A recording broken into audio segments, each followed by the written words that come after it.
Oh, how are we doing, people? Patch notes are in there. A couple other things I'm going to be talking about as we kind of get into it. Hey, good morning, everybody. Hope we're all doing well. Yeah, I need to correct a thing. Correct.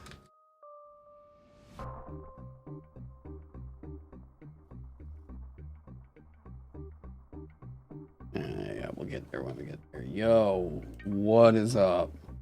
Hey, how are we doing? We need to get that knock up. All right. I need to correct that on both of these. I hope you all are doing well. I'm trying to get some docs ready that I had ready, and then I moved some stuff around on my computer, and now I'm like, well, shit. All right, here is, I guess, the interesting kind of thing to get into here with this stream. So, and I actually need to share this with some of the people in the Vagabond Discord, because okay, I got an announcement about some things. There we go. Yeah. There we go. Some people are gonna get double pinged. I'm sorry, you gotta deal with that, alright? Okay. So, big deal. I've been thinking about this for a little while. I think I finally hit a point with this little line of thought in the last, I don't know, week. Yeah, announcements. Okay. Creaky ass chair. Where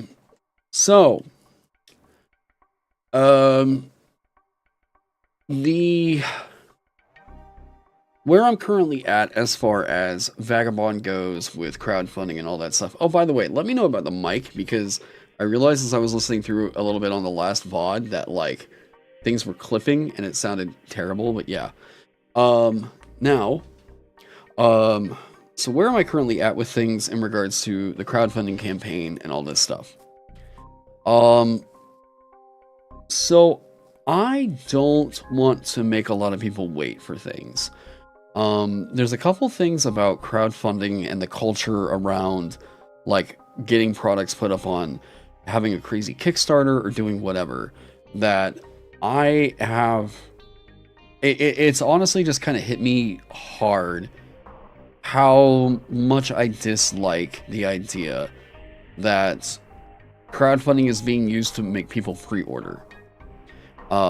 If you have a complete product and, like, the idea is, like, you're just trying to get it printed or whatever, I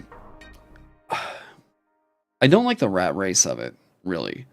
I don't like the idea of having to spend all this money in advertising and marketing in order to make something look like a crazy, insane Kickstarter. And that be, like, a sign of, I don't know. And this isn't, like, a dig at anybody who's been using crowdfunding or anything like that, right? This isn't a dig there. This is absolutely a situation of don't hate the player, hate the game, okay? I really don't like the culture that's developed where originally what I thought crowdfunding was really for was getting small creations made, right? Not necessarily that crowdfunding was a source of generating revenue, right? It's a way for you to make overhead for the thing that you're trying to make, right? I kind of hit a point where I was like, yeah, super FOMO, I don't only be printed once, yeah. I don't really like that. And I'm not in this for a sprint, you know, I'm here to make a marathon, you know, and that's what it is. It's making a marathon. So one of the things that I'm not going to do is I'm not going to spend money that people spend on the game in order to try and push the game out to a wider audience, right? I'm not going to drop a bunch of money that I could have spent on making the game better on putting that in people's pockets so that they can talk about the game. I've been in meetings basically for the last like 3 months that have essentially just like completely drained me as a creator. I'm just going to say. It's made it really not fun to be working on a project that I used to have a shitload of fun working on. And I hate that. I hate how draining it's been. I'm very lucky that I was doing the Dungeon Jam before I was doing any kind of crowdfunding fulfillment. Because what I learned is how much of a fucking nightmare it is to ship anything from the US over to Europe or anywhere else across an ocean, okay? Me trying to do that and handle the fulfillment myself led to a shitload of nightmares. And I'm just not here for that. I'm just not. Especially not whenever there's as much money on the line as what I've seen some Kickstarters go for. I would feel uncomfortable with that if it was at like $5,000. Thinking about that at any rate above like fucking 50 grand seems like I would have a heart attack at 35, right? So, Indication was the funniest 4-game Kickstarter fail. They shipped the game with minis that have no use in the game. Woof. So, here's where I'm at with this. What I think I'm going to do, and this is good news for a lot of people, by the way.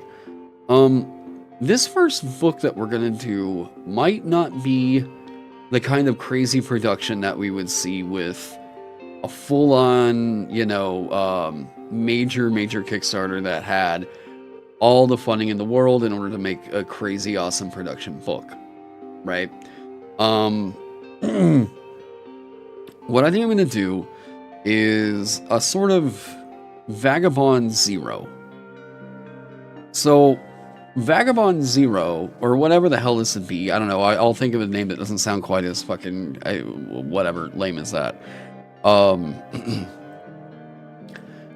What Vagabond Zero, or whatever this would be like an alpha release, or whatever, right? I think that I'm going to go on ahead and start getting the book ready for print-on-demand fulfillment through DriveThruRPG. Now, the problem is, DriveThruRPG's fulfillment, their print production and everything, is not exactly the best. That's, undeniable. I would have rather have made a first book that was like Smith's Zone and had all the book ribbons, had all kinds of flair, really nice color, really nice paper stock that I could control. It's just, I can't really do that, right? I've gotten quotes that make it sound like this could be pretty cake to do at times. What I would rather have happen right now is do a print run, or really just allow people to pick it up through DriveThruRPG. If people like the game, word of mouth gets out about it, then what I would say is like, you know what? If there's enough money raised from it, or like we have the Patreon support, we'll do a print run of books that I think will look really, really good, right? I don't want to really be chasing the success of either making a game or not making a game through a crowdfunding platform. Will there be any benefits for people who get the alpha? I mean, you'll have it before it goes to the other print. I mean, it's a release of a book, you know? So, not to be shifty very much, understand how shitty DriveThruRPG can be. Yeah. This is another kind of qualm that I have about DriveThruRPG's fulfillment, is that sometimes it can be a little bit of a crapshoot, and it's really not great whenever it comes to international shipping at times. There are perks to going with the fulfillment and everything, but as you all have known, the entire time I've been around, I'm a one-man team. And, yeah. Yeah, Yoshai Gall did it with Karen, and then second edition was crowdfunded with no FOMO stuff and capped at $50. Yep. How different would it be from the PDF? I mean, it would be the PDF in print. That's the point. Like, that's the thing that we're trying to do, right? Is get the thing that people already know and have liked and have played with the PDF into a print book. Any more delays on what this would be, it would feel like I was kind of dragging this out. And there's a couple issues that have happened in regards to me kind of hopping on this early. Lulu has Shopify integration. Lulu also doesn't have a market. Lulu also, like, I'm in good with the drive-thru RPG people, where if I had an issue with something, I have at least 3 people who I could either like email or call, and they'll be on the phone with me. As far as Lulu goes, I haven't worked with their like printers. I don't know what they're really capable of. I'll look into it, but like, you cannot if people are looking around for a new TTRPG, one of the first places they're going to go is drive-thru RPG. It's just, that's the truth of it. You can't knock that. And for 30% of what they would take out of each print book, that is not bad. If I sell a print book for like, let's say $40, right? So $40 gets you the print book, and they take, I guess it's somewhere around $10, something like that. A little bit more than 10. I guess maybe it's like about 12. So that $28 I would be getting out of every sale, that starts to go a long way. That starts to go towards, after 100 books, we could order a custom print run. We can do a lot with that. We can do a nice print run on 100 sales. That's 1,000 books from the quote that I originally got, you know? That's money that I have to put towards artists for another thing. So instead of doing this rat race chase of like, well, I really hope that we have the followers in order to make this thing happen. Like, there were times where I got into some meetings where people just literally told me, you don't have enough followers to where we think that you're going to fund. And I was like, okay, well, it's part of the reason I'm on the phone with you right now. Yeah. It's really weird whenever you talk with a marketing person who literally just kind of tells you they don't think you're going to fund. And I'm like, cool, that's why I'm talking with you. What options do we have? Oh, we don't think you're going to fund. Okay, well, that's not advice. That's not help. That's not like what we can talk about with like getting attention on it. They really said no followers. They said not enough. So yeah. So there's a couple different ways. Yeah, just get more followers, right? So that's going to require marketing. That is money that I just don't have. And I honestly hate the thought of spending that. I hate the thought of spending that, you know.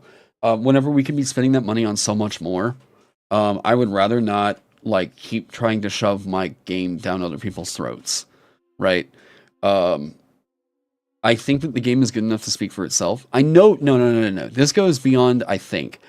I fucking know this game is good enough to speak for itself. But the success is not measured in minutes. You know, it's measured in years. We're in this for a long game here, right? I need this thing to have legs.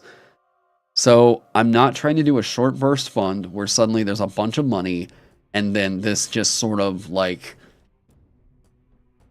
does this thing and then it's like, okay, later that's the thing that we did. I would rather this be available and just be able to be ordered. And one of the things that gets shut out whenever I do a limited print run, like we're going to do one run for the Kickstart, we start to run into issues where suddenly warehouses are charging us rent. And now if we don't have this book over there, now we've got to get it shipped back over to the US, or else we're going to get charged more money for this pallet over there that isn't going anywhere, right? The cool thing with this, though, is that I can order these books and have them and get them distributed there are other means in which like we can go about getting this thing made, right? As someone who hates being advertised to, the idea of needing to spend sizable chunks of my revenue on shoving content down other people's throat feels very gross. Yeah. Yeah. I'm not a fan of the idea. Again, like, don't hate the player, hate the game kind of a situation. I'm not knocking anybody that does that. But for me, I just don't like that vibe. It's for me, right? For this project, I don't like that vibe. I've done it before where in the original like Kickstarter, I tried spending money on advertising, wound up spending like, I think it was like $200 on Facebook and made $20 in backers on that. That was bullshit. And then I spent I spent another $200 on advertising over on Twitter, and that made me around $2,000. And I'm like, well, okay. So I'm just kind of exhausted with it, really. I'm exhausted with chasing the crowdfund success. I'm exhausted with that culture. So I'm not gonna do it this time. Like I'm like, if we eventually get to a point where the game organically attracts enough followers where we're like, this is what we want to do at some point, then maybe we get there, right? I would rather people actually see the game and maybe like a publisher get it in their hands, and then they go, this is the kind of thing that we'd love to license, that we'd love to print. We want to take this over for you, and we want to handle your logistics. We want to handle all the stuff that you don't want to fucking handle, and then let's go from there, right? That's kind of where I'm at with it, and as a part of this. So what does that mean for you guys? What does that mean is happening right now? As of right now, I just want to let you all know, print-on-demand files have been submitted for the quick start.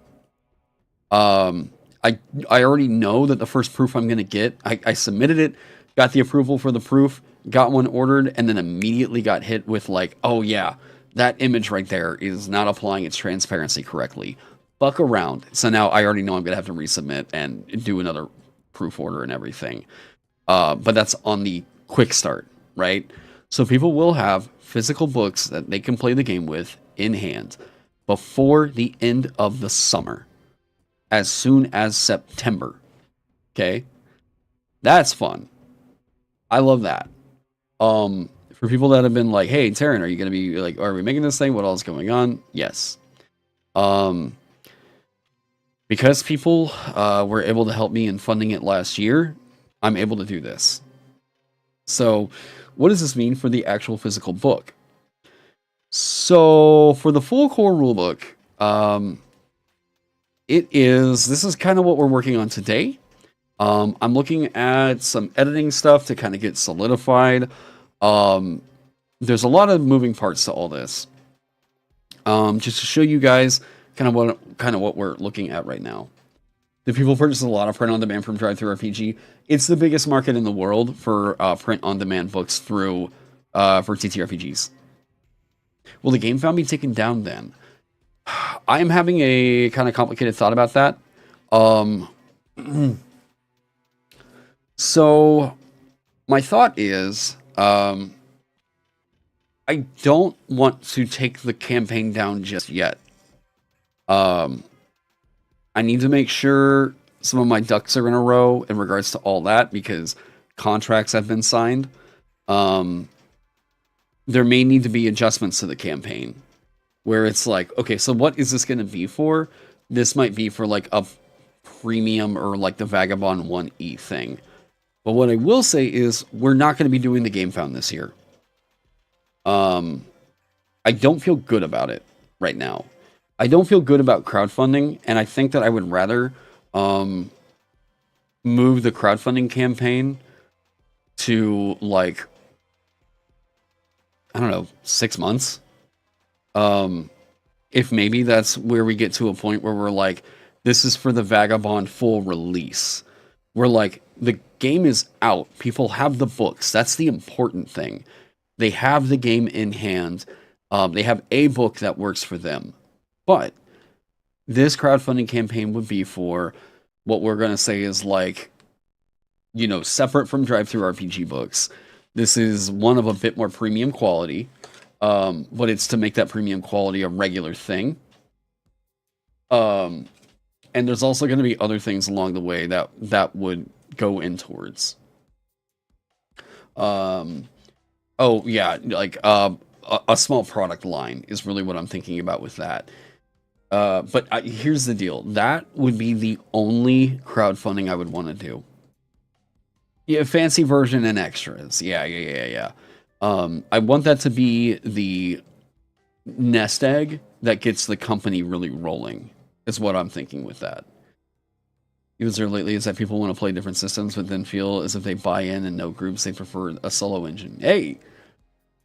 I had that same thought, which is why I programmed Vagabond the way I did. Release of the quick start would be a good time for the homebrew jam. Maybe. Yeah, considering how crowded 2024 has been with crowdfunding, that's probably a smart decision too. Yeah, so like, oh, well, thank you, Shattered. Yeah, so this would mean you guys would be getting a book early. You guys would be getting a book. Instead of me saying that we're kicking the can down the line to where like we're not going to print until 2025. No, we'll print this year. We'll print. It just won't have all the bells and whistles of what I was originally thinking. You know, we will be doing a thing where it's like, this is getting its start. If you want an example as to like kind of what has inspired this a little bit, you should see what Chris McDowell did with Into the Odd. So Into the Odd originally started out as like its own like soft cover book, as like a totally separate thing from anything else. Free League saw it and was like, we want to help you make this into something like primo. What can we do? So they picked it up, licensed it, and now Into the Odd is that over there, right? So this would be like a Vagabond release. Yeah, Mouse Rider was a 44-page zine when it first came out. Yeah. You'll buy the Drive-Thru RPG version, then buy the upgrade version, and donate the Drive-Thru RPG version. Oh, I appreciate it. So, yeah, I'll kind of getting into what we're working on today. I'm still going through looking at what all's been submitted through the Discord server about what needs tweaks, what needs changes, and edits and stuff like that. We're going to be doing a bit of that today. Just kind of chill, all that. I will show you guys. Here's what the quick start is looking like. This is not the cover, by the way. This is the inside in paper. Unfortunately, with Drive-Thru RPG, it's kind of a crapshoot, it seems like, as to whether they do or don't do duplex printing, because I've heard that they don't, and then I've gotten products... Oh, what do I mean by duplex printing? Sorry. So duplex is like, okay, so this is a Drive-Thru RPG book right here, right? White Plume Mountain. Duplex is, you see how there's the cover, and then on the inside of the cover there's something printed right here? That's duplex printing. Unfortunately, Drive-Thru RPG says that they don't offer duplex printing to their partners, which is like weird. Why? But your printer does it, so what? Like, why not? I don't get that. So that means I can't do the custom end papers on it. That's a big ding for me. That's a huge ding for me. If they were offering duplex printing to where we could do custom end papers like that, I would be a lot happier printing through Drive-Thru RPG. But yeah. So, first page. So going through the quick starts, I've updated it with a bit more of the full color art. Been going through, just kind of giving it the facelift that we were, doing originally. Kind of wild how postponing the release will release it early. Yeah, and also get the benefits of a delay. Yep, exactly. There's too many wins to me about it to where I just think that this is the smarter move, and it's going to mean something different whenever creators would actually see a physical book in their hands and be like, oh shit, Taron made this. Oh fuck, he has this out. Okay, maybe I should take a look at this, right? Yeah, to having it actually in people's hands and saying that it's done goes a lot. That says a lot. Yeah. You could just put extra pages in one in front, one in back, containing the things for the end pages. Yeah, it always looks a bit funky when you do that, though. The perk to it is having it on the cover, right? That's a real quick, easy thing that they can refer to. But yeah. Yeah, being able to actually have it in your hand says a lot. It really just truly does. So as I've been going through, one of the suggestions was to actually get some of the Ancestry Art in the book, and I was like, yeah, sure, why not? So we're gonna do that. One of the perks of the quick start that I haven't really heard too many people comment on, and I was really proud of this. Hang on a second. So this, for those of you that haven't seen it yet, the book serves as a D20 and a D6, and 2D6 and D66. Here we go. Because here we're gonna. Where'd my dice go? Aha! Just to keep it, yeah. Basically, yeah. Will it just be the quick start print on demand, or will it be the full book? It'll be the full book. But the quick start is the one that is like done for now. The full book, what I'm currently waiting on is a couple other art pieces. Hang on a second. All right, what's going to go here? A 1. But we have a 1 on this other page here. All right, sure. Whatever. All right. Do I remember putting the defeat state on your book before printing? Don't want to pull a Candela. What, you mean the failure state? Yeah, I mean, there's death mechanics in here. I've got to figure out some of the holes now that are in here. So like this is a bit empty. What would I want to go here? Not totally sure, but yeah. I kind of thought maybe this is the trick. Hang on. Taron just got an idea. Wait, let's get this here.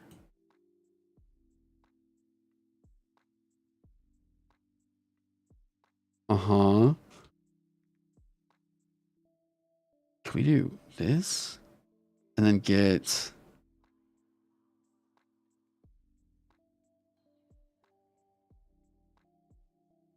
Ooh. I mean, they look ridiculous, but, you know.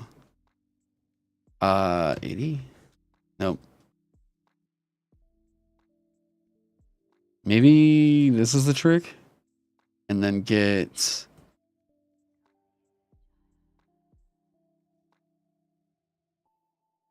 this some room to where we don't actually have the other page. Because we can do this right here. And then this right here. And then we have a full fucking page over on the other side. We just have to figure out how to get this art, like, arranged. That's what we're going to do. Ooh, that's what we're going to do instead. Is the merchant getting a different picture? It will eventually be getting different art from Maxwell, yeah.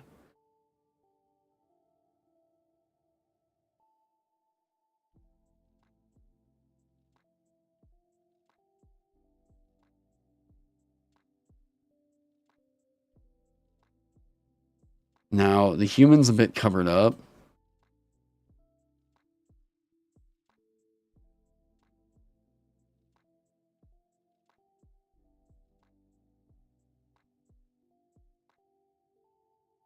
There we go. Sure, we can work with that. Is the Vagabond class not in 1.3? I haven't had the Vagabond class in the game since probably January at the last I it was the last I remember. Yeah, I was about to say it's been gone for a while. We're gonna look at the spacing between the Ancestry text blocks. Remember to look at the spacing in between the Ancestry text blocks. Huh?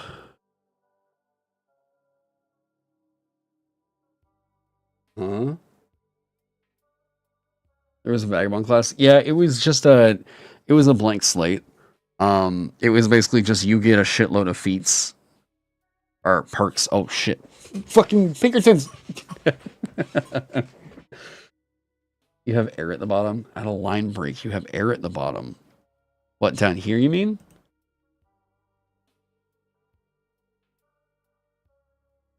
I'm not sure really what you might mean. I have space, you mean?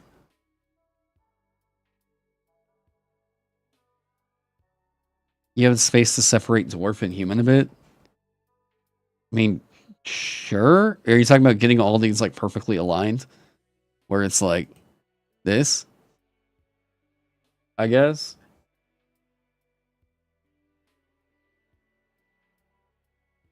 May you recommend a different color of the headers from the body text? No, you may not.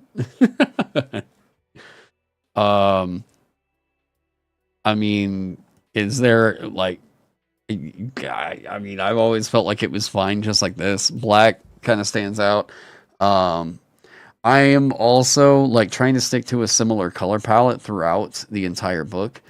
Um and having the black with the black margin kind of felt like it distinguished it a bit more, and I haven't heard any complaints about colorblind compatibility, you know, and I'm like, oh, okay, yeah.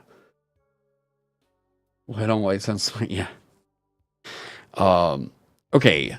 So what all is going on now?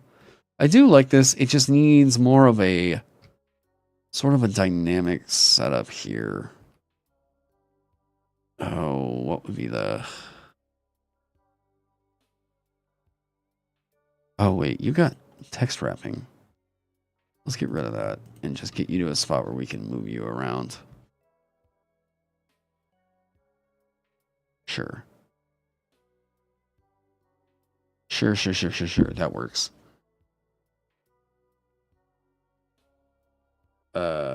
May recommend that I remade all the book, yeah. You can still probably push Dwarf and Halfling down a line or two. Are you just saying because you want it all to be like super even over here? Is that what you were saying? I'm okay with this. I'm okay with this. Let's not get worked up over that. Here, look. Looks fine. If anything, I'm more bothered about the extra space right here. Like, that looks not great.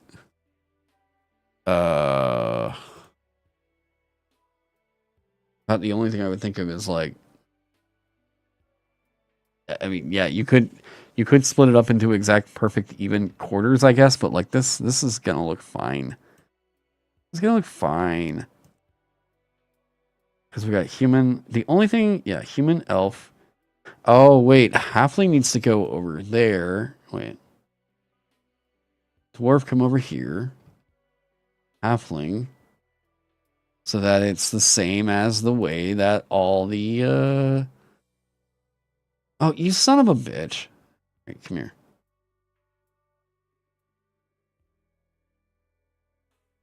And then...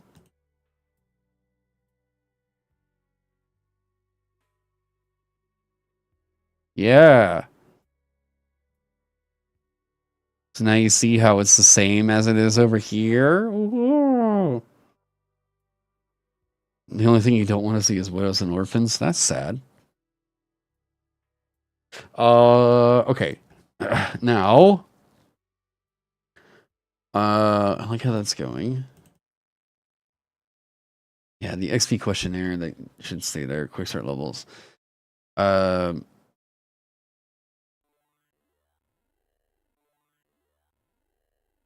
don't know. I think this is fine to have in here. Yeah, this is okay.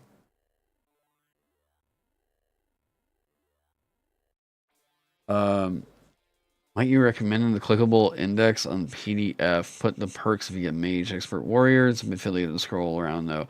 That bloats things out. And plus there's perks that are duplicated over, like there's a reason we have it the way that we have it. There's perks that are duplicated over experts and warrior that make it to where we can't really break them apart. And if we do, we just eat up more page count and that gets more expensive on the book. But yeah, it's just kind of one of those quirks where I try to think of different things to do about, I'm trying to think of different things that we could do about this whole section. I don't know why I just started burping like crazy.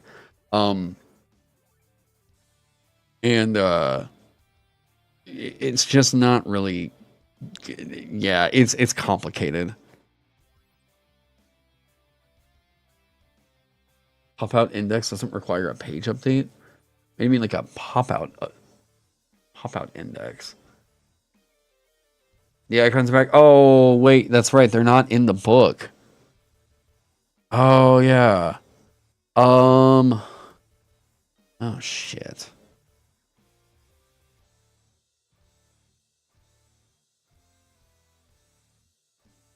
I mean, I guess you're right there, but now it looks so empty.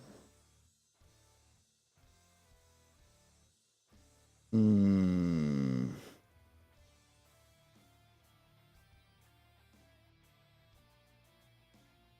It'll just be a quick start thing. It'll be in the quick start. It looks pretty. We'll just leave it here.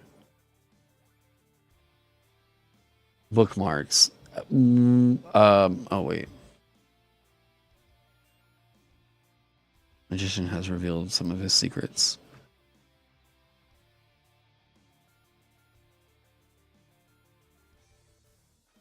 Sure.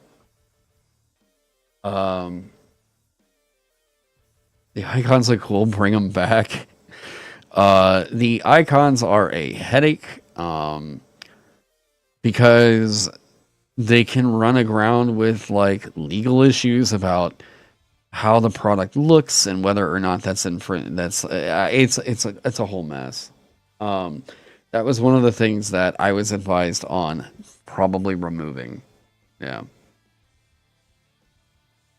Perks in the bookmarks would be something. It might bloat out the bookmarks a lot. Wait, what do you do you mean each individual? Wait. So bookmarks in the PDF for each of the individual perks?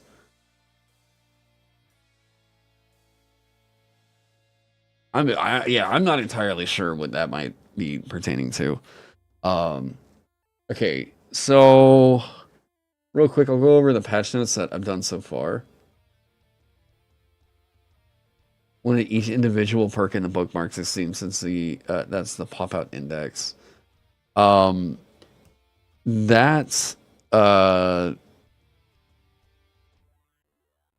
would look so messy. I can already tell you right now, that would look horrifically messy. Like by category, so it dropped down in perks for no, you can't like I guess you could like in the PDF do something like that. It's just not really the kind of thing that the medium of print book is going to be able to help you out with. Yeah, like a category, so drop down for perks for mage, warrior, and expert. Wait, how you don't know how to? Wait, yeah, but I don't like. I'm not sure exactly what that would be going for either. That's the thing. Right. That have bookmark editing capabilities, but I don't know what they're asking for. That's what I've been trying to like see, like a drop down. A what? It's putting the yeah. And it also like I'm just trying to focus on getting this out there. Like yeah. I'm trying to focus on making sure that this gets done, so that's kind of what I'm looking at now. Oh yeah. Ooh, I'm glad I just fucking randomly saw. Oh shit, I've got to update both of these. Yeah, we are gonna have to do a whole different. Okay. Yeah, I've got to update that. But all the perks in the bookmarks, I think, might as well put the spells in there too. Yeah, I mean, see how this could absolutely blow out into, okay, well now you got to do this, this, and this with it as well, and it's a headache. So I had this thought the other day that I think people really like the idea that this would explode, right? I think this is cute. So I thought of something that was easier. But people seem to have liked what happened with the Luminari so far. So the changes right here. So the feature says all healing rolls from spells you cast explode on a roll of 1, and when they explode, you can remove one status affecting the target from either charmed, confused, dazed, frightened, paralyzed, or sickened. So this isn't reliable, right? Um, this is not reliable, and it's giving you a nice little oomph, but is it a cool oomph, right? I don't necessarily think so. What I was thinking about doing was just allowing you to add your level to the healing roll as a bonus. But that also just kind of feels boring, you know? Um, I'm just not really impressed with the idea. It's kind of where I was at with that. Yeah. Um, Once the game is finished, if we can crowdsource a Google sheet that catalogs all spells and perks, you can probably make a website and filter them. I mean, at some point, like, we'll get to the digital tool set and everything, but, like, yeah, as of right now, I just want to focus on the book, right? So... Okay, I need to double check some things on this. Situational awareness. Prelude, Dabbler. I'm going to double check these all right now. Momentum, situational awareness, weapon of choice, theurgy, assured healer, overheal, fisticuffs, rope-a-dope, impact, sneak attack, infiltrator, expertise. Aha! Yep, they were doing shit like this right here. Uh-huh.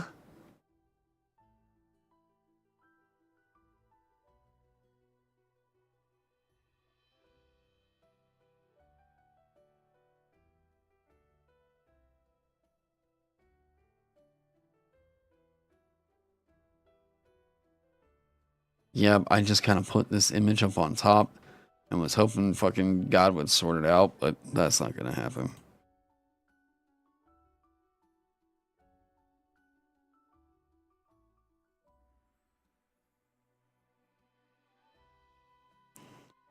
Okay, let's do this.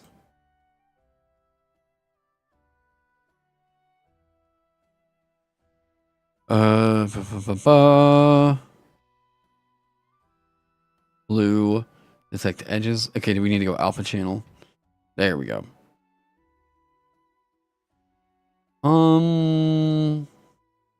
Bastard. Sure. Yeah, there we go. That'll work. Sneak attack, infiltrator, expertise. Cool. Fisticuffs, rope-a-dope, impact. All right. Spellcaster, page master, meta magic. All right, got that. Sweet. I know it doesn't fit the healer archetype, but being able to add the overhealed damage as damage to the next spell would be cool as fuck. Wait. I know it doesn't fit the healer archetype, but being able to add the overhealed damage as damage on the next spell would be cool as fuck. That sounds like tracking a number that would float across multiple turns, or at least a turn. And it's like, yeah,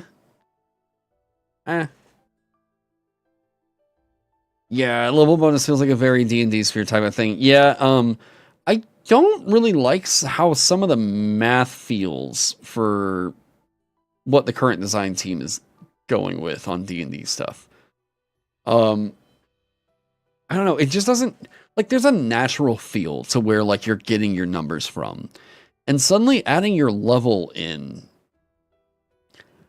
feels like really weird. Yeah, I don't know. I just realized familiar got a change, and that didn't update in the quick start. Oh God. Okay, you all you want the best piece of advice I can probably give you? Yeah, one hit die. God damn. Doing a freebie quick start in order to promote the crowdfunding campaign you're trying to do to raise money for the thing that the quick start is even for is rough. I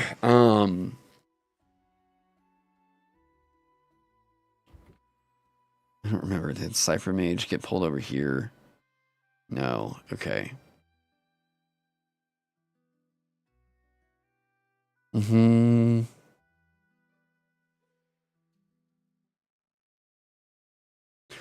One-handed crude weapons that like the heavy property or finesse weapons. Oh, okay.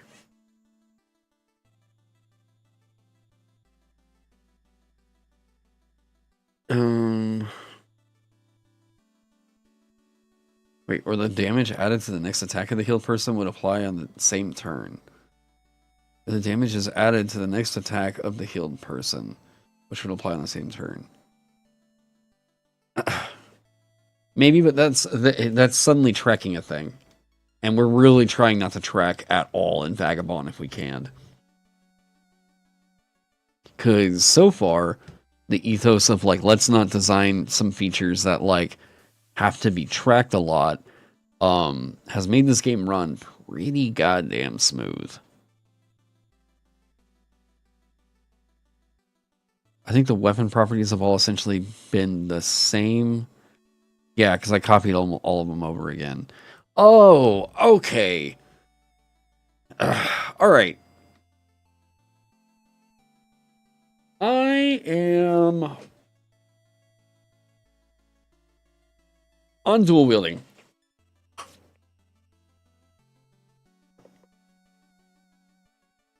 So here's where I think I'm at with this right now. I don't like when this does to blow out the action economy. I don't like that this is causing a lot of questions that come up quite a bit about how this is ruled, what all happens with this. So basically it's like this. Here's where I'm at with dual wielding as a mechanic.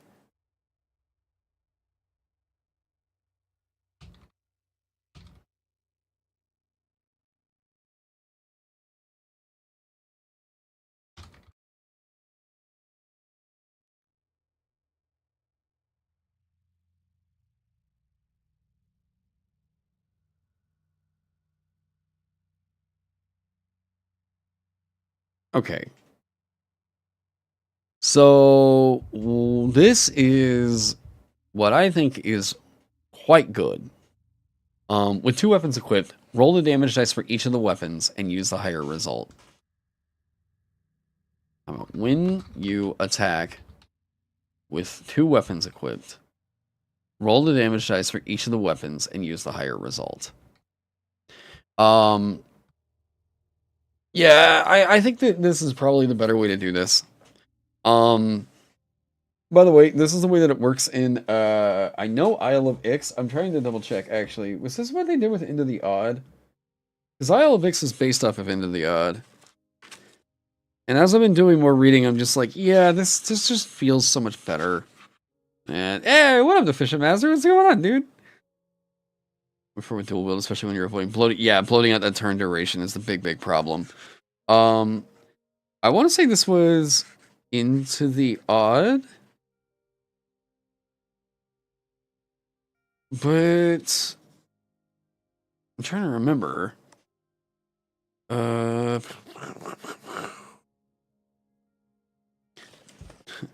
New to TTRPGs? Because this is definitely how this works in fucking Isle of Ix, yeah. Legendary Arcana. Where are weapons, enterprise and war, income growth, apprentices, battles, casualties, improvements, description, structures, example leader, or sample leaders. Does this not come up? Damage. Damage for falling rocks, explosion, and other sources outside of normal combat ranges between D4 and D12. Nope. No.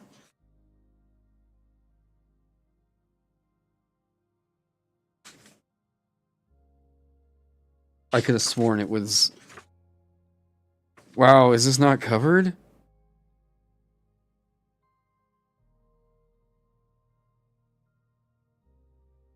Okay.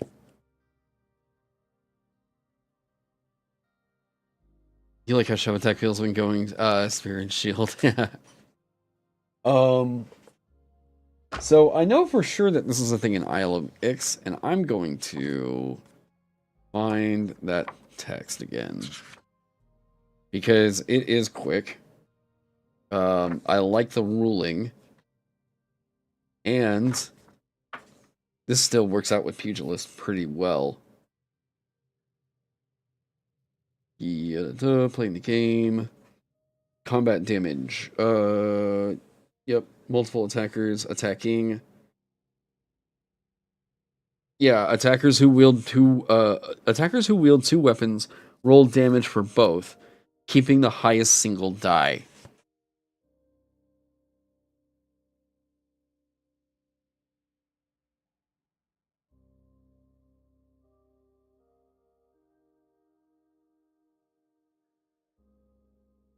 When you attack with 2 weapons equipped, roll the damage dice for each of the weapons and use the highest die. Does it need to say single die?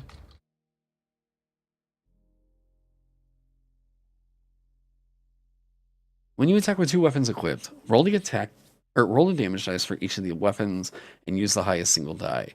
So this would hard code in what we would say here is that one-handed weapons can't ever have 2 damage dice. Yeah, big weapons have explode. Yep, right? I know it gives like 5e that take the higher damage numbers for great weapon master feedy things. Is your current idea for dual wield stepping on any mechanical tools for builds related to big weapons? Heavy arms is the part that benefits really, really well with that. But heavy arms actually benefits better from you rolling low. Wait, right? Oh shit! This has been a second. Fuck, am I right on that? No, it's just damage rolls you make with heavy weapons explode. That's right. Okay. But if you'll notice, weapons over here that have the heavy property, none of these are going to be one-handed weapons. So dual wielding them is going to be a bit rough. I think maybe... Oh, Gauntlet does. Hold up. Right? Gauntlet Pugilist can be quite good with heavy arms. And that's kind of sick. That's the stagger feel. You assume that the weapon properties of both weapons factor into the attack. Such as Keen and Brutal being able to apply on the same attack.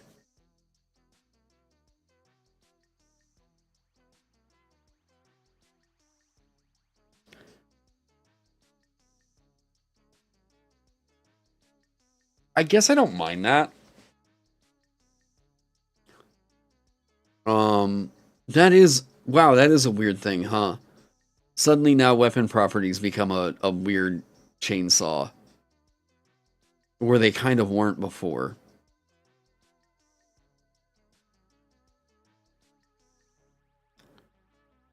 Yeah, I do kind of love what that does for Gauntlet Pugilist.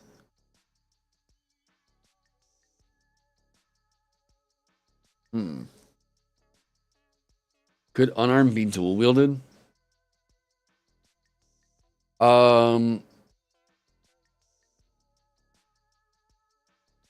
Yeah.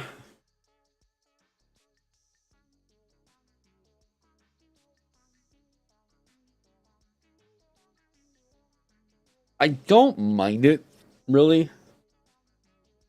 It is making things quicker.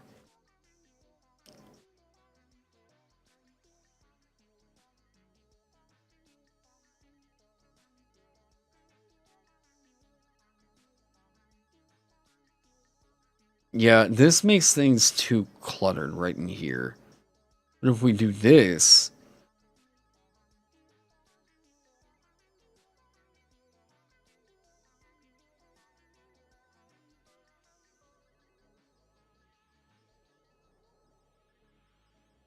You got an idea for an offhand grip? Oh, God.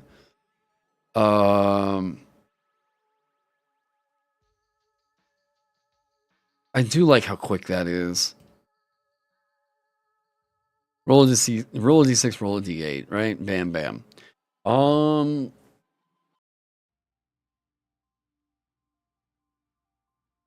Wait a minute. Dwarf goblins. Oh, God. Stygian, hey, welcome, welcome.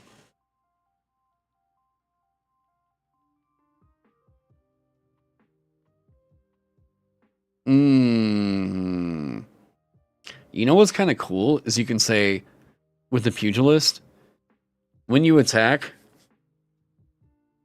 Yeah. Ooh, wait. Here's what you say with the pugilist. When you attack with a brawling weapon, when you attack while you have 2 brawling weapons equipped, use both of the damage dice rather than the highest single die.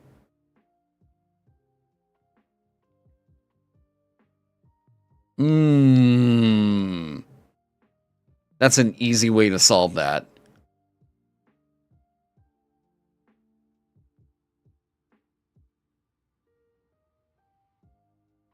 Yeah. That's really good. And we remove the need for them to make 2 attacks. It can make them use those dice for all their attacks, using Rovative and so on. Wait, what? It can make them use those dice for all their attacks? What? Oh, you're talking about the damage spike. It could.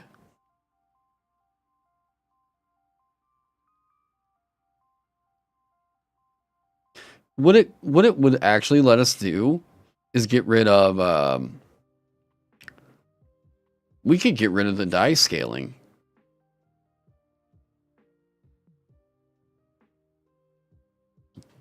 We can make it to where they don't need to have the D6. Oh yeah.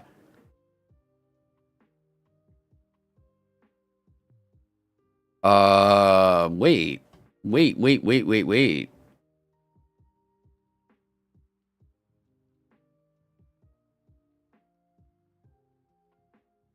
So here's what I'm thinking. Yeah, you use a D6 for the damage die. Yeah, I forgot I pushed that back already. Ooh.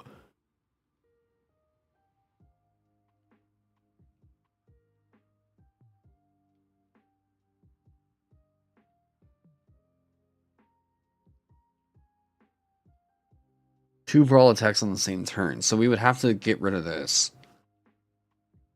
You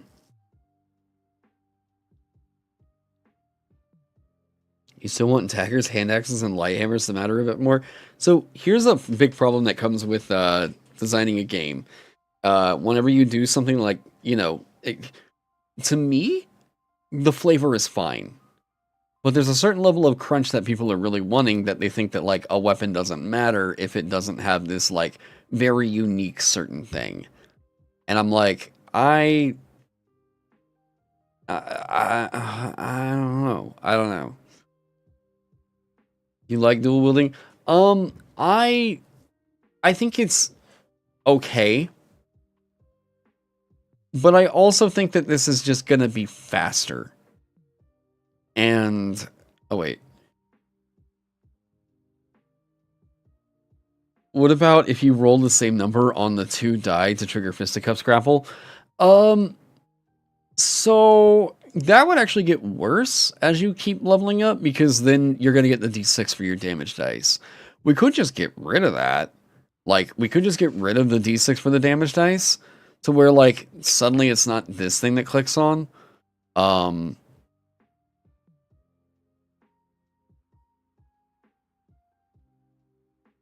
Oh, this is cake. If you hit a being that is with a brawl weapon,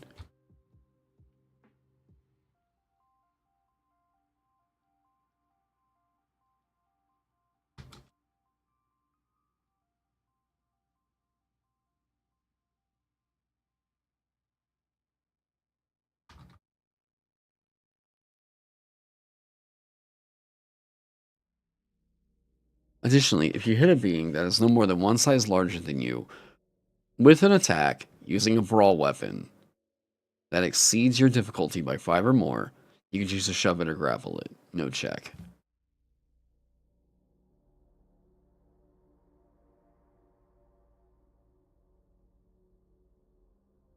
Hmm.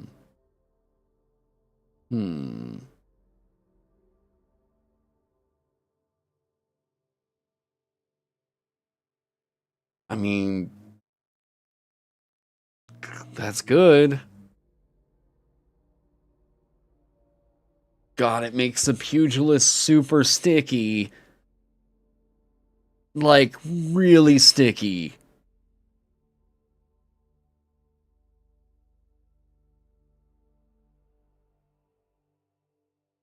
Um,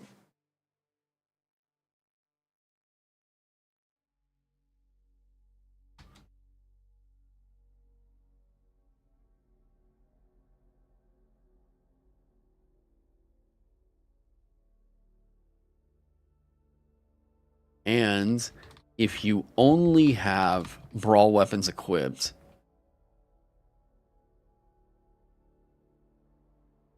you can use both of the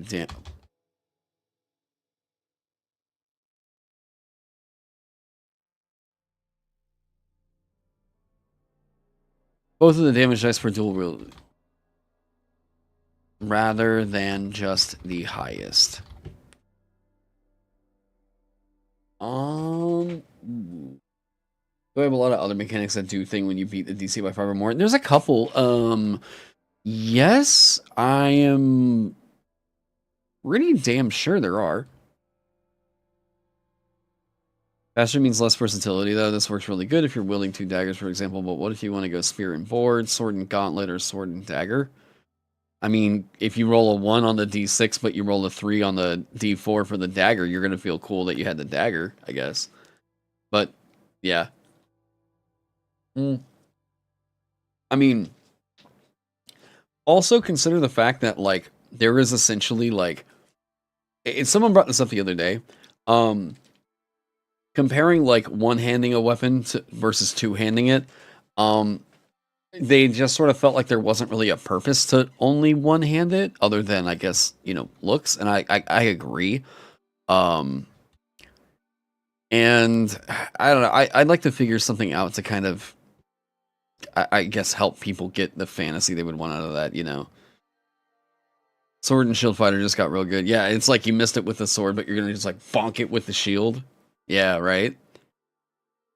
Other things that roll over on a 5. I am pretty damn sure I did.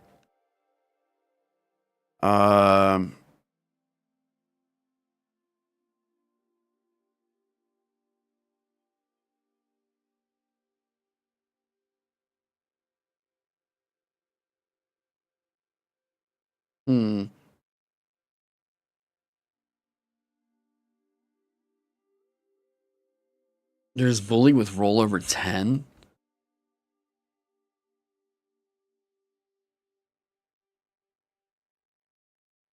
Oh yeah, that's up here.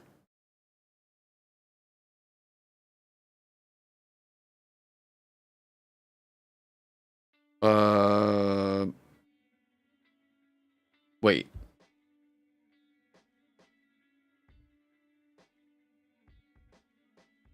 What did I do to it? What, bully?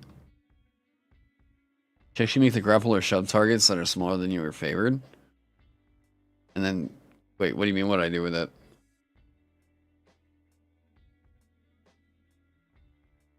You just think if it's the only class mechanic that has to beat a DC by X or higher to do Y thing, it's quite an outlier. Yeah, possibly.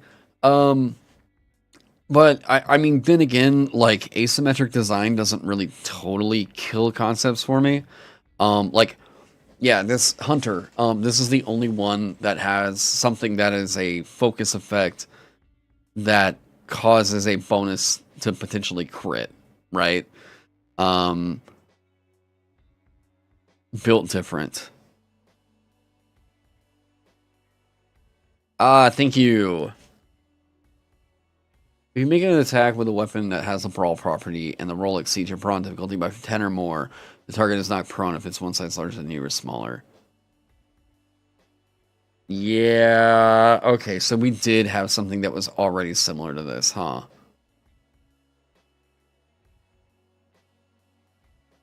If you make an attack with a weapon that has a brawl property and the roll exceeds your brawn difficulty by 10 or more.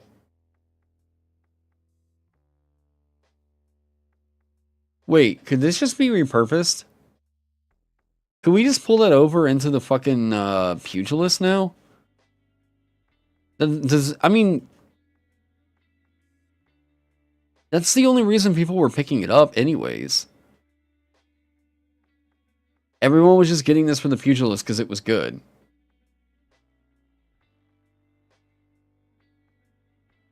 So what if we just incorporate it and then get rid of it as a perk? And we could start the scaling by saying, like, boom, it's here, and then maybe built differently becomes repurposed later on as a...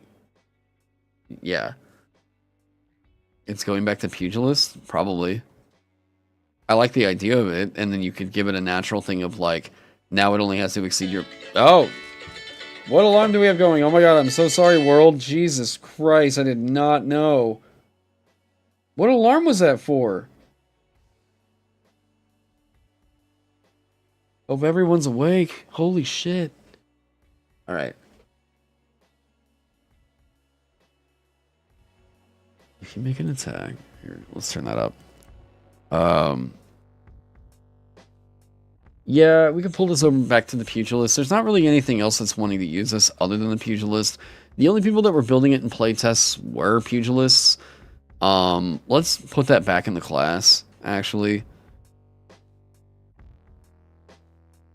You like it on Vanguard with Bully, they're good at grappling because of the size thing. Well, yeah, but... that's not really what we're trying to do with the Vanguard.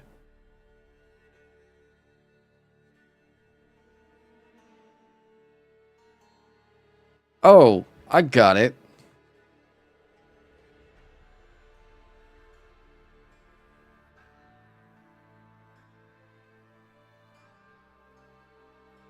Use Bully with a Vanguard, it's awesome. Oh, I see what you mean. Okay, yeah. Bully. Bully for sure, because it's like the Vanguard's trying to pick them up and move them around, right? Use them as weapons, all that other shit.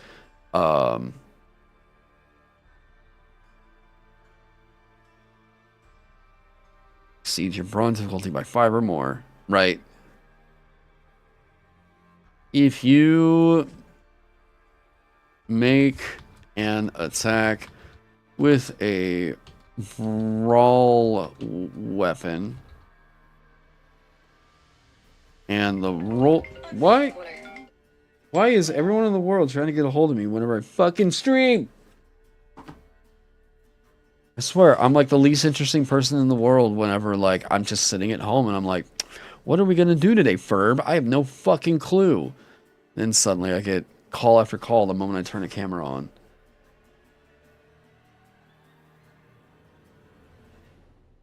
You wonder how the dual wield change affected the Vanguard, if at all? Nah, it's not gonna hurt them at all. It's not really what they're trying to really do there. And plus, if there was something that we're missing out on from the Vanguard that's really required for play, we can code that into the class. If you make an attack with a brawl weapon and the roll exceeds your brawn difficulty by 10 or more, you can choose to shove the target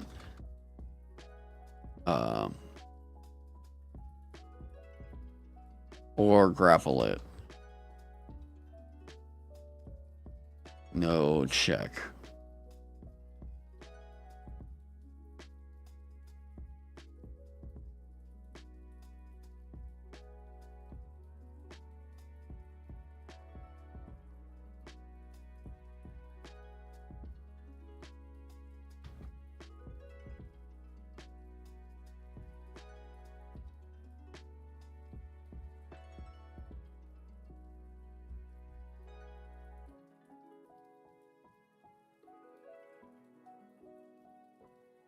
That is no more than one size larger than you. There we go.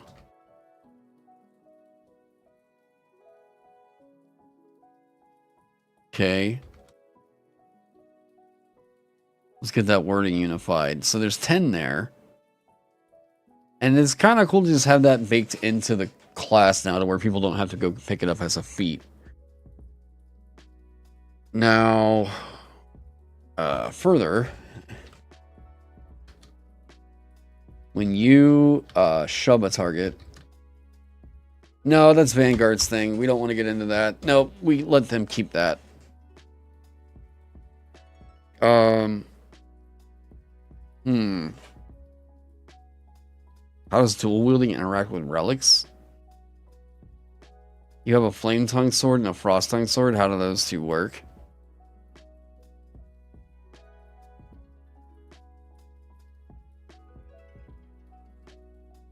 Uh...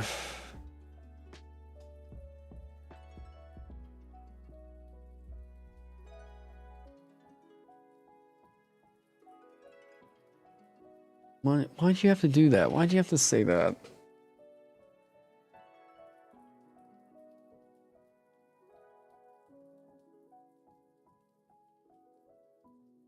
Okay, so this... Oh, God, you all are not going to like this. So... I have legitimately been considering getting rid of damage types. Just like all damage types.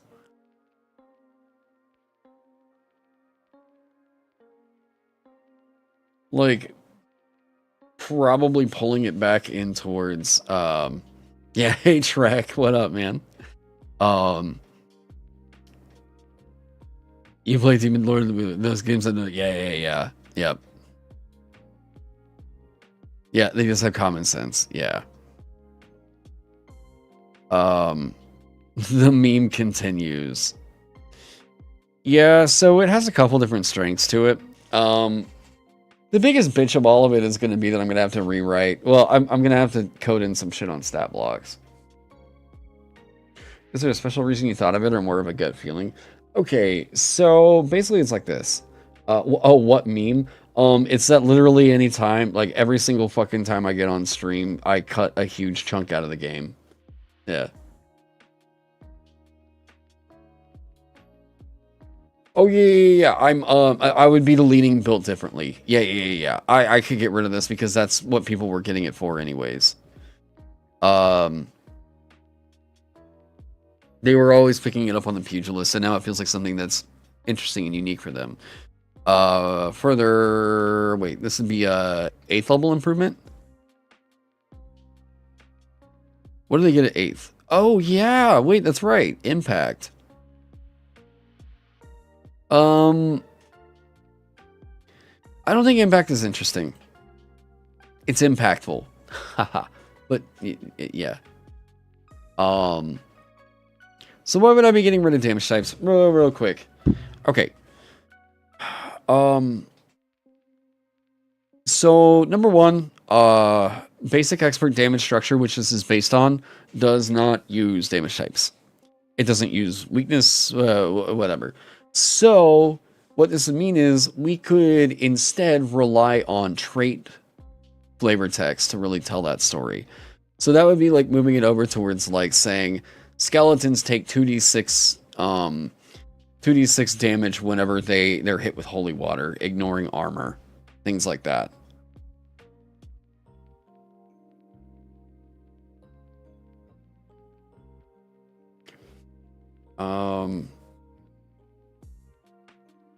Yeah, damages from sources, yeah. You see the benefit, you just need to mull it over a bit. So, you want to know the biggest perk to this is, like, how much it smooths over the natural conversation in the game. You know how much more interesting it is for a trait that's telling them, like, you can't damage it with fire, and then that's the thing that tells you the information. Oh, okay, don't hit it with torches. So imbue would only work as a smite. No, you can still deliver the effect of the spell, which I think is definitely worth consideration. It is enhancing the damage, which is good. Yeah, it also makes the game easier to learn.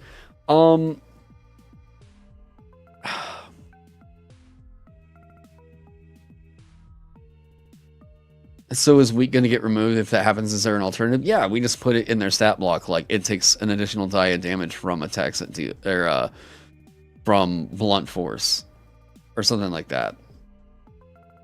Yeah, people naturally understand that a blade cuts. Yeah. Yeah, but Gish.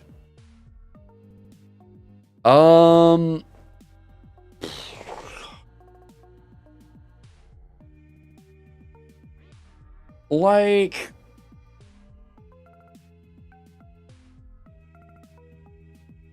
it's very flavory, and I get that savory steak that you're like, ooh, it's dealing fire damage because the game is telling me that this is fire damage.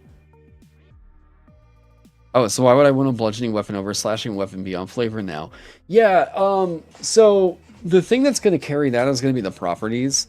Because all the bludgeoning weapons are, like, brutal. Here, let's get over there.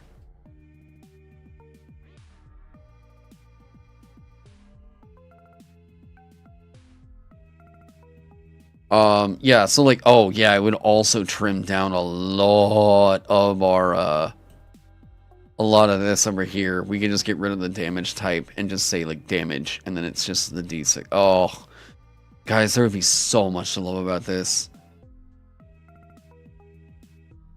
Well, yeah, so then we get rid of the damage, right? Gish did get removed, but essentially what I think he's talking about more is the playstyle, right? So, this would be, we go look at spells, okay? So let's take a look.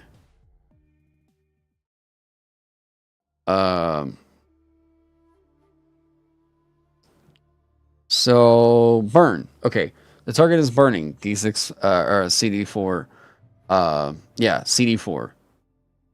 For the duration or until it's submerged in water or otherwise doused. Okay. Yeah, get rid of damage. Yeah. How does that work with ancestors that have elemental features like Heart of Ice? You're immune to fire and weak frost and weak fire. Okay, so the way that this would work is kind of like this. You don't take damage from cold, right? You don't take damage from like extreme cold or ice, those kinds of effects. But you take an additional die of damage from sources of heat, something like that.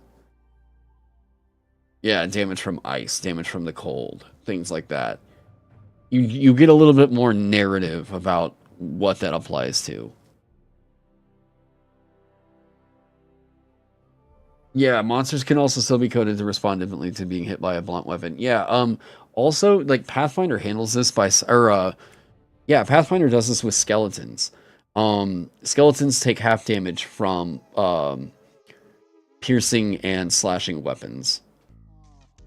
So it always, you know, but they take an extra die of damage from crushing weapons.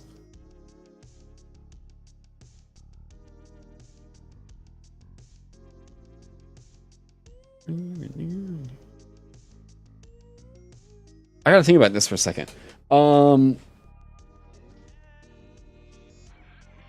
You guys mull this over in chat. I need to walk around for a second and think about this. I'll be back. Give me like five-ish minutes. Yeah.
Okay, chat.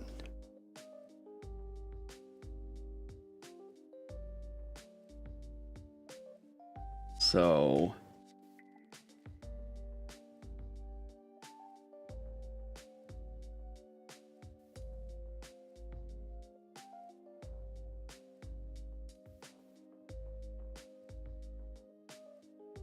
this a new pope has been chosen.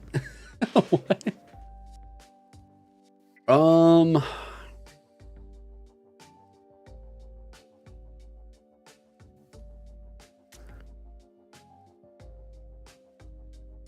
I actually like the idea. Because now what it allows you to do is we don't get this weirdness where it's like blunt damage for water.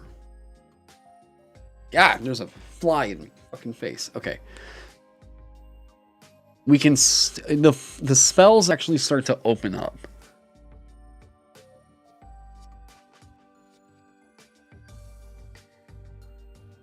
How would delaying crowdfund affect plans for Foundry VCT? I don't know. I don't know. I would really need to just have some time to think about things like that.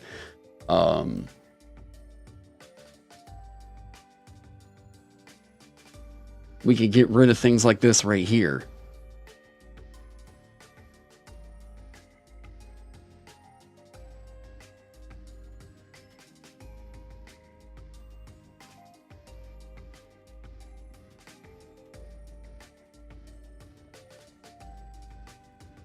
Now, okay, a couple of reasons why this can be a little bit odd.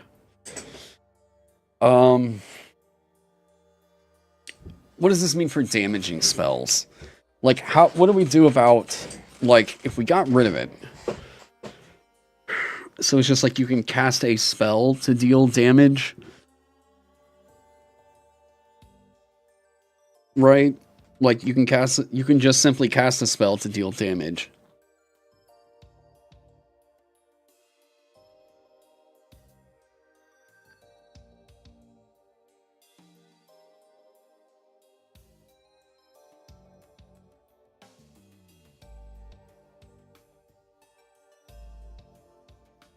Explain it in flavor.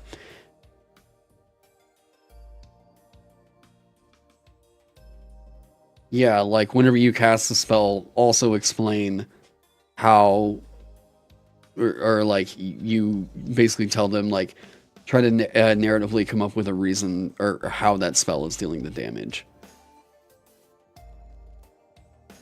With battle, it's easy. It's just like I've warped its mind here enough for it to like, ugh. Water, I hit it so hard with water, it rushes over it, erodes it, or something like that. Bless, easy, holy damage to it, right?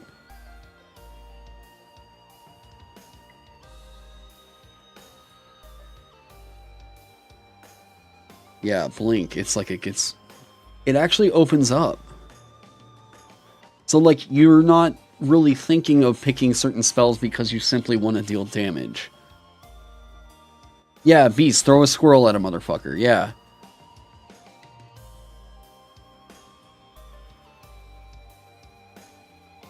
I actually think in getting rid of the damage types, it does actually open up a lot more.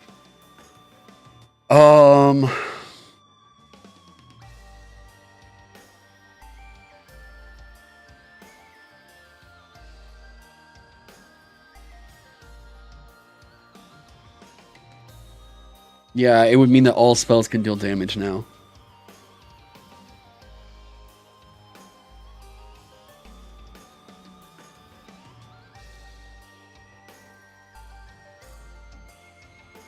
All spells can be cast to deal d6 damage. When you do, consider narrating how the spell deals that damage.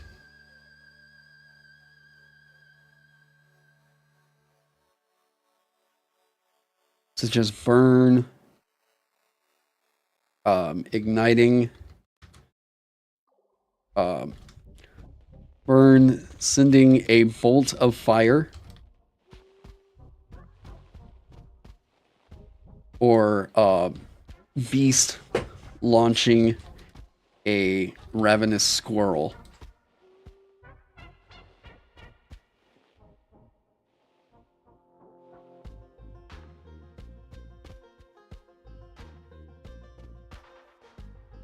Yeah, at the target.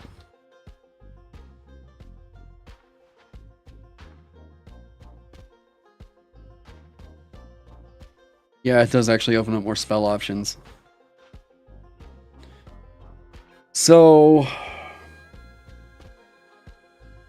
there's a couple things that this does really well. It gets rid of weak, it gets rid of immune. Stab blocks are starting to look scary clean. We move those into traits.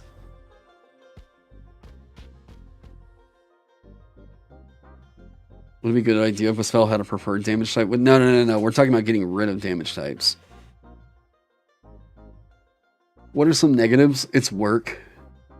It's work, and it's going to involve catching instances of where damage types are referred to in the game, which it's a 230-page game right now.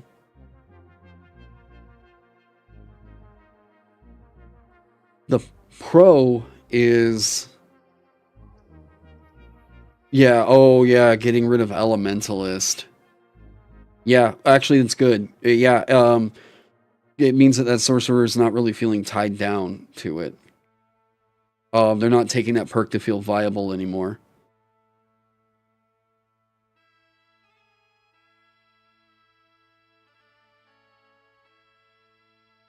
Alright, what do we think? What do we think, chat? I do have a Discord ready to point out every instance I miss. You're very, very correct there, yes. I do think that the work might be worth it. Because now you get hilarious shit like this right here. This makes Kona Bears actually a thing. Simply by getting rid of damage types, we're getting rid of a very weird, kind of clunky matter in the game.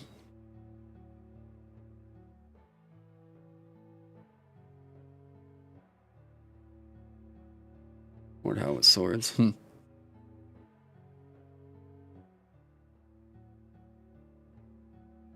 Yeah.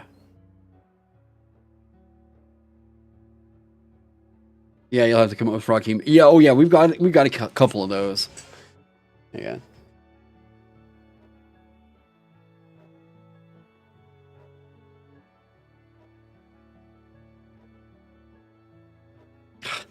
Paolo's got hot spots. He's in there itching himself like crazy. Yeah. And a lot of the basic expert stuff already has it coded in. Yeah, you get to justify the damage. Yeah, the blunt side of a blade is now usable.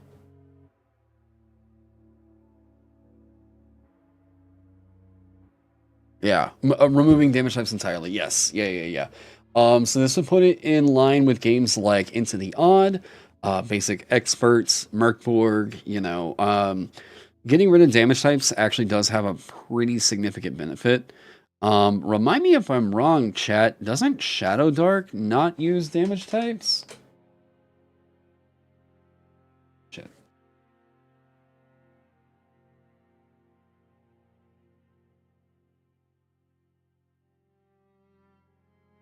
Yeah, Shadow Dark doesn't use damage types either. Oh, yeah, this also gets rid of some of the weirdness about having to code in 2 damage types on a thing. Like poison.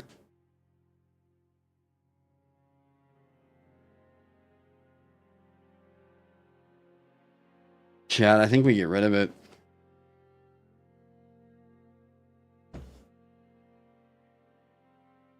You can still be resistant or immune to spells. Yep, you just straight up say it in their stat block. Okay.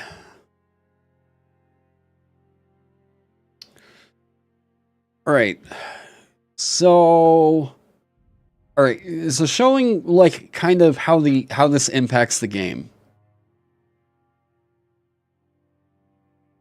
There's a couple things that this is going to hit, but I want to talk about something in particular here. Part of the complaint that has been going on around encounters is that people don't really know how to really build stuff out with the threat level. And I'm going to be completely honest with you all. It's a ballpark, right? Yeah, we're getting rid of damage types. Yeah. Yeah. So to me, my background is with Pokemon, right? And I get that. I get that a lot. I love the idea.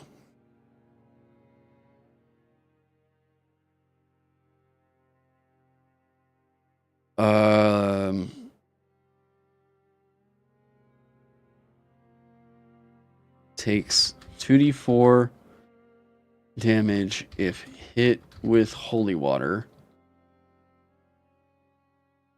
And silvered weapons deal an extra die of damage to it.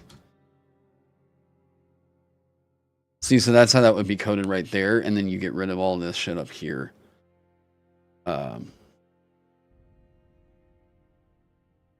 Breathe. We can, honestly, like, we can ignore the shit with toxic.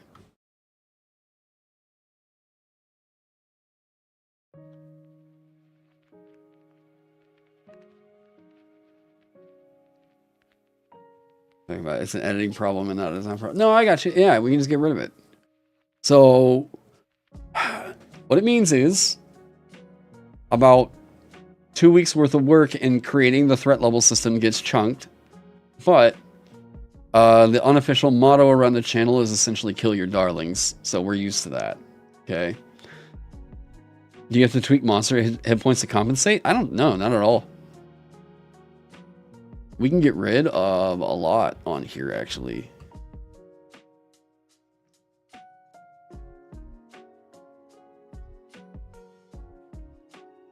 Look at that. See?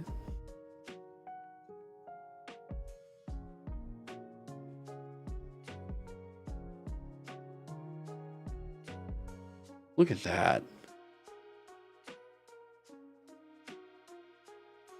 Yeah, this opens up a lot. Do you want to be a summoner who just throws badgers at people? You can do that now and it's viable. We're about to get good, but it's good. Alternatives can be found. Yeah. If we need to get rid of some that, like, it was here's something that opens shit up for you instead of just saying, like, here's a spell and here's what you can rely on it doing. Why not just cut threat level entirely? That's what I'm looking at doing. So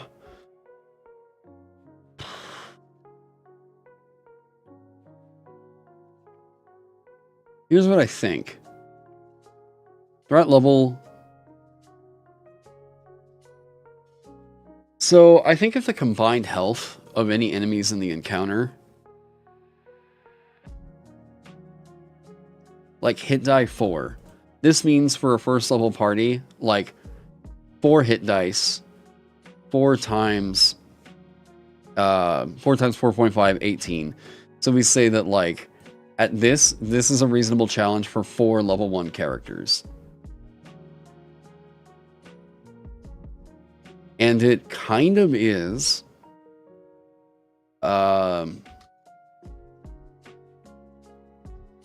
We'd add this here for real.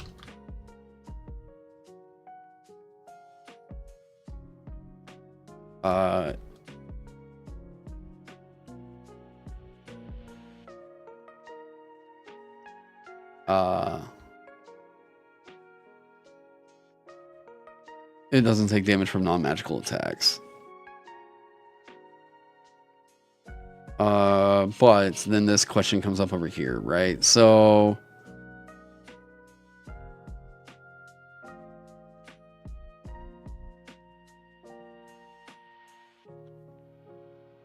from weapons that aren't magical or silvered.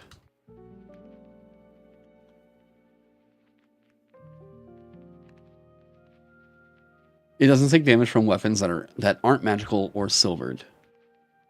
And then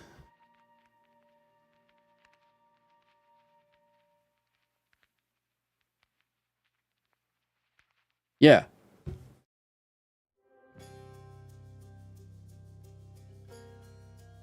It does hit the threat level calculation formula. Yeah.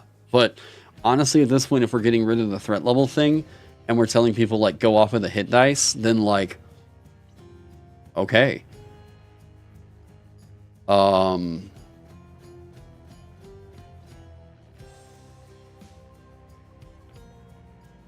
do we put here to make this look good? Undead?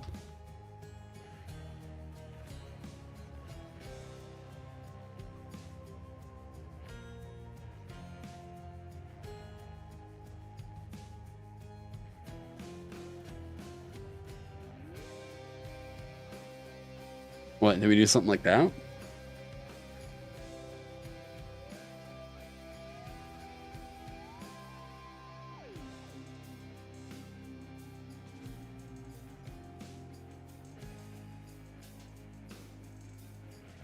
It wouldn't kill threat level. Oh no, this kills threat level. Yeah, this kills the entire threat level system. Because threat level is based off of building some calculations around how many immunities does it have, its armor, all that stuff.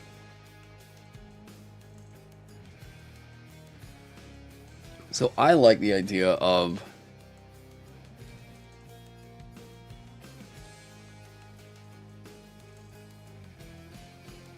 yeah, so its threat level is equal to what we'll say like hit die.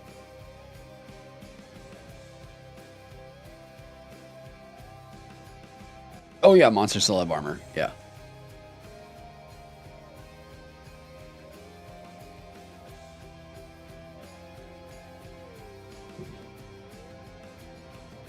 This feels like a bigger change than gunning subclasses was.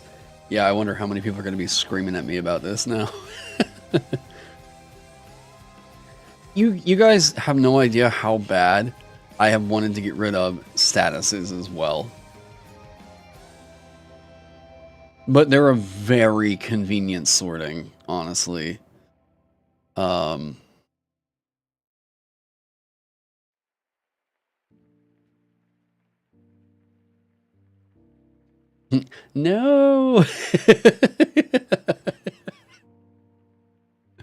Oh my god. See, every time I get on stream,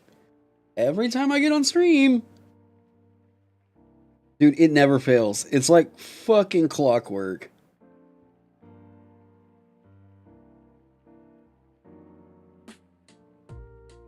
Emails?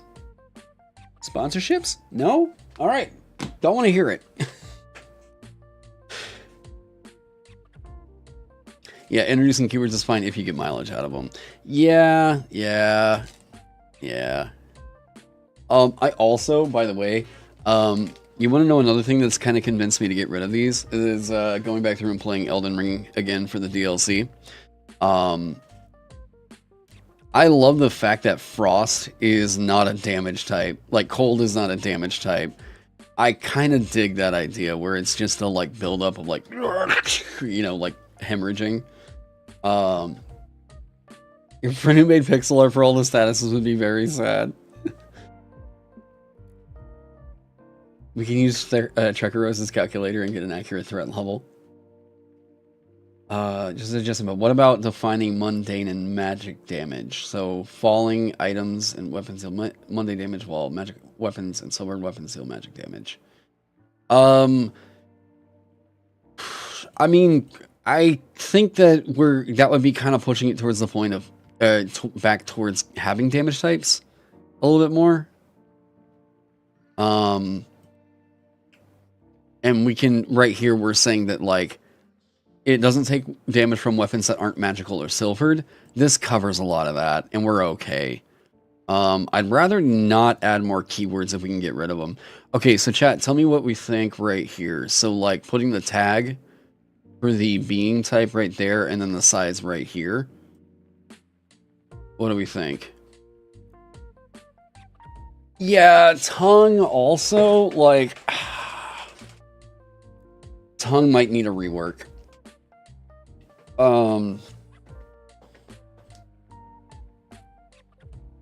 Yeah.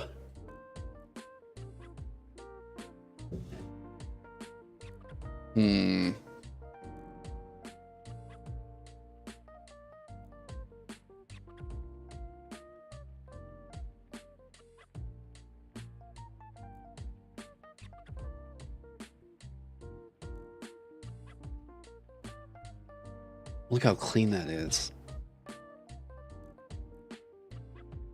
D6 and +1 fatigue, healing this being for the damage dealt.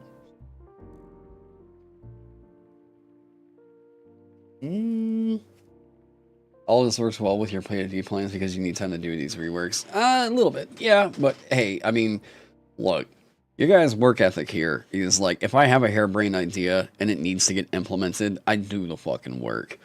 99% of the process with this game was like chipping the shit off the wall. And damage types, ultimately, there's too much to be gained out of getting rid of them. Provoking the status effects would be good. It would be a really easy way to evoke their dealing elemental damage and shit.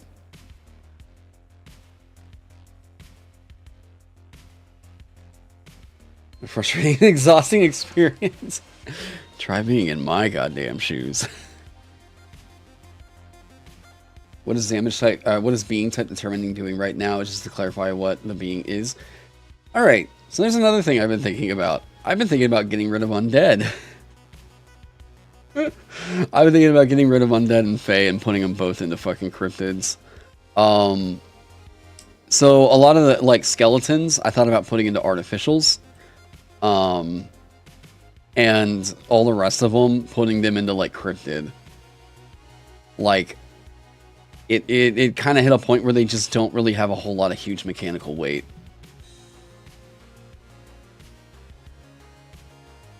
You understand what you're doing, but fire or ice doing things I think is still an important fantasy, and leaving all to be worked out by the DM is a bit of work. I don't think they're all I don't think they're all being worked out by the DM. I don't think that's the case at all. Like, I mean, it's supposed to be an improv game, so like let it be an improv game. Let's let it evoke some narrative, not like pigeonhole you, right? What is gained from removing what is gained from removing damage types, in your opinion, is exclusively loss. Yeah, so it opens up some narrative and flexibility for like how you're interpreting what this thing does. Also, in terms of spells, it's like you're allowed to pick spells now that you just want to use to like do certain effects. Not exactly hyper specifics on this needs to deal damage, because now all of them deal damage, right? This isn't really a huge operator here, but this is just a personal thing for me. It kind of always bothered me how whenever you were describing, like, you find out, okay, well, this thing is weak to these damage types, and you go to communicate that to your party, and you're like, guys, this is weak to cold damage. There's a couple times where I've seen Critical Role, and Marisha had a feature that let her know about the resistances and immunities of like monsters and stuff, and it was always so fucking funny to see how they would try to roleplay that out, because it does. It is so... That is a moment where, like, communicating that to other people immediately reminds you you're playing a game, right? Yeah, the police brutality monk. Yeah. This is opening it up by virtue of not classifying it, right? So we know that by you casting these spells, you're able to deal more damage to these things because you've got something magic, right? Have I seen what Brennan is cooking with Downfall? I have not been paying attention to any... I really don't watch actual plays. I am so disconnected from that entire sphere of this scene. Yeah. Yeah, often mechanics that are spelled out can give you important guidelines, but they also make you think this is the only way to do it. Correct, yeah. Player characters are now getting a chance to be creative. Yep. Yep, you can make Frost theme mages easier. Yeah, because now it's like you're looking for an effect to your magic, not necessarily specific damage types. If you wanted to say that, like, Zap is actually this other thing, and here's the effect it does, and I'm dealing it to deal, like, cold-themed shit, then, like, okay. You're zapping its strength through... you know what I mean? Plenty of games have been doing this, also. Not really to the extent of what we've been doing here. This is, like... Oh, where was it? I think... Knave actually did something similar. I know Cairn, right?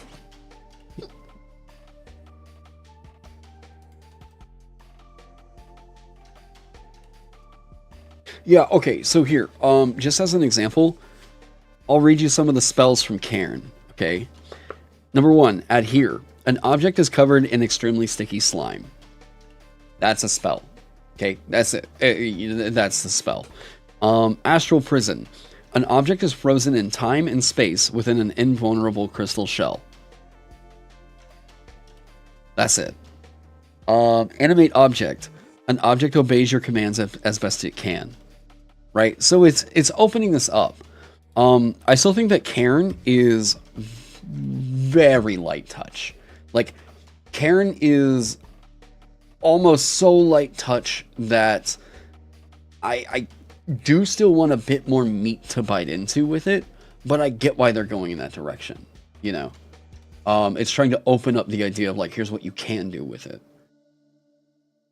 And you can implement damage type specific features on an elementalist. Yeah. No, not Karen, Cairn. This. Cairn by Yochai Gal. I hope I'm saying his name right. Yeah, the Karen TTRPG. Yeah, your Entangle spell can now either be vines, wires, invisible force, or tentacles, and they all make sense. Yep.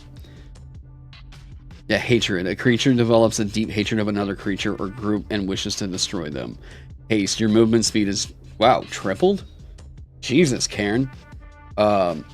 Yeah, multi-arm. You temporarily gain an extra arm. That's it. That's it. Leap. You jump up to 10 feet high once.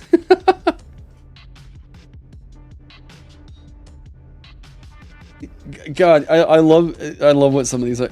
Liquid air. The air around you becomes swimmable. Like, oh god. That's so funny. I do really love the idea of that. This is delving into opinionated design, but oh wait, overly minimalist design? But I think this kind of overly minimalist invites too many uncertainties when running games. As a DM, I want concrete definitions, not loose suggestions. I mean, maybe. Like, I think the game is still doing enough to where it's like, it does this much damage. And to me personally, that's all I kind of really care for. If it's like, okay, yeah, a little bit's gonna be more up to interpretation, but like, you know? The spells, all AoE elements and spells are compacted into one. I think DC20 is going in that direction. Ah, there you go.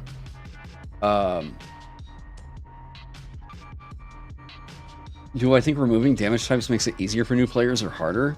Probably easier, I would think. I mean, they're just rolling a die and it deals that much damage. They don't have to think about anything else beyond that, right?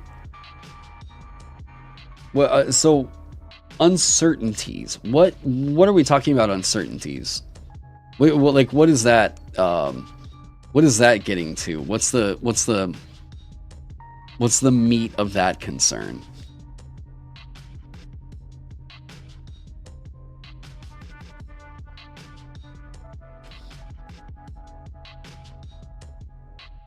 Everything will eventually be too vague. Hmm?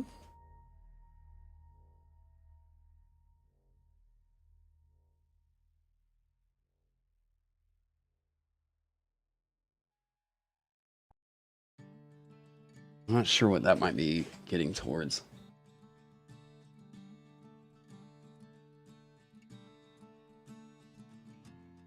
Oh wait, this should this say damage? No, because attacks deal damage. That's probably all we need.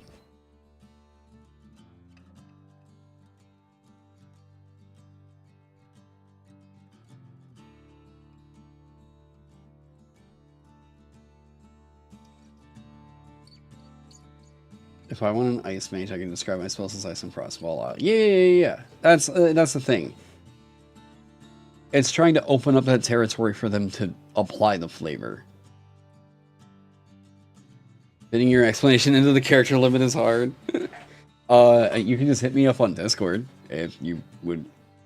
Yeah, if you want me to check it out there. Should it not specify damage since casts don't always deal damage? I mean, there's no other reason you would be rolling dice up here other than for damage.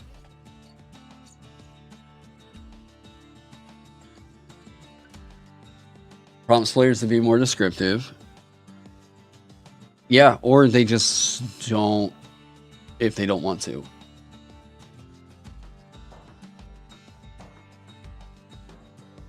Could be an action that heals. Then we would say, like, restores 3d6 hit points.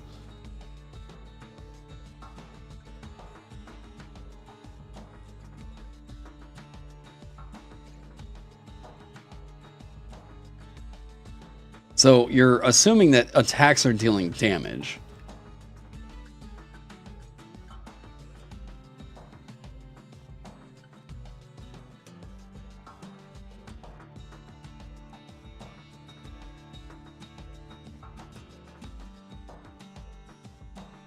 Wait, we do... Hang on.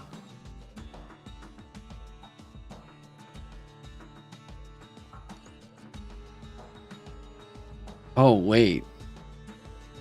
Oh, wait. Oh, we don't have to get rid of all this. I got it.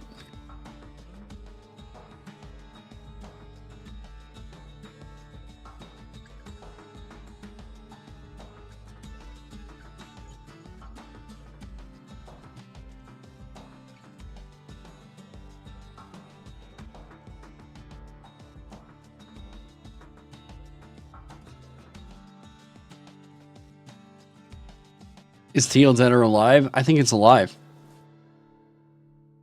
TL is equal to hit dice divided by 4. It's undead.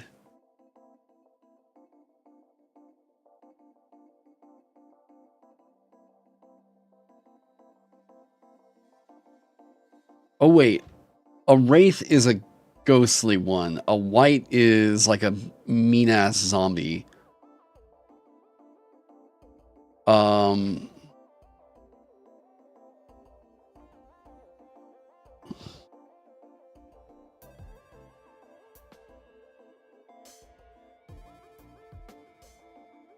Hmm.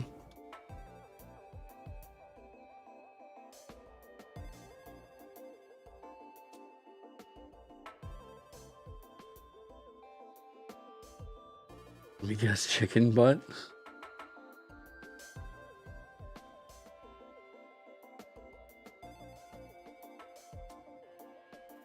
I am reducing the threat level to only one variable.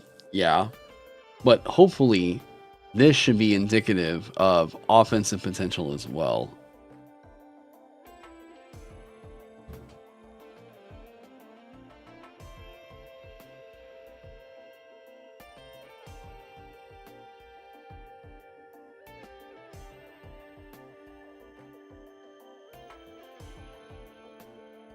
You know, a lot of fun describing your Magus fight.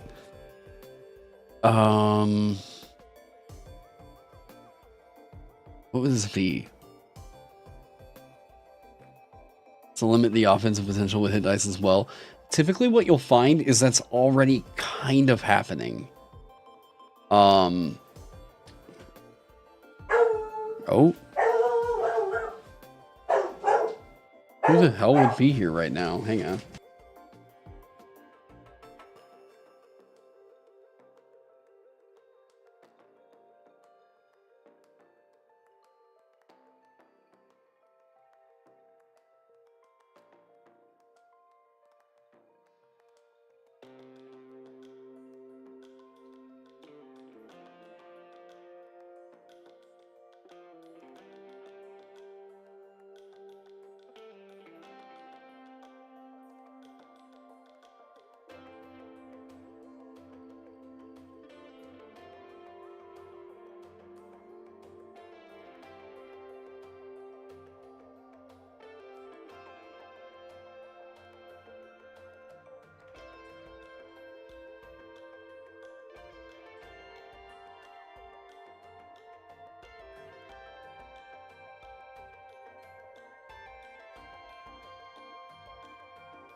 Long guy.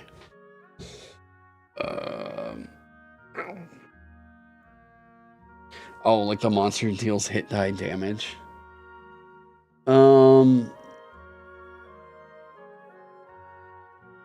I've never been a big fan of that. That always feels a bit weird.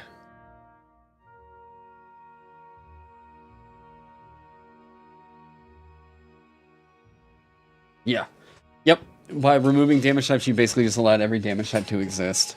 Yeah, you can describe Radiant and Necrotic again or even further. Yep. Right, Jack, what'd you get? A layer of certainty for what monsters are actually doing. Magma Elemental does the 8 blunt and 8 fire. For me, the monster doing some various 8xx damage. For example, a flame kindle, which presumably is this version's unharmed by heat and whatnot.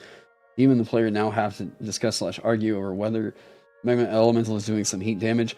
I would say if they're discussing and arguing, they're not on the same page about how this game should be played. Yeah, so like if it says something, then like DM should be encouraged to basically be as generous about that as they could. They're meant to be action heroes, so like let them be action heroes.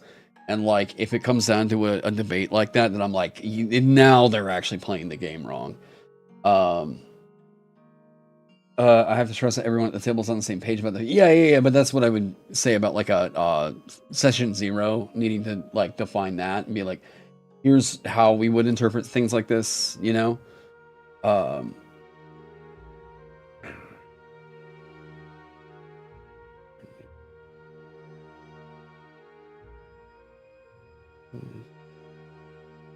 Ooh, I'll need to think about that one. Yeah, cheese damage. Yeah. Yeah, so like I don't really think that there's really a need for there to be like a worry of trust necessarily in what would happen with this. It's more so that like how would I put this?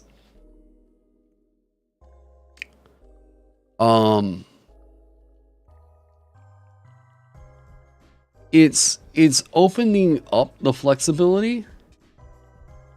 You guess it creates an inevitable unnecessary dialogue. I mean, yeah, I would say that like maybe have that discussion once. Or like just let the book basically say like, hey, the lack of damage types is intentional. It's meant to open up creativity and expression, not remove it.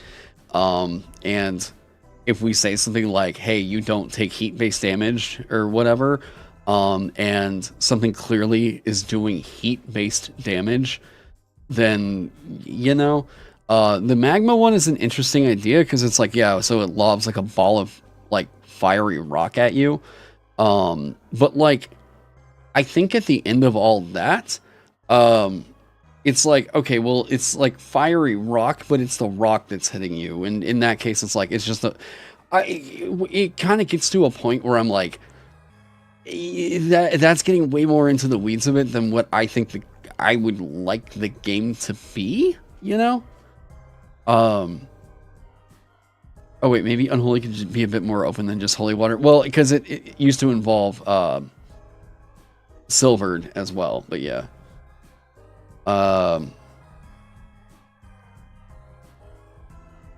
Yeah, what about the oh, yeah, that's what we're kind of talking about. Yeah. But this is another thing where I just think that if that's going to be their whole shtick, and like all they're really getting is the immunity to a certain damage type, then like we should probably open that up a little bit. You play TTRPGs that don't have hit points or damage types. Actually, there are probably no. I'll venture to say that there are way more TTRPGs that don't use damage types than do. Actually, I'm super curious about this. Can someone let me know, does Daggerheart use damage types?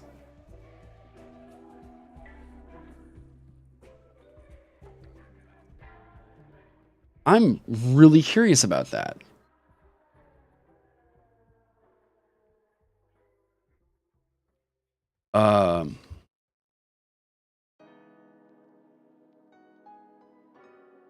You believe so?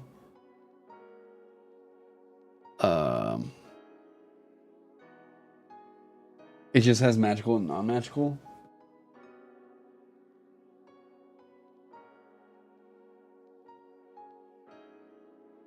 You can check on Demiplane.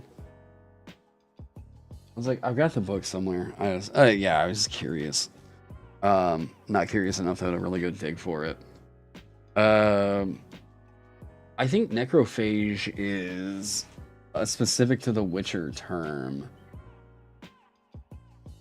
There we go.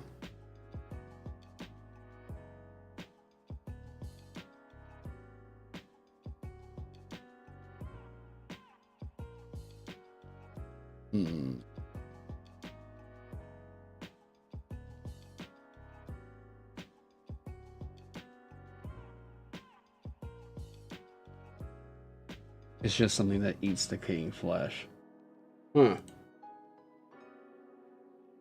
Physical and magic. Yeah, see, it's...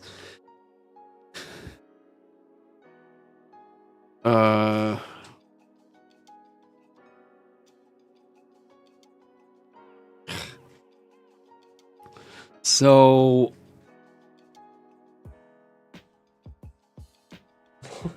What's the deal? You are a-okay. You just got on here. Damage done by magic, damage done by weapons, damage done by X, none done, no damage type. Yeah, I think that this is the right move because we're not really. We're also getting rid of a lot of these ideas of like, oh, well, is it immune to this thing? Oh, also, by the way, it gets rid of some odd murkiness that happens around like if we're doing solo play, here's how much damage it deals. Just say that. Or like, oh, well, it takes from these sources of heat, it takes additional damage. Oh, okay. Do we have a way to do that? You know, like opening it up to where maybe they can reinterpret an ability to potentially allow them to do that. I think that this is the way to go. It answers so many problems. And like it also doesn't require us to have the weight in here about like weakness.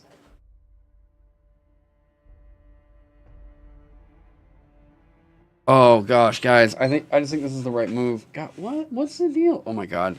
I The negatives massively outweigh the positives. I don't really see how it I mean I don't really know how massively I mean, especially considering that more games do this than don't. I just don't really know how it hurts the game. Like, there might be some disagreements about it, but like, I think that's going to come with any way that you would do it, you know? Which is going to need a new capstone. I think there's probably going to be a couple of things that need some tweaks.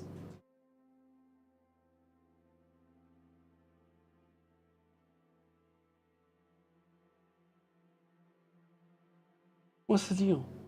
What's the deal?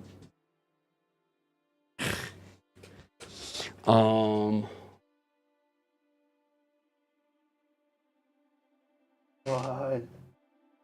Oh, he needs his nails trimmed.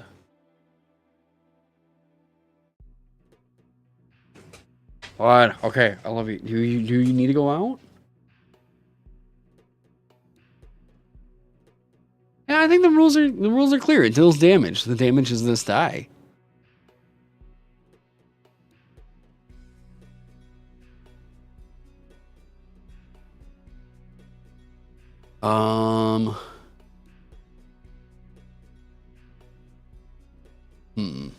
Okay. Yeah, oh my god. Okay.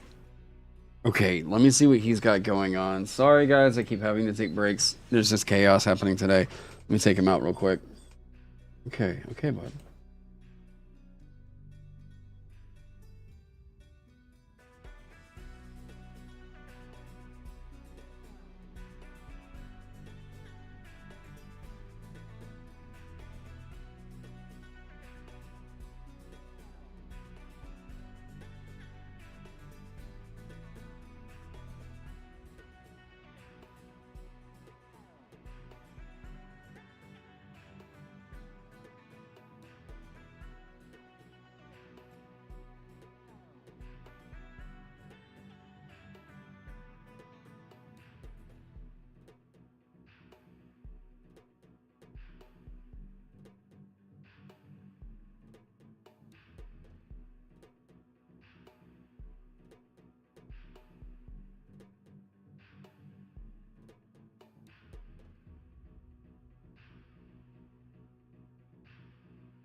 Okay. So with the damage I'm saying, to me, at the end of it, comes down to like, I just don't really think that if it's the case of an immunity, this seems to be the big hang up. So I just don't think that like, I think, okay, I feel as though a rule about remaining impartial or like just don't overthink it is kind of the direction that I like to go in, especially whenever I'm kind of running games. I have a lot more fun if I'm not having to like really go through the rule book and search for like this does this and this. I prefer like light touch there. Um and just saying that like this is damage that can be dealt. And I think we can get more evocative with effects in that way. You value that a lot. To me, it's just not important, is where I'm sitting at with it. Is there anything else that we can remove that isn't adding much while we're at it?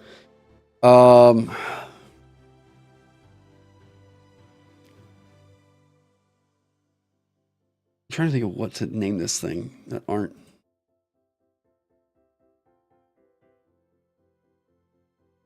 Necrotic nature.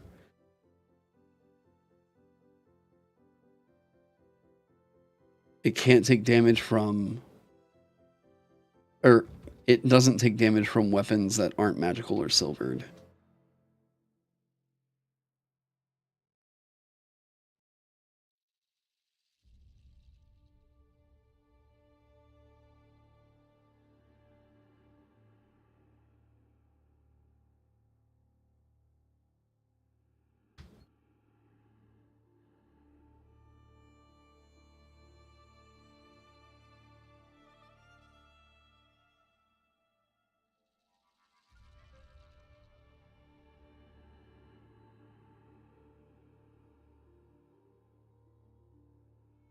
Maybe this is it.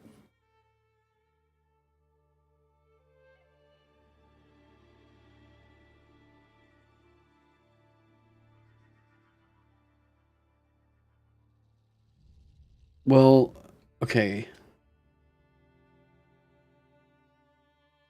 Well, because I don't know that I want this to apply to all unholy tags, but in a way, it kind of does. So, but I don't want that to apply to zombies.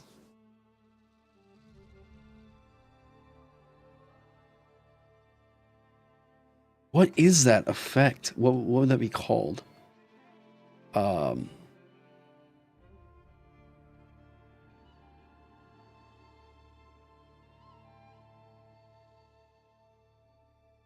okay.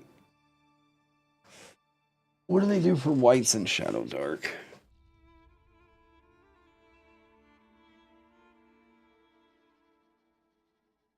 Then I gotta look at the basic expert version.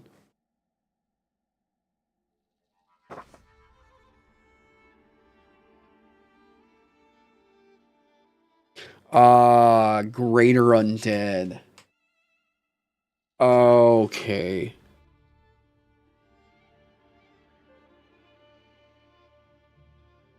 Let me spend 20 defending your boys at damage size. It's all good, man. We'll catch up with you later. I'm sure. You know what? I think I can. We might be able to convert you. Okay, we might be able to convert you. I kind of like the idea, Greater Undead. That gives it like this feeling of an echelon of power.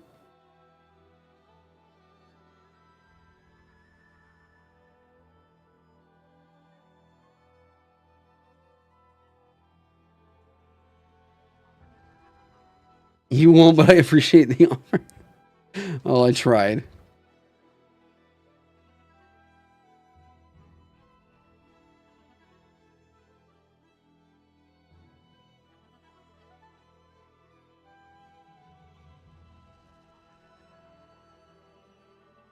Uh,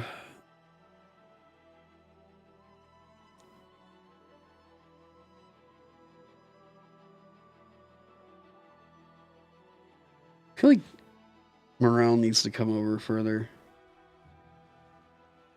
Wait, where'd that go? Oh, that took forever.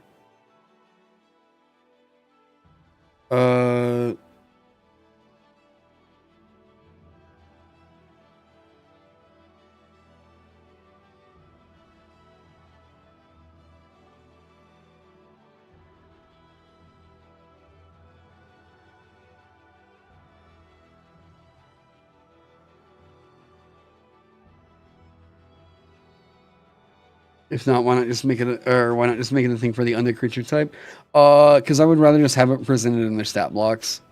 I don't know that we necessarily need to keep saying it doesn't need to eat, drink, or breathe. It can't take fatigue anyways.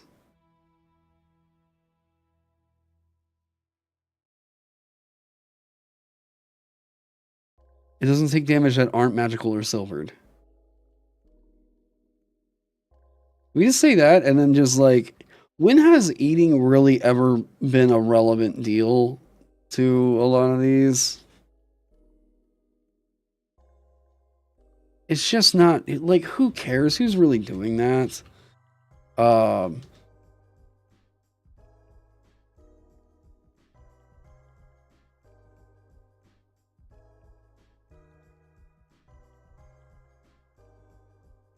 player characters, yeah.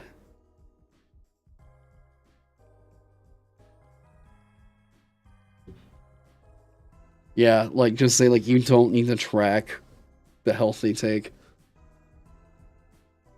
It could be a thing that tags in the undead category. I guess, but yeah. Like, at the end of it, like, how often is it really coming up? Do we really need to reproduce that? Just say, like, maybe we just say at the top, generally undead don't need to, like, eat, drink, or breathe.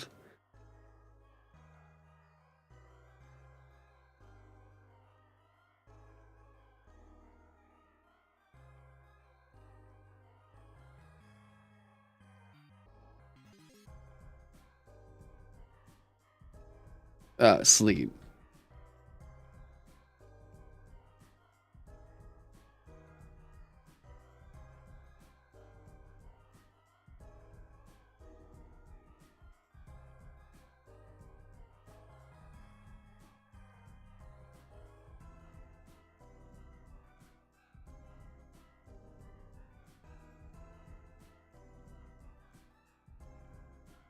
You're just gonna make a drowner. Minecraft taught me that. Oh, we already got one in here.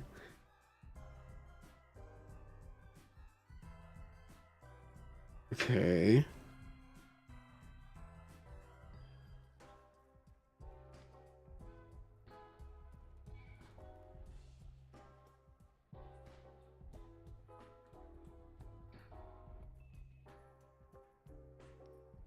Yeah, I changed dual wielding. I've been thinking about it for a while. Here you go.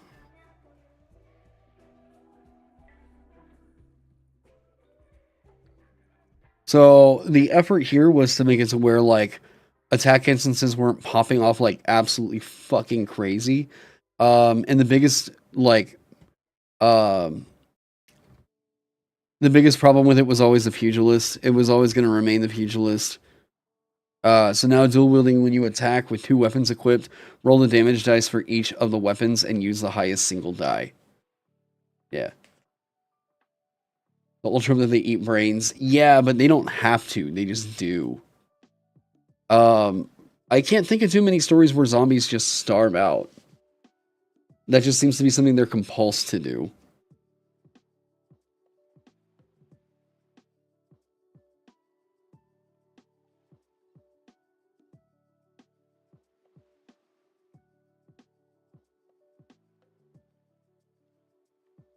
It's always on. It's the brains. Why the brains? Yeah, I don't know for sure.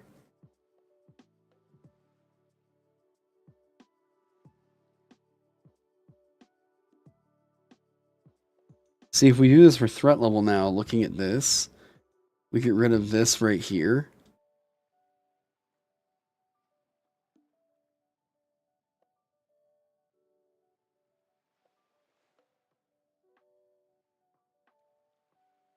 And then we say...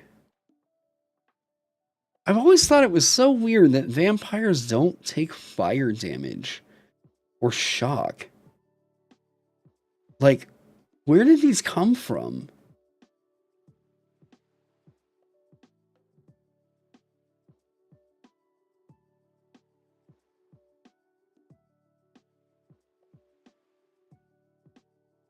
Yeah, can anybody tell me that? I guess I kind of understand fire damage. Like a being from hell.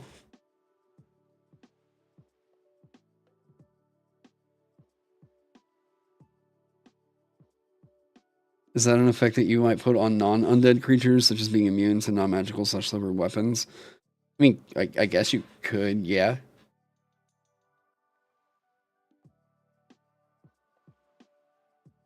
There's plenty of media where zombies starve. It's kind of the rule rather than the exception.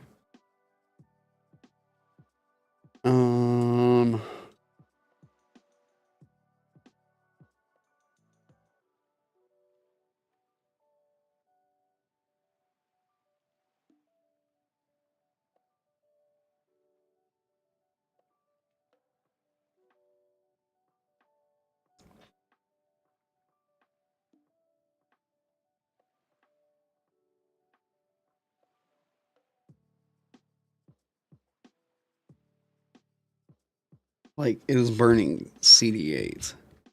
Or, yeah, it is burning D8 while illuminated by sunlight.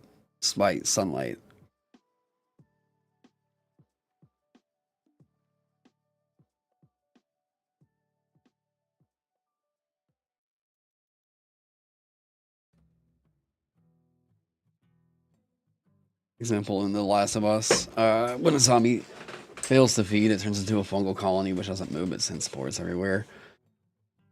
God, I really need to actually sit down and go through The Last of Us. Now people will be like, Taron, you haven't ever played it? I know. I don't think we need to keep unholy in here. We just make that a part of the holy water. You play Last of Us, I play Elden Ring Deal. Only play Elden Ring if you've played another FromSoft-like game. Like another Soulsborne.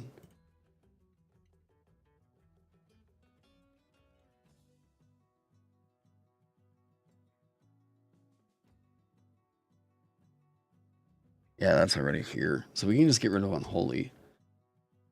We don't really... We'll code that into the item.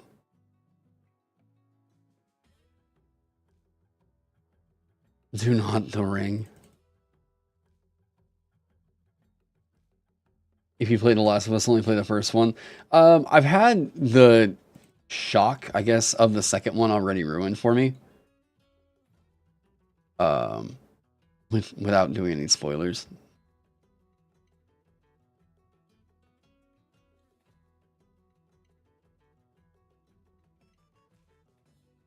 Yeah. You know what we could do?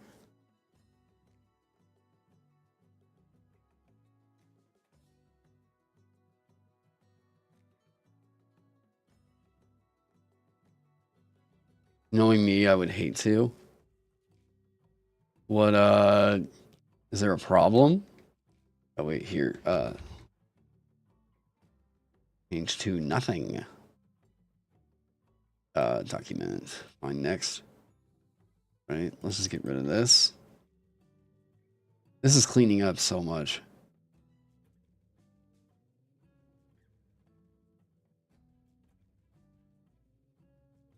Burning well in sunlight, yes. Call it a hunch? What would I not like about 2? I mean, I know the story, I just don't know the game. Because, like, everything about the story seems good from what I've heard. If there's something obnoxious about the game in particular, then, like, maybe that's a... Yeah.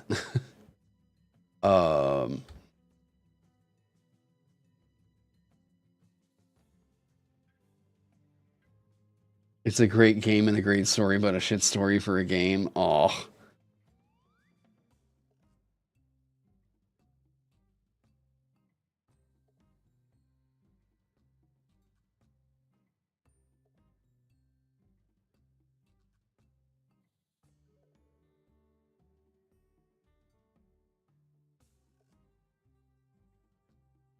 Okay. So I know what we could do there. We could do a find and replace, but I'm a little bit worried about doing that.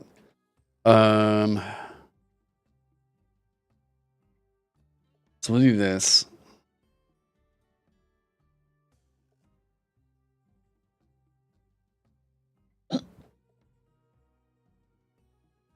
There are also some themes in 2 that are quite uncomfortable. Oh, does someone lose an eye? Is that what the hell you all are, like, getting hinting at? Ooh. Yeah, that just saved a whole ass fucking page. Ooh. Yeah, this is probably the right move.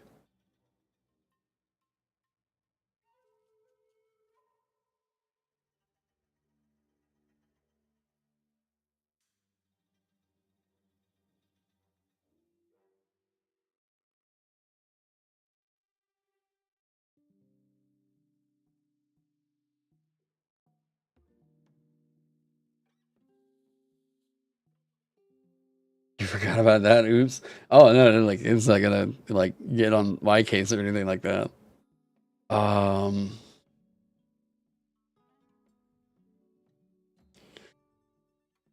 Look, a decent party is gonna be able to take down a vampire at 2nd level.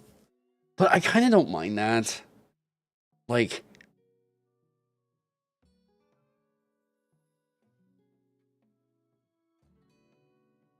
what makes vampires scary? Like, what are they? Again, I'm pulling up Shadow Dark here.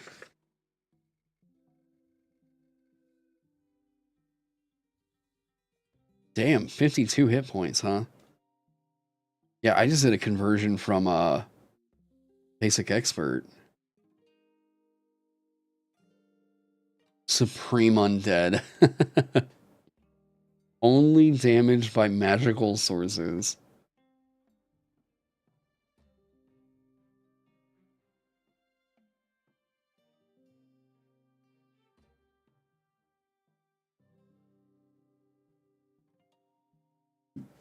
Yeah.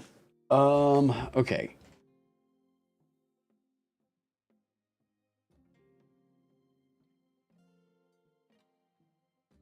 Resilience is a big one. Yeah, I guess you could count like Greater Undead as like kind of doubling its hit dice.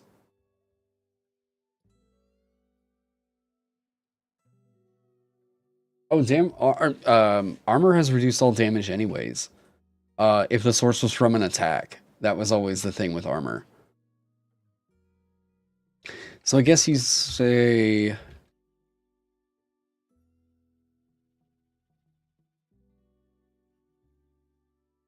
Uh,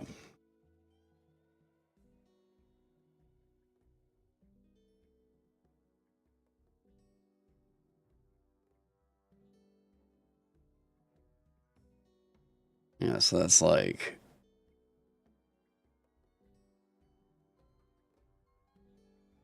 Yeah, that pushes it more up towards a 3. We'll get something proper on that later.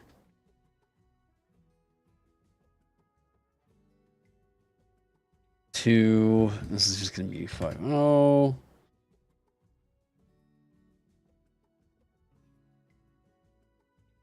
Go. All right. So there wasn't anything after Undead, right? Oh my god, we're about to start clipping pages. Okay, so we can get rid of that.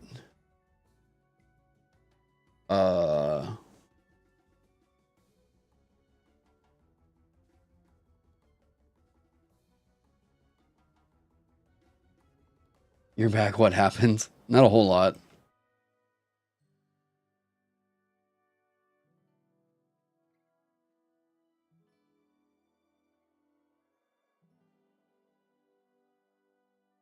Yeah, so we get rid of that.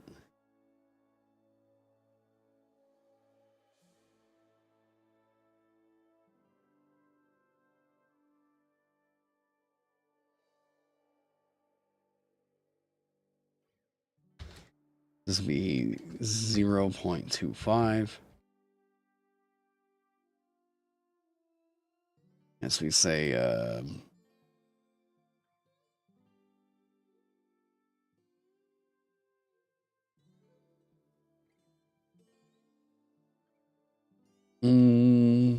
okay.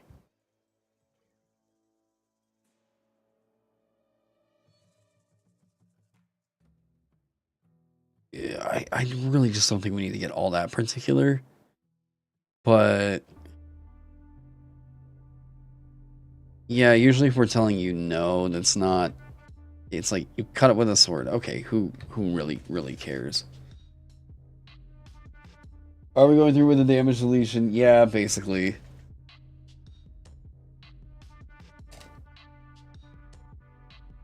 Because it saves so much. And it opens up a whole realm of territory. Burning CD4. Currently, the two real damage types are physical and magical. I mean, sort of.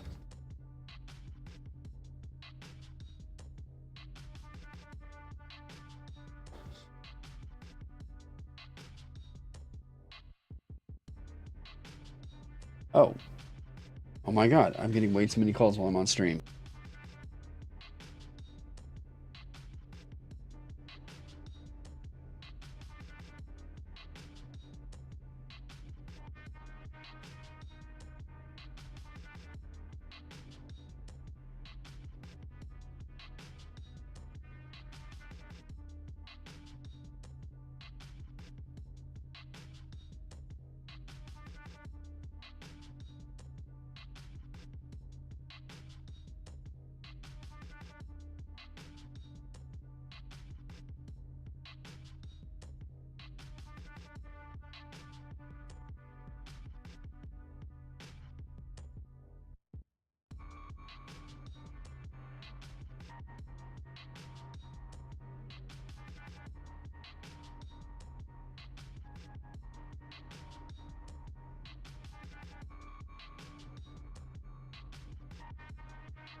Hell yeah.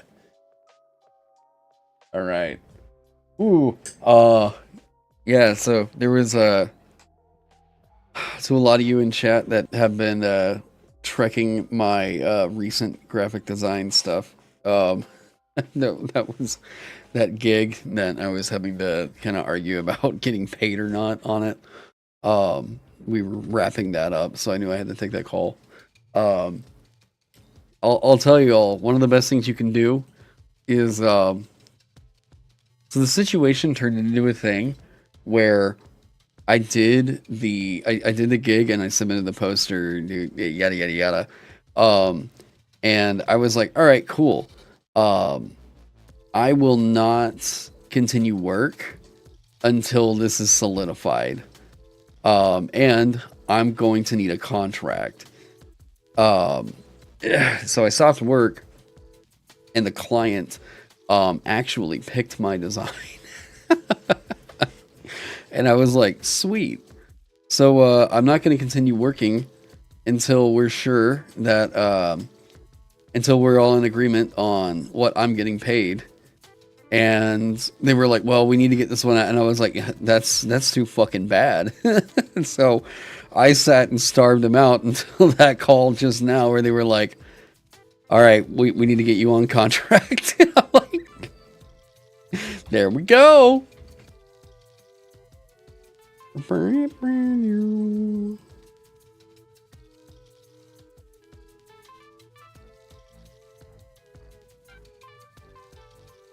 Whoa.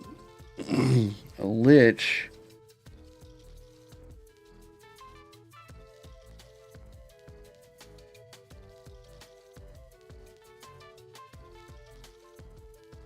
It needs some oomph in here.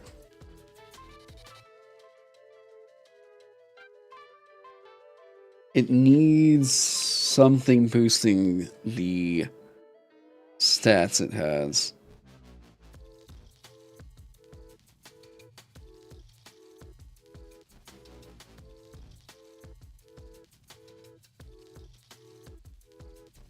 Yeah, it only takes damage from magical weapons. Yeah. Supreme. It's like, what's another word for supreme? Legendary? No.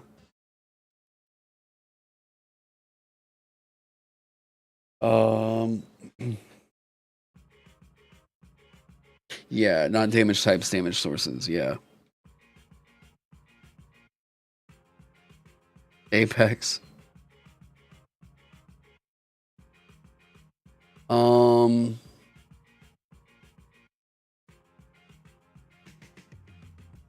Ascended, that's not really right.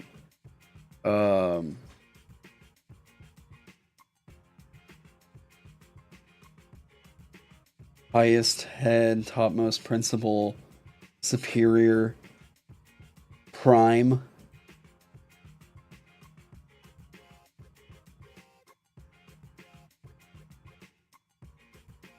Extraordinary, remarkable, rare, phenomenal, extreme, intense, great. Maximum, uttermost, peerless.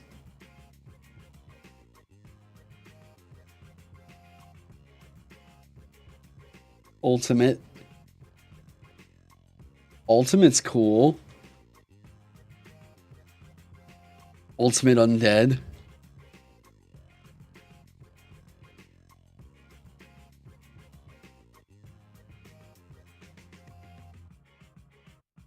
Yeah, maybe spell resistance as well.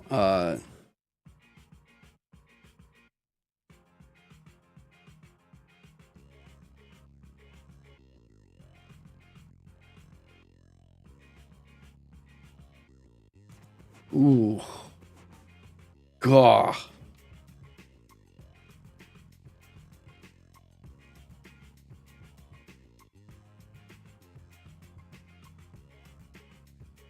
Boy, that's good.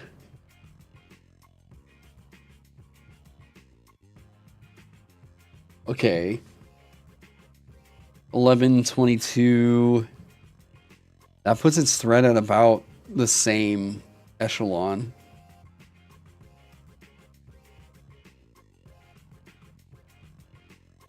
Double that. Probably actually closer to triple. That's so good.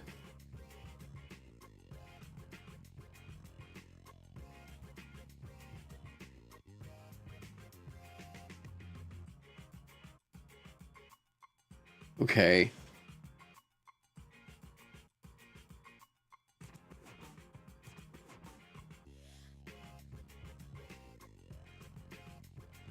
Yeah, just having it soul jar is such a fucking nasty, nasty thing. Um,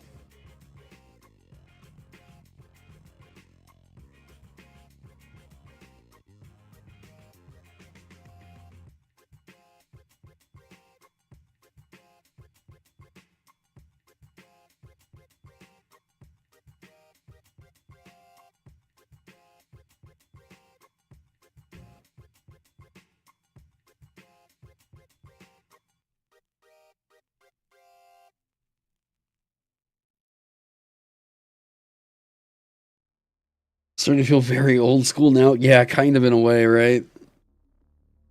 Um,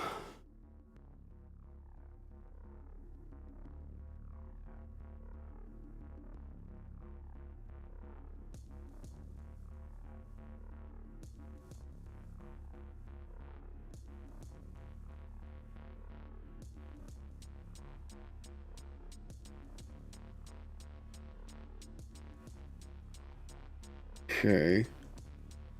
God, it's got that Dominator feature too. That's so fucking scary good. Yeah,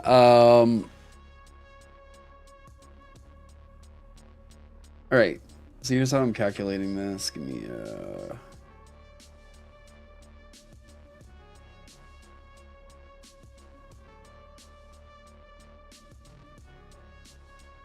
so 11 plus 11 for the magic resistance. Here's actually how I would do that.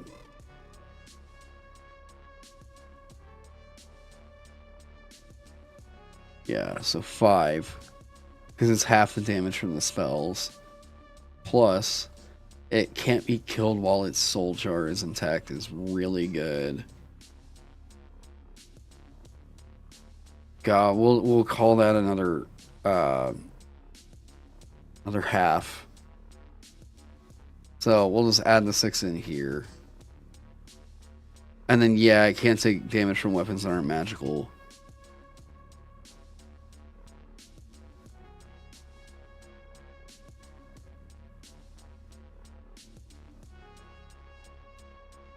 Again, ballparking, that's all we're really kind of interested in right now.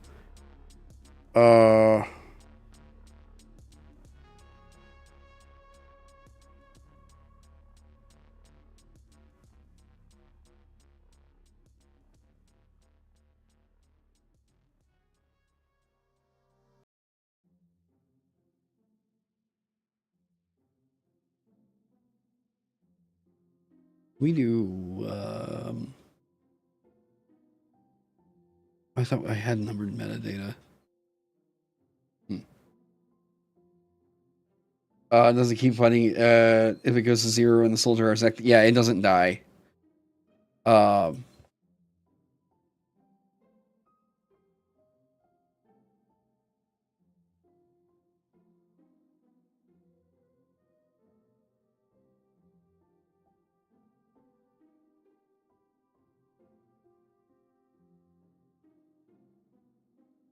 So I think the way that these actually work is its body dies, but it goes to the soul jar, right? It's like reborn in the soul jar.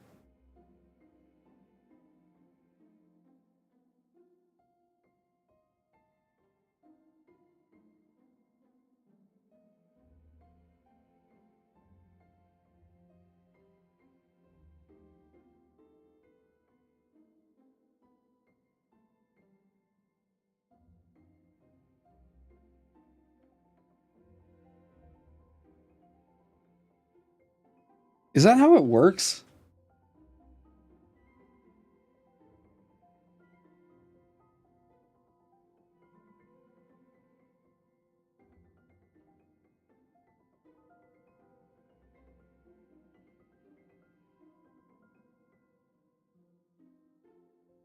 Yeah.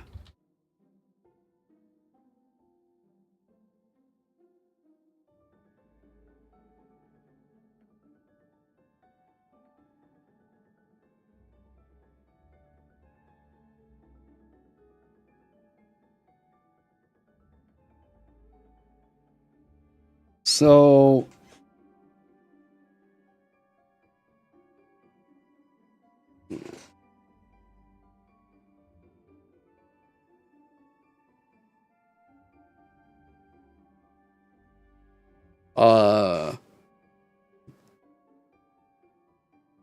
I'm drinking one of its intact soul jars. I think if it's just like it can't be reduced below 1 health, it's going to be way easier for combat negotiations. Because I don't think.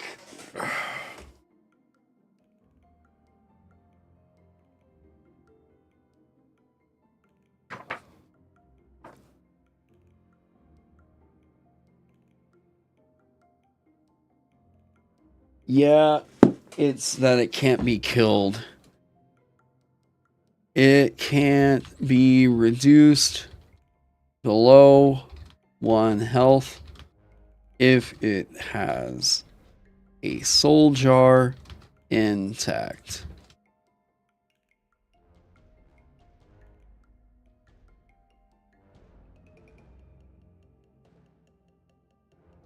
A ghoul.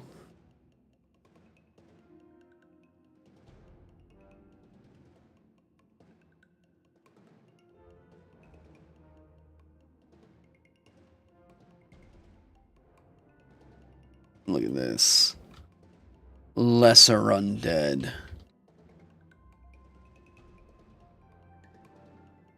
It takes an extra die of damage from silvered weapons.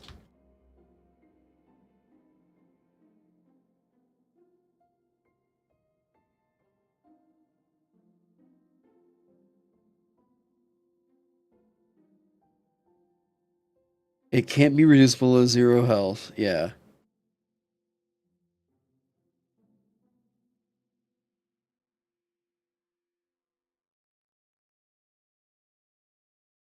By a crit.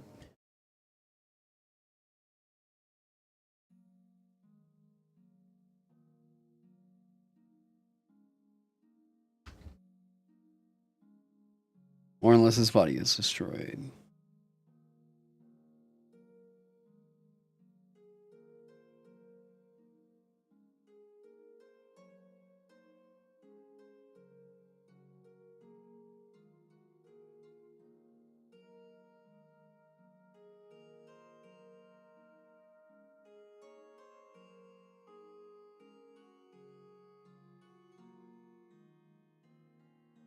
Ghoul. Alright, so tracking some of these changes.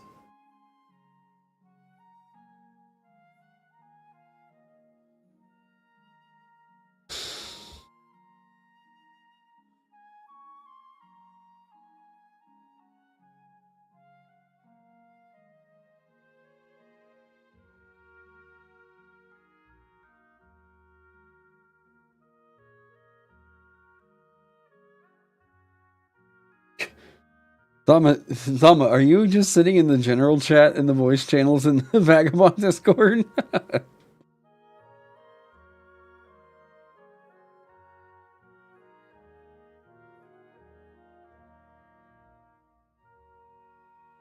This is okay.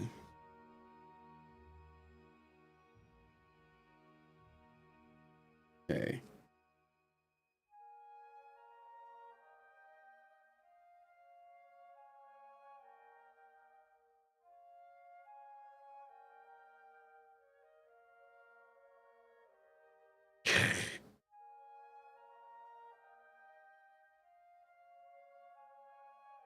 What are you doing? I'm always curious about that. What are you doing over there? What are you just sitting?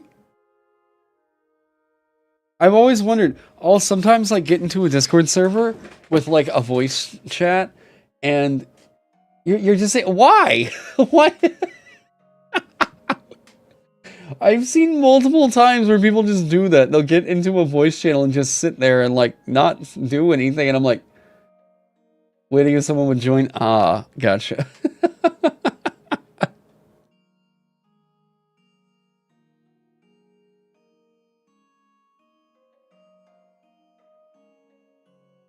Oh my god.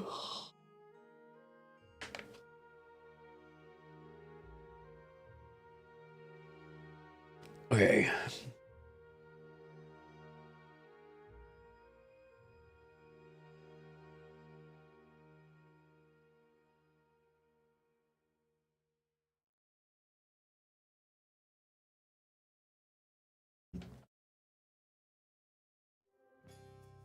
All right. So we'll remember in the bestiary, we've got to come back and wrap up some of this. But guys, look how much this saves. Look at that. We get rid of these. Oh. We just, oh god, we get rid of that.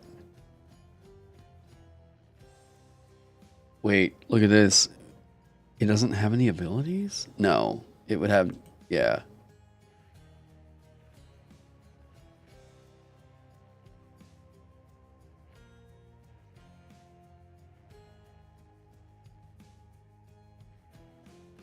D4 plus D6, so how about just like a D6?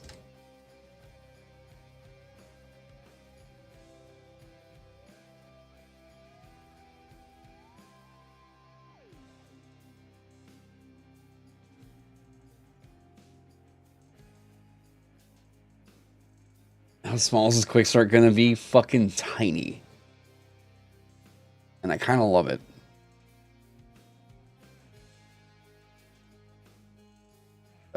See, because we can get rid of this.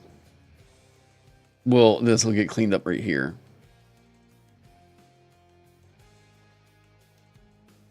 The Death Knight.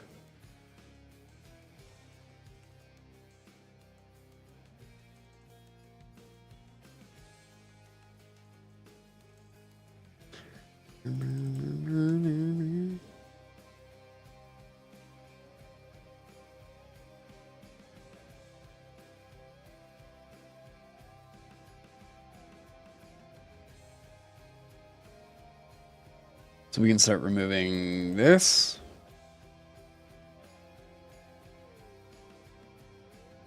So lesser. So we have these little echelons in here.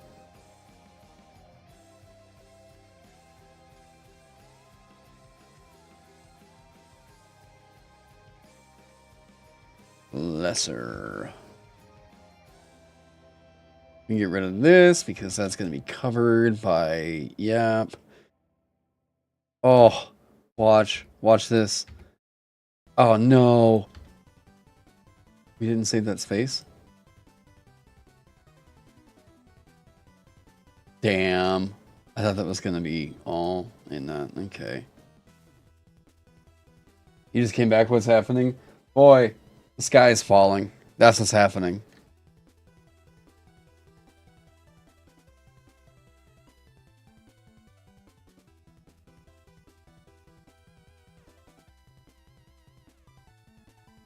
Okay, that's like a lesser undead. So we're gonna...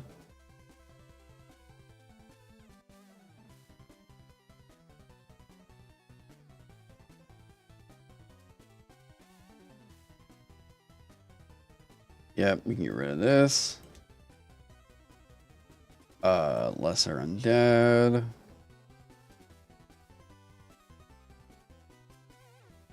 This would be a greater undead. Lesser.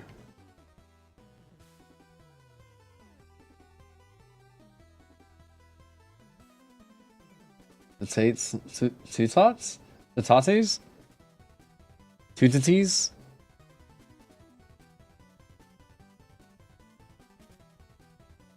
Oh my god, I cannot be yawning right now. Lesser. Lesser. Oh, wait, no. Trimming the fat. Oh, and this is from the entire system. You kidding me? Look at that. We get rid of these. Oh. Get rid of this.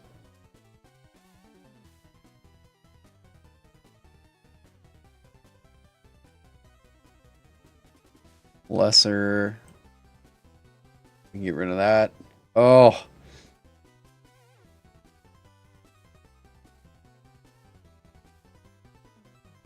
What?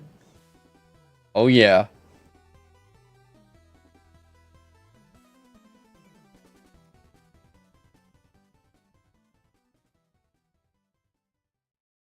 Get rid of this. Get rid of this. The madman.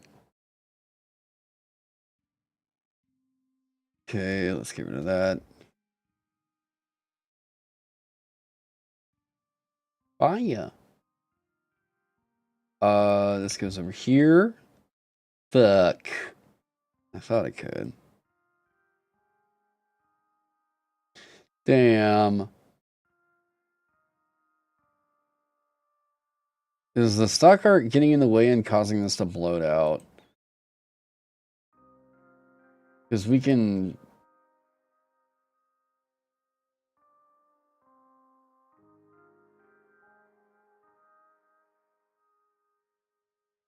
We're getting rid of any more pages? Guys, we might be getting rid of more pages. I mean, the Lich has got to go with that Lich art. Like, dude, this is such a sick idea for a Lich.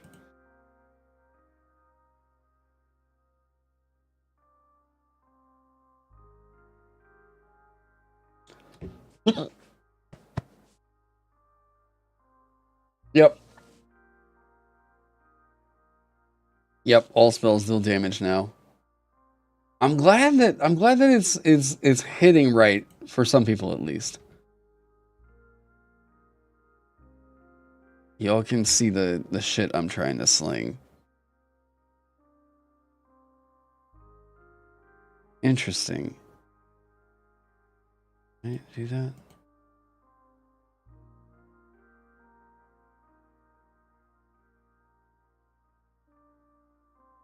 Damage is what, yeah.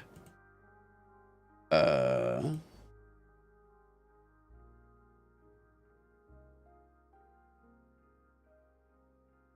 you go. Umberman survives, yeah. Is there... There's probably no way to get that on there. Zombie, lesser undead. Okay, so we're looking for... That's probably going to be a greater... Here, we're gonna pull and move some shit around. So we need to find the greater undead text. Skeleton.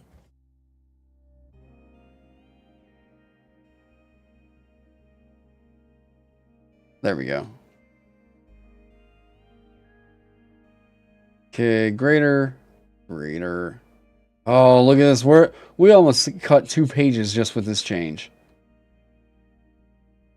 Greater. Oh, yeah. We can do, like, Magic Ward 4 on the fucking vampire.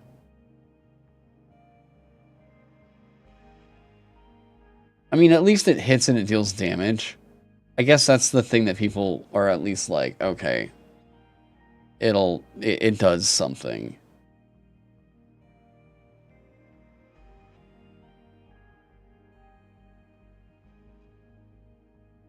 Okay, zombie is a feature that got a change.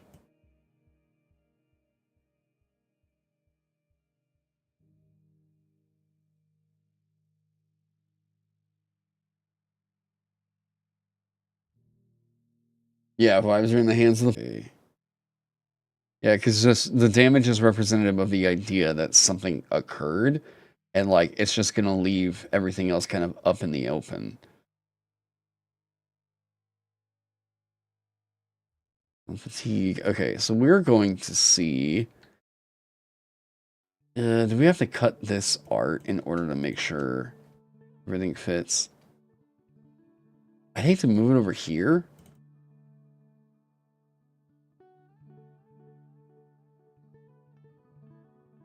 And then the Lich would... Okay, so the Lich has got to stay there. What if I move Blazing Bones over?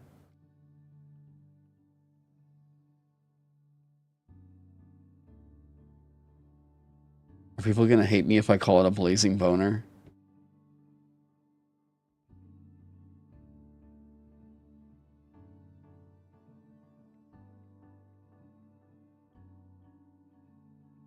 And then we move you.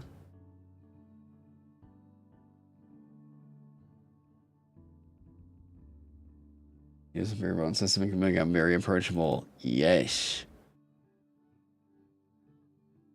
Yep, I am. Hopefully this is going to push even further that, like... Here's the deal. I've never really felt that crunchy games always justified their crunch.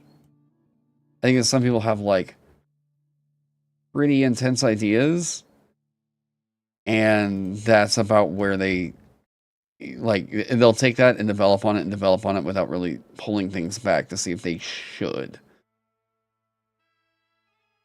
Greater. Okay.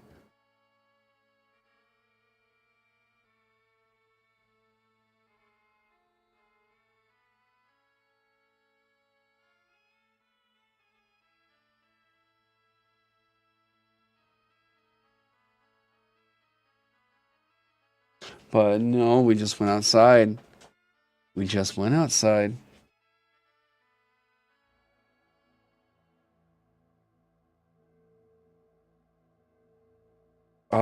Two claws and a bite. Both claws at the same target. The bite can automatically hit. I think that has been kind of cool in practice. Okay. So we're going to go through and look and make sure they all have some sort of an undead feature. So greater undead, lesser, greater. This one should be a greater.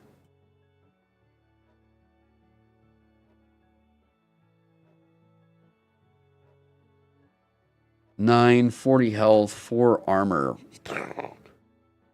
You have a question about intercept and focus? Okay, let's hear it.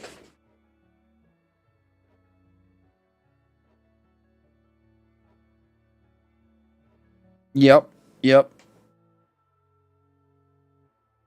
Focusing on magic, that's the key thing. It's only on magic.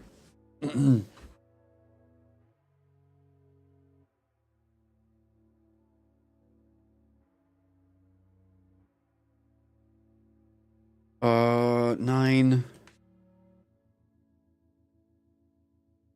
4 from the armor.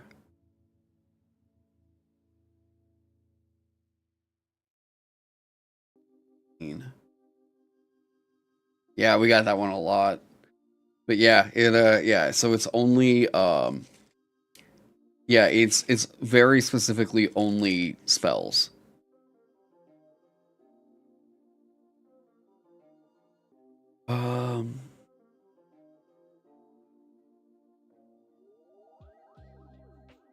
Okay. This could be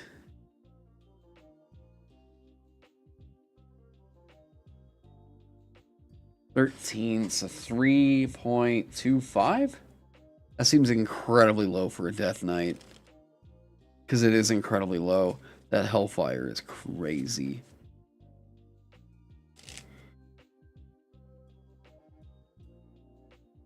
So it's more like...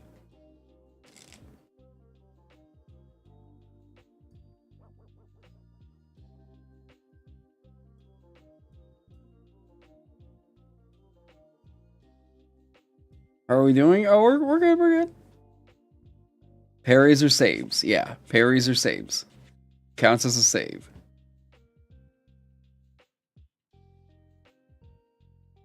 Has hover been clarified on the air kindle? Do you change it to focus supply at your table? What do you mean clarified? What was the what's the I guess the question there.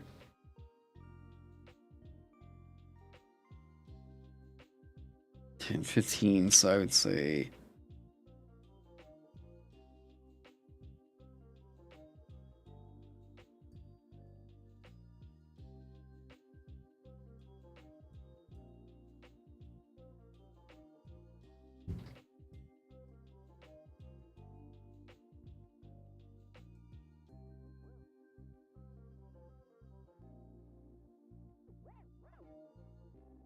oh.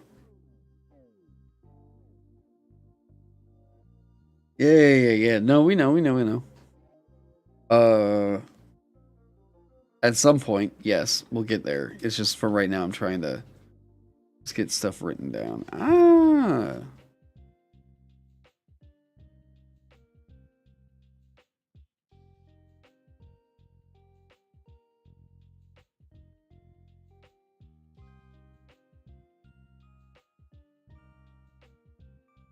Seven. So right now, that is super not. It's goddamn. No, wait.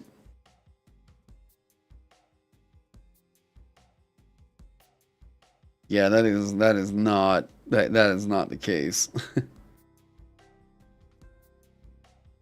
Parry should be added to the saves list. Well, parry is not it's not listed on their sheet other than as a melee attack, right?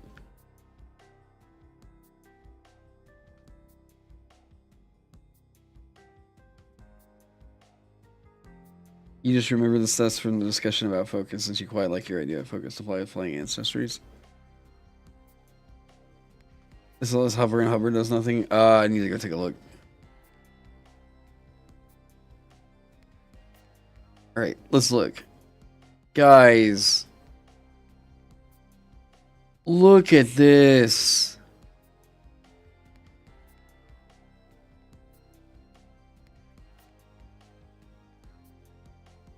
We just cut a whole spread. Okay, is there anything that's redundant on here? Can we cut 2 of these somewhere?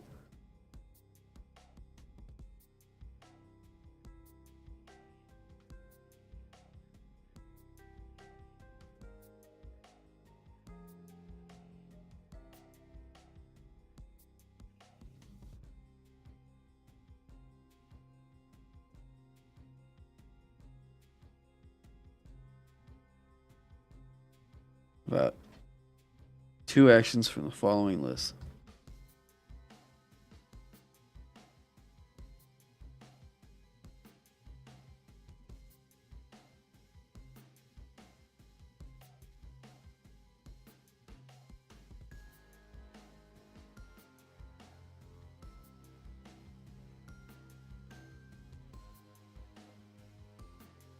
Ah, fuck.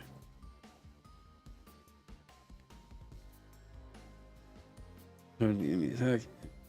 Anyway, yep, there you go. Thank you for that. Okay.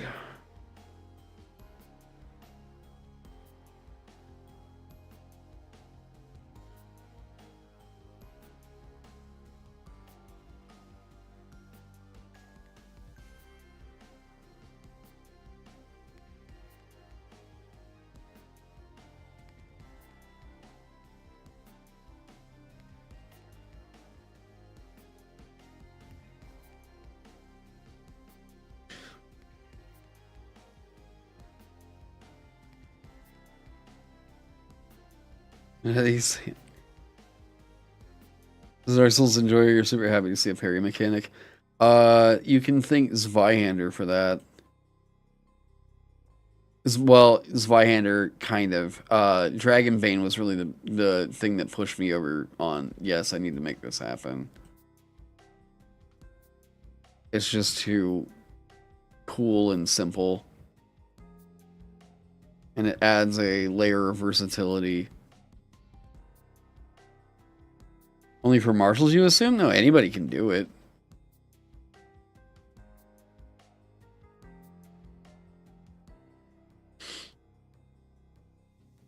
Okay, bloodied is not really a status, it is a state.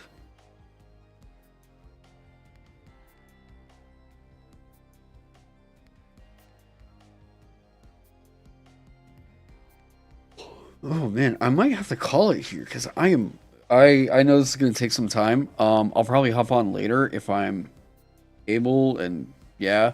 I just have not been really getting great sleep, and I can feel myself slowly passing out.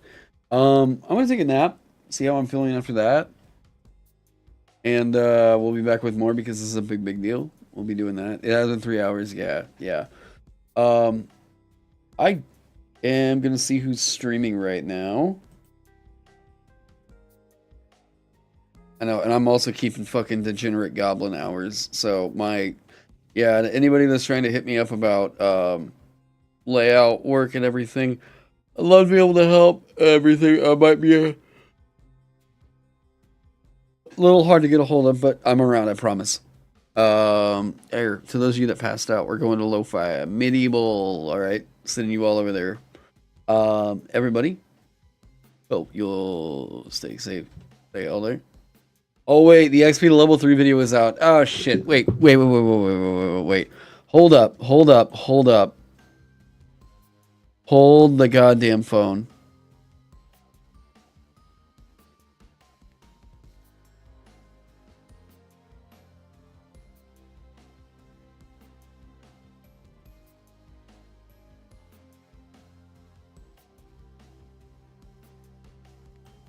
Oh, it's 25 minutes long. Hang on. All right, hang on.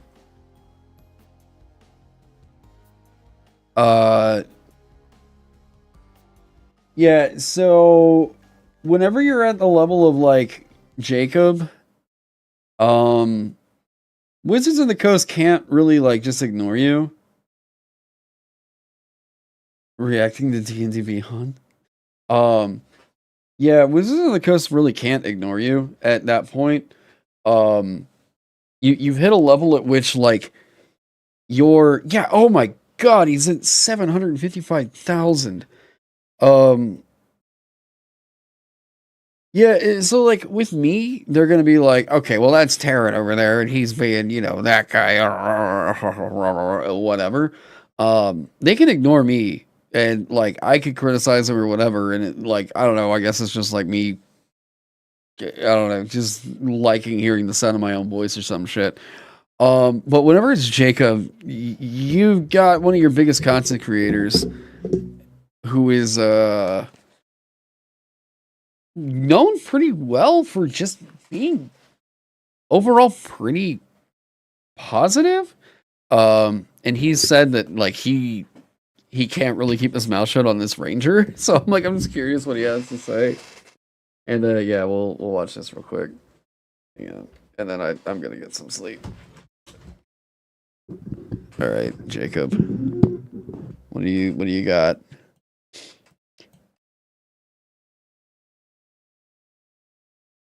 Yeah, this is to me. It's like almost as if someone like Will or Jenny D was, saying something. But usually Jacob is like pretty damn positive most of the time and doesn't like putting out like, he says like hater energy. So yeah, by the way, without seeing anything he's got in this video right now, I've already I've let my opinions be known. This ranger is fucking way bad designed. I went through for like 2 or 3 hours and broke down my critiques of it. Um, this is so odd. I really don't understand like how they were making some of the decisions that they were making around this thing. Um, this thing is not done. They're actually releasing incomplete work. The old Ranger video is pretty funny. Which old one? Jacobs? Oh.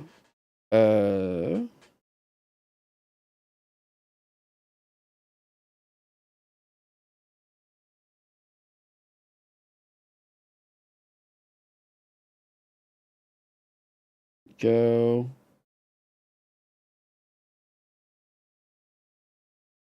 How to play a Ranger. Um, Yeah, so I'm actually really curious here. If this much word is getting out about it, I'm gonna feel pretty secure and not really thinking that like look, here's where I come at this from. Okay. I am I'm somebody who has been really, really critical on Wizards of the Coast design practices for a while. Probably since about like 2019. I know. Okay. I have seen, I've now seen some activity that makes me think that, like, hey, Mike Merles is probably acting like a real shithead, like, during the Google Plus days and all that stuff. I think he was, like, acting pretty cringe. Now, that being said, whenever they let him off the design, or whenever they took him off the design team, this game started falling apart. They started hiring people, some of which don't have design experience, put them on the design team, and the game suffered. The game objectively suffered for it. And because of the poor state of this Ranger, I'm like, yeah, man, I just don't understand how you all dropped this. And yeah, I don't get how this is going out to print in its current state other than corporate deadlines, crunches, all that other shit. I'm super curious what Jacob had to say, though. Really? The 2014 Ranger could also perceive invisible creatures within 30 feet, but the 2014 Player's Handbook language wasn't quite as streamlined or easy to understand. Yeah, because everything's going to feel really streamlined and easy at level 18. Go golly OG. I wonder what that Wizard of the Coast is up to now. I am a little sick. I'm sorry if I sound terrible today. Sorry, about the streamlining gag in there. Yeah, no, guys, D&D and all, okay, everything that this design team keeps saying about, like, we're streamlining the game, we're doing whatever. No, you're not.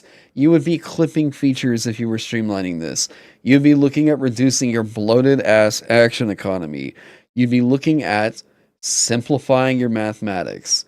There's a lot of things that 5e could be doing in order to, like, turn a good game into a fucking incredible one, and they're not taking the real easy layups. I don't know. I know that they keep hiring people from Paizo, and Paizo tends to push towards more complex, high crunch systems. So yeah, I think this is kind of what we're getting with that. You know, yeah. I don't think they're taking any layups. Okay, this is the reason why. Fortunately, I cannot control the state at which this video and message arrives to you. Today, we're going to look at those new classes that are going to come out in the new books later this year that are in these articles on D&D Beyond. Okay, yeah, about that. Hi, 2 a.m. Jacob here to explain why this video is different now. So when I initially recorded this video, I looked at Wizard and Ranger and Warlock, and then the VOD ended up being 2 hours long because I ranted forever about Ranger and also about Wizard. As you can tell by the title and the thumbnail of this video, this video is no longer about Wizard or Warlock anymore. I'm gonna come back to those on a different video because I had more thoughts I wanted to properly explain out anyways, and I didn't want this video to be like an hour long. So instead it's this long and it's just me talking about Ranger. So hopefully next week I'll be able to get to some of those other classes. Also, I apologize, for some reason my camera was stuttering throughout this entire video, so if there's bits where it looks like I'm lagging, it's not your fault or YouTube's, it's mine. That happened. So anyways, hope you enjoy the video. But these are just going to be my initial thoughts upon reading them. The fucking smiling friends theme there, what?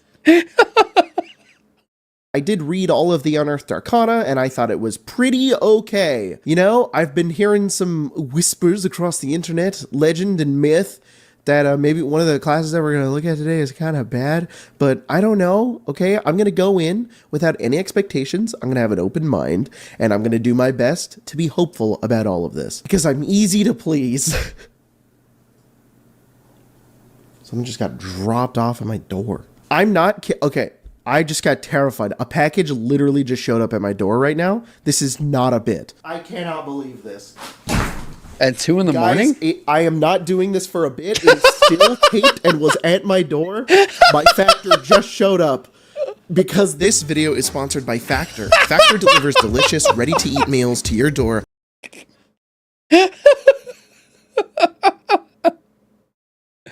All right, you got me. You got me. % off your next month of orders. Ranger, I've heard some great things about this. This art is very cool. I love this big kitty. Look at him. Is this a saber-toothed cheetah?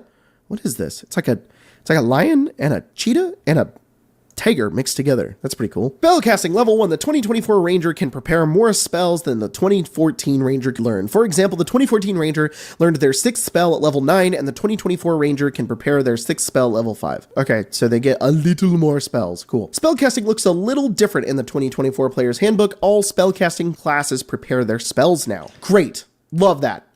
Yeah. Okay, so prepared casting on everybody just needed to be a thing. It was obnoxious to whatever. Yeah, prepared casting is fine on everybody. Sure. I would say move it away from a class feature, and that should just be a core part of showing, like, spell casting. And yeah. Okay, I'm gonna say right now. I'll tell you the number one issue when it comes to the Ranger and why people won't be happy one way or another. The biggest part of it isn't actually that, like, this Ranger is just bad, right? It wouldn't matter if this Ranger absolutely operated incredibly well.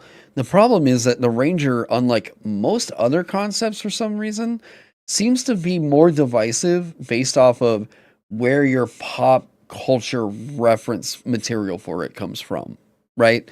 For me, mine is really founded in the idea of, like, why the fuck does this thing get spells? I just don't get it. I've looked at Ranger in past editions. I could see, in 4th edition, even in 4th edition, it was like they didn't get spells until really late. I don't get what they were doing here. I think that what they wanted to do was, like, make the Warden more of the identity, but, like, it's, I don't know. Aragorn, he was half-elf, he had spells. So wouldn't that be from, like, the half-elf side of him? Not the Ranger side of him? Maybe? Okay, so, you know what games do really, really, really cool thematics with Rangers? And that's basically a lot of video games, okay?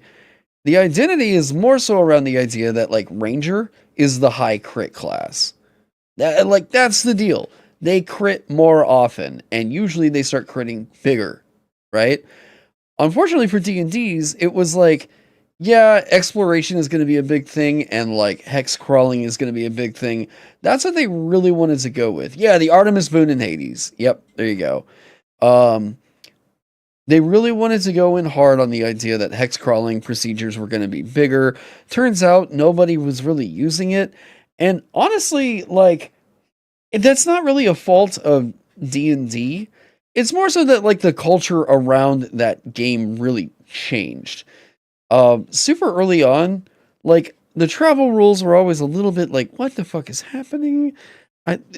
Foraging is not super, like, wait, what? So, like, I can just do this and it answers the problem of us not having food. They hand-wave survival pretty hard for 5e.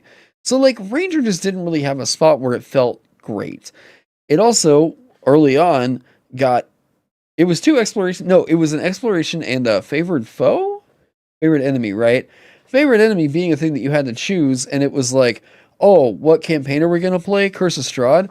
I guess I'm going to fucking choose Undead. Like, it was like, this is going to be answered for you anyways. Not really great start for the class. It just didn't improve throughout all of 5e. And as far as I can tell from the reactions to the UA, a lot of people are really unhappy with the fact that they're just getting, like, Hunter's Mark a certain number of times per day for free. And nothing's really pushing the boundaries of the design to make this class actually interesting. This is going to be the meanest thing I have to say about, like, the design team. Stop turning everything into a fucking spell. Holy fucking shit. This is the thing with D&D I keep seeing, is like an over-reliance on spellcasting being a thing that gives something unique abilities, unique power, modularity, what the hell ever. Like, legitimately weapon properties or with the weapon characteristics and whatnot are just straight up cantrips by another name.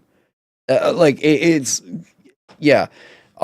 This game hasn't really had a really interesting way to express modularity outside of spellcasting, and it's been that way for a while.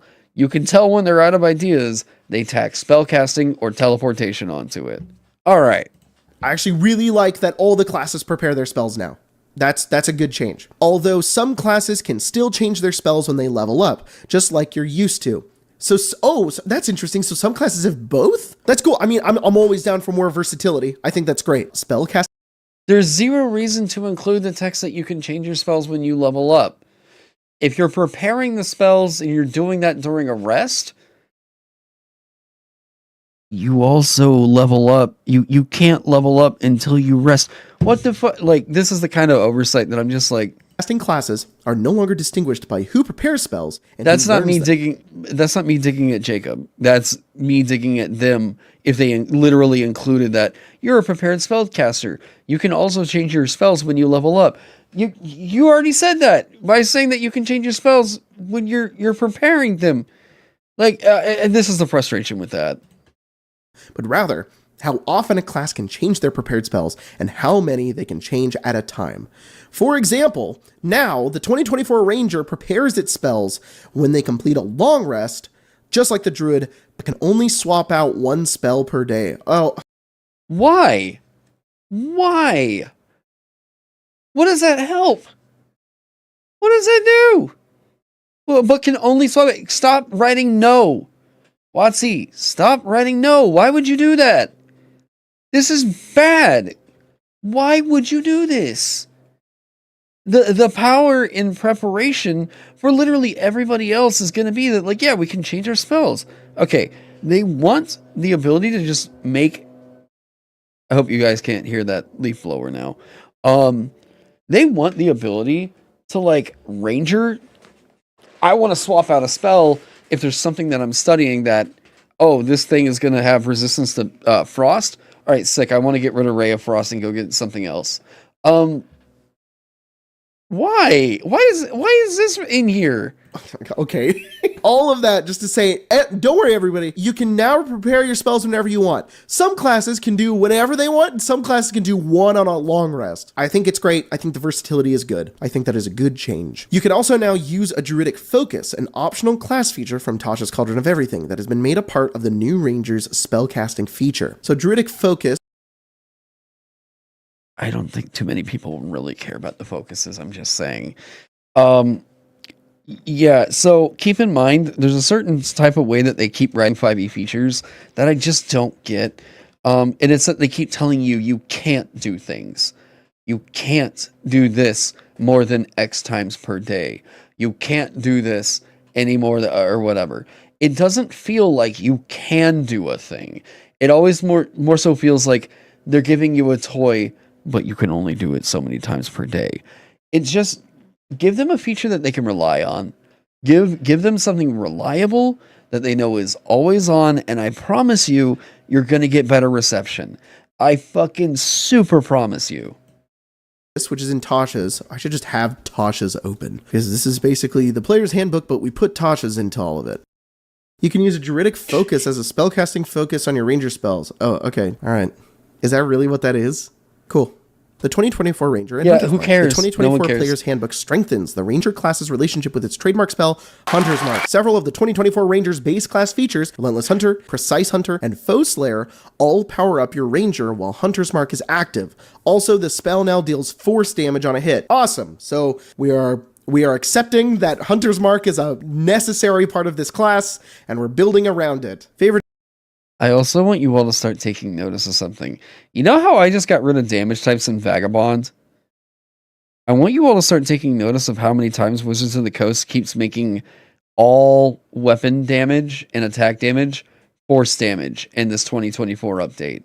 So far, they've done it with Barbarian. Is that right? Somebody in chat remind me if I'm wrong. They've done it with Barbarian, they've done it with Monk, and now they're doing it with Ranger.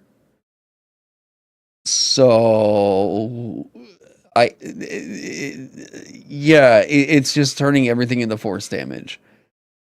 It.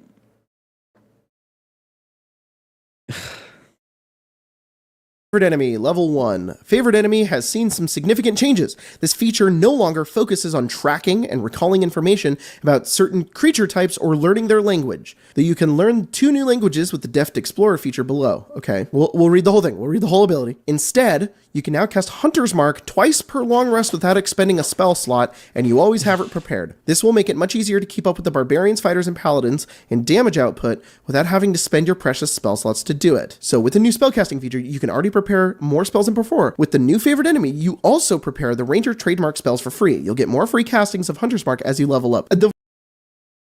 Oh, nobody cares. Okay, so what they should have done with this, straight up, oh my god, Jacob, I'm so sorry about that freeze frame, but that's too good. Yeah, no, they should have just given you Hunter's Mark as a cantrip. Like, let you cast it for free. I've already worked on a version of a Ranger for this 2024 update that goes through some of my qualms with it. This class is going to be very, very bad coming up. Because what they've done is they've given you spellcasting. They've given you that at level 1. That is a thing that you're going to have to be tracking some shit for. They've now given you favorite enemy. Okay, so now I can cast Hunter's Mark twice per long rest. Okay, I can. So now I've got something else I've got to track. These 2 uses of the thing. Without expending a spell slot, you always have it prepared.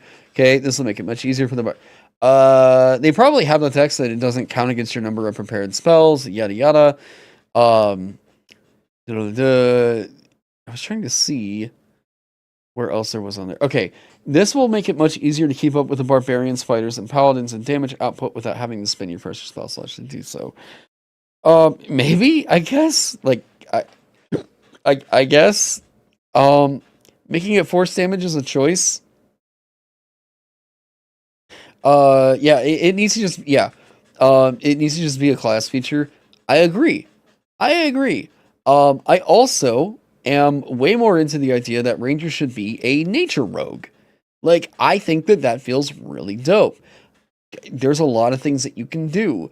If you're looking for a different sneak attack kind of similar mechanic, you can tie that into Hunter's Mark. Just give it to him.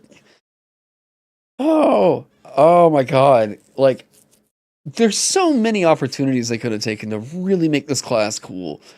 And they've made it more complicated and less interesting. By the way, that's the summary of everything I feel about D&D 2024. First thing I want to say is that this is written like they're about to break some bad news to us. It sounds like they're like, okay, before I say anything, so you don't get to do this anymore, but you can cast Hunter's Mark twice now, which is more than you could do before, and you're going to keep up with damage, and you're going to get more spells than before. So you know that you guys should know that this is better. It sounds like they're babying us. The audience not dumb. I don't hate this yet. I liked this cool ability about recalling information and tracking creatures. I know I kind of poopied all over it when I made a video about this, but it doesn't mean I hate the ability. You can keep the ability. I just don't. I'm going to be the one person. I don't know. I haven't been watching anybody else's opinion on this. I've seen. This feature no longer focuses on tracking. If I remember this right, Hunter's Mark is still giving you like some type of a bonus towards tracking. It's been a second, so like, then that's already in there and it's fine, right? Recalling information on certain creature types was not really great info. They could actually just do that for you as another feature here at first level. Let's get rid of spellcasting. You get rid of spellcasting. Give me advantage on checks to track and recall information about creatures I've previously seen or whatever, and then I'll come up with some shit. I don't know. God, like, oh my god. Look, if you're a DM out there that has a problem with like feeling like you metagame a lot if you get into the player's seat, like you've run so many games in there and you just don't really feel like maybe you're surprised by certain monsters or whatever. I don't think you necessarily have to be surprised or like not really know the monster to enjoy the game, but to DMs out there who are feeling that little bit of a burn, go play a ranger and just let your metagaming be part of your character creation. Your character knows this stuff about this monster because of XYZ reason. You know, like, let it be a thing, and that's fine. Like, don't sweat it. D&D makes people sweat shit way too hard about this hobby. Yeah, D&D 2024, say more, do less. Yeah, if we can make that rhyme, so like D&D 2024, do less, say more. I don't know, there's like a cool rhythm in there somewhere. Money grab boogaloo? I don't even know that it's gonna be a money grab. Oh my god, I don't... The best thing that they could have done for this upcoming thing is delay this fucking book. It's just, this is half cooked, man. Opinions in the ether of the internet, and I barely go on Twitter anymore, so I just barely see anything. So I don't know if I'm the only person really saying this. I just don't like when they're taking away things that were important to the class of that character to begin with. I liked the tracking. Yeah, the book will sell a lot, but that doesn't mean that it's gonna... The more important thing is how influential is it. It's not going to be that influential. I mean, saying that anything makes money isn't really the thing that I care too much for, right? I mean, shit, people are paying absurd amounts of money for some of the stupidest shit out there. And you gotta, you know, it's fine, whatever. Like, people are gonna spend that money and do that money, well, whatever, right? Possibly not even sell well. Do we think that... Here's an interesting question. Do we think that this player's handbook will sell over 1 million units by its first month? What do we think? What do we think? Let me hear that in chat after we go through here. Stuff for Ranger. I thought that was really cool. All right, I'll hear you out. Because you're going to keep up damage with barbarians, fighters, and paladins because we're going to have more hunter's marks. Keep up. Like, they just need a long rest. I guess they will keep up with paladins since you only do 1 smite a turn. You're going to get more spells. Having more spells is cool. Weapon mastery, level 1. They get the weapon mastery. I think that's very great. Talked about it a lot before. The ones they have here are Battle Axe Topple. Oh, thank God. They brought back the fun flavor text. Yes. I'm a simple guy. I'm a simple guy. The only thing I like better than rolling to attack an enemy is doing it with advantage. Oh my God, whoever writes these articles is so fucking annoying. Oh my God, I can't stand the voice that they have for these. It's just so insufferable. Oh, million, maybe. Maybe. We'll see. You think people are going to quickly regret their purchases? The CR drones will buy it. Like, the FOMO and collector people want to have it. Yeah, but specifically, would it get over 1 million sales? I don't know. I actually don't really think that it's going to get over 1 million sales. Because, like, that's what a lot of D&D books get in their entire lifespan. Yeah. Jacob loves whoever writes them. No, I think he was actually a little annoyed like I was with this right here. With Topple, you can force enemies to make a Constitution saving throw or be knocked prone. This can also help protect your allies if you topple an enemy who is intending to chase. Why is this requiring a saving throw after you hit? You hit with it.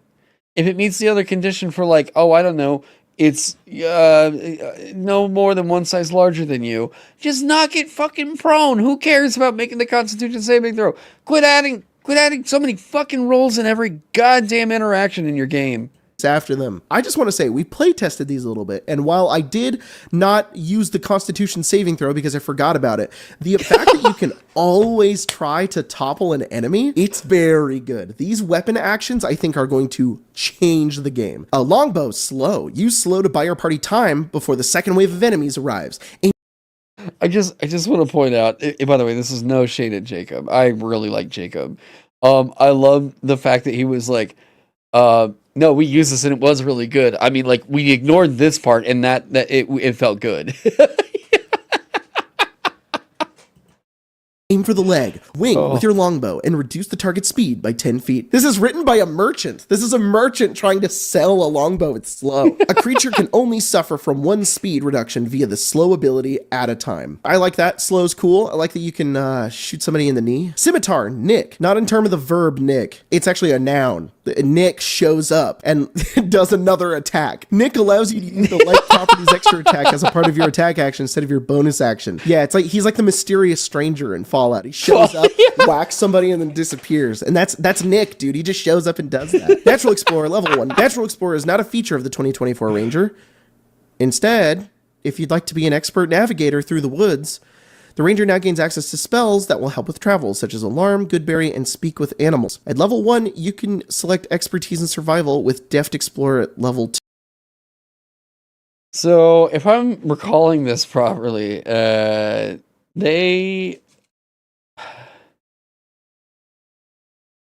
I remember this right, they nerfed Goodberry, which it needed the nerf, by the way. It really, I don't know that it specifically always needed the nerf. It definitely needed clarification because it was getting intentionally misinterpreted for fucking, what was it, Lifeberry or whatever. Yeah, Goodberry needed a change. The other one's Alarm, Speak with Animals. Okay, there you go. 2. Guys, I'm all down for fixing Ranger. We all know Ranger bad. Ranger been bad for a while. Tasha's made it really good because Tasha's introduced a lot of really cool subclasses that add a lot of really cool things. Why? Well, okay, so my critique there would be that, like, subclasses don't fix a class. You don't make an entire class better by giving it subclasses that are good. That's not fixing the Ranger. The only way that you really fix a class that has a problem is by addressing the core class features. This is always a pushback I got back whenever I was talking about like alternate optional class features or whatever from my videos on Tasha's. I was like, okay, well, this is really cool right here, and I still kind of think that the class might be a little bit underwhelming, but you know. And then people in the comments were always like, well, what? But they gave you this subclass right here. And I'm like, okay, that's that one subclass. What if I wanted to go play a hunter? Yeah, but they gave you this one subclass right here. I'm like, shut the fuck up. That's not how it... Jesus fucking Christ. There is zero understanding. Zero fucking understanding for what problems people are bringing up. Instead, it's like some goddamn brain rot, brain soup motherfucker is just like, oh yeah, no, like, this is better now, so I'm just gonna play that the whole time. No, the Ranger seems fun. No, that's not how you fix a base class. It's not. Oh, it is one of the things I saw come up on Reddit constantly. Yeah, good for that subclass, but what if I don't want to play it? Yes, I saw it come up on Reddit constantly, and I'm like, oh my god, it's so tiresome. It's so fucking tiresome. Are we And by the way, that is my take, okay? And it's my take fueled by tons of fucking comments calling me an idiot all the time because apparently I don't see their fix for the game. Yeah, that's not directed at Jacob. It just be clear. I'm over here fighting fucking demons from comments and shit. Yeah, wait till I see the capstone. You want to see my reaction? Taking away the navigator aspect. Yes, it's not very useful, but that doesn't mean you need to take it away. Yeah. What are you talking about? The Ranger can already do these things. That you didn't add anything. You just went, here's more of the same thing, and we're going to take something away. Deft Explorer level 2. Deft Explorer and its options from Tasha's Cauldron of Everything have been broken out into their own features for the 2024 Ranger. Now a level 2 feature, the Ranger's Deft Explorer grants you experience in one skill plus proficiency in 2 languages. Over here, the softest twig snap during watch with expertise and perception, or help the tricksters of the group on their next scheme by picking up deception. Don't flavor text having skills. Having skills is something every class can do. It was cool when you gave it to Fighter, because it's something that Fighter doesn't really get. Because Fighter had a lot of cool abilities you gave them. You made abilities better. You kept what the Fighter had and made them have new options for them. Don't come in and be like, no, we took away the core identity of the class, which, to be fair, not very useful, not a very good ability. The default Ranger ability, if you're playing Waterdeep Dragon. Yeah, this is also a really, really bad issue about the way that Wizards keeps doing this, is like, WotC seems to think that skills are way more fucking valuable than they are, okay? Skills are good. Skills are good. Skills are good. But god damn it, it is so boring whenever they literally just keep replacing bad features with like, you get a skill proficiency and 2 languages. Languages don't mean dog shit in 5e. They don't mean anything to D&D. I'm like, they have come up once or twice maybe, and it's a hunt to see like, who has this on their character sheet? Can you understand what this thing reads? No. It's like the most boring ass part of playing a fantasy game like this. People have tried to come up with like ideas and like supplements to make languages like whatever. I actually tried to do it with the Runekeeper, giving you like, that's the way that you're going to get your quote unquote spell list for the class, right? Because I thought that was really thematic. Yeah. God, it doesn't have mechanical weight. This is a waste of your fucking power budget for the entire class. God, yeah. You haven't used Thieves' Can at all, yeah. There's one, I'll tell you, Druidic is actually the worst one. At least I had thought that until I really, really analyzed Curse of Strahd. And then I was like, oh, cool. It's not useless. There's one fucking use for it in that book, and it's not even impactful. Fuck out of here. Dragon Heist and you play a ranger, you're not going to have a good time. But at least it touches the content of everything. They made it so that it would make sense. I'm so bad. This is also vertical progression, a la H-Bomber guy in the greatest video on the internet. This is not giving us cool new abilities. This is making the numbers go up. Ooh, do you like it when the numbers go up? Fighting style, yeah. Level 2. Oh, we got fighting styles. Great. Function largely is the same as before. They didn't take away the fighting styles. Thank God. They're now a type of feat. Yeah. This was in Fighter. They're basically a type of feat. If you have fighting style, then you can pick a fighting style one, which is great because we got Druidic Warrior from Tasha's Cauldron of Everything. You can choose other things like the Starry Wisp spell, which we don't know what that does. Man, the spells better. I'm gonna stop being mad. I'm gonna calm down. I'm gonna calm down. Okay. You're no longer limited to archery, defense, dueling, and 2-weapon fighting. So now your ranger can grab a shield and focus on protecting their allies in the. I love that other content creators are now feeling the like frustration and annoyance that I had about the way that they were just fucking up designs ever since 2019. Because I'm like, back then, I was like, dude, I fucking love this game. This is like some of my best memories. And like, I love to be able to like create shit for this game. Everything is awesome. D&D is like how I met Amanda, for those of you that don't know, right? Like, I met some of the best friends of my life from D&D. Oh, it was so sick. And to see that, like, this goddamn company started fucking up their game in 2019, leading up here to 4 years later, where because corpo goddamn takeover occurs, we now have the design team showing their whole ass. This is whole ass right here. I get it. There are people on the design team. I get it. But at some point, someone's going to take some responsibility here. I used to have a ton of fond memories about this game. And like, boy, this is looking rough. I'm like, will it function? Sure. Probably. But like, is it the most efficient way or like the best way for you to really even be spending your time playing a TTRPG? It's just, ugh. The front lines if they want. Good. The versatility. You can make your ranger whatever you want. I just want to reiterate, I like this. This ability, good, but it's in Fighter. Hey, they said front lines. Hey, they watch my videos. Hey, no, I'm fucking around. uh, it's a real Rise of Skywalker being directed by Bob Iger moment. I knew that Jacob was going to be dropping a video on the new Ranger, and I was curious to hear his takes on it. Jacob represents like more of what I would say are the like kind of excited kind of party dude players of D&D that I mean I feel like I'd get along with really, really well. And I was interested to hear what his opinions were, because I think that Jacob does a better job of representing the kind of normie crowd than a lot of the TTRPG scene does. And kind of hearing his takes. He also knows his shit.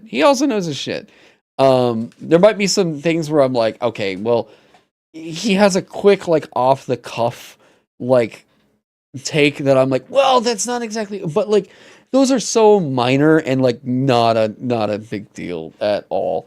I was super curious what he was gonna say here. We're also talking about someone who's bigger than Jenny D actually out here talking about this. So yeah. Oh, it's 4E all over again? No. Oh no. This is not anywhere close to the problems of 4th edition. This is very unique. Okay, even 4E's Ranger had like 4 goddamn class features? Like 4E was giving you a basic kit that you were loading out with. And good. I love that they were like having the understanding of like, we don't really want to bog down your entire character sheet. So like, we're going to give you a feat that we know is like impactful, and that's going to be you for a while. You're going to upgrade and get stuff kind of along the way, but in general, like, this is what you should get used to doing. This should be fun. Having like a feature that hits, and it's like, ooh, yeah, I can get some punch out of that. Yes, you know, but like, God, in 5th edition, it's like, I'm very curious to see how much page space each one of these features is going to wind up taking up, and how the fuck they intend on anybody putting it on a character sheet. I'm so ready for this scene to convert over to rules light systems. Jesus Christ. And I already talked about how much I like it. Okay, I'm going to go through these very quickly. With Beastmaster, they basically made it the same from Tasha's Cauldron of Everything, except it can dodge now and can benefit from Hunter's Mark. Fey Wanderer is pretty much unchanged. They just made it so you can cast some spells. With Gloomstalker, it looks like there's some pretty big tweaks. Instead of getting an extra attack, you just do extra damage. You can do additional effects and get eventually an extra attack when you frighten targets. And then Hunter has had an interesting change where instead of having 3 options to choose from, you get 2, but there are more of them and you can change them on short or long rest, which I really like. I love that you can do that. That makes them really adaptable, like they said. And apparently you get Hunter's Lore, which you know immunities, resistances, and vulnerabilities of creatures marked by your Hunter's Mark spell. That is an awesome ability. That is very cool. That I kind of wish was what all Rangers get at level 1.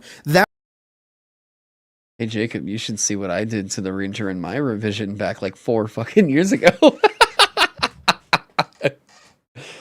Dude, like, there are so many goddamn oh my god.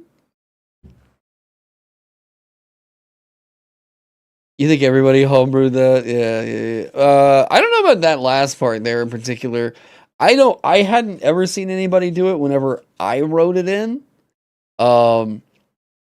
Yeah.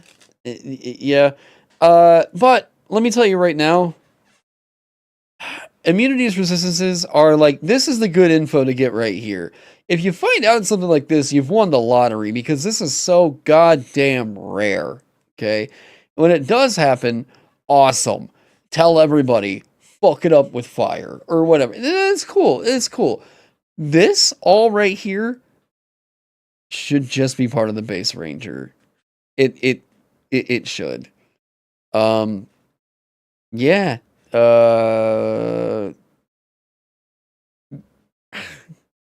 Yeah. Anyways, that would make them such a unique class that has a really good ability. Primeval and it's awareness, flavorful. level 3. Primeval awareness is not a feature of the 2024 Ranger. Primeval awareness was at 3rd level. You can use your action and spend 1 Ranger spell slot to focus your awareness on the region around you, and you can know how many of the types of creatures are around you. I have concluded that there are 15,004,322 spiders in the 5-mile radius. I made fun of this ability. It's very silly. I've only had some people use it every so often. It's very niche and does not work for some types of DMing styles or campaigns. Let's see what they've changed it to. You can still gain... Straight up, it's just a feature that sounds like the Red Dead Redemption style, like, oh yeah, I'm gonna see its tracks, and like I'm gonna be able to hunt this thing down. And like in all practical play, it was like, I guess you just know there's like 3 trolls coming at you now. It's yeah. Originally the feature, not great. Okay. Yeah. Greater awareness of the world around you by picking up expertise and perception at level 2 with Deft Explorer. You can also... Wait, no, they didn't replace it. They justify removing it. You also have more spells now and can swap them more often. So you can access magic like beast sense or locate animals and plants more easily. Okay. This is completely different from Paladin. They were like, we're gonna just make Smite worse and everybody has a horse now. It takes away a lot of the flavor. This is like that, but times 2. They're taking away flavor, albeit from abilities that did not work very well, but they're just removing it and going, you can just do the same thing by having good perception and beast sense. Guys, that's not the point! Yeah. On the outside, this definitely looks like they're giving... See what I mean about like WotC being so reductive with their own designs? There's like 0 inspiration or like 0 fucking creativity happening. Like, sure, are they decent at doing numerical buffs? Yeah, sure. The monk is looking really, really fucking strong. Like, scary fucking strong. Like, I might even say some DMs are probably going to be justified in banning the goddamn class. It's ridiculous what they did to that monk. It was better. I don't think it's healthy. I'm not suggesting a ban or anything like that. I'm honestly suggesting you go and check out a game like Merkborg or Shadow Dark or Old School Essentials, or come check out Vagabond sometime. Yeah, strong does not equal good design. Yeah, it's something better, maybe, but you've made your game more complicated. Like, oh yeah, we got rid of this feature, and so we're giving you a skill proficiency to replace it, and you get more spells that are easier to swap out. And it's like, I guess, sure. But like, I'm more interested in features that like give me a new way to think about playing the game. Not just, I'm gonna roll more fucking pointless skill checks all the time. Oh my god, this is like, it's exhausting with their design team.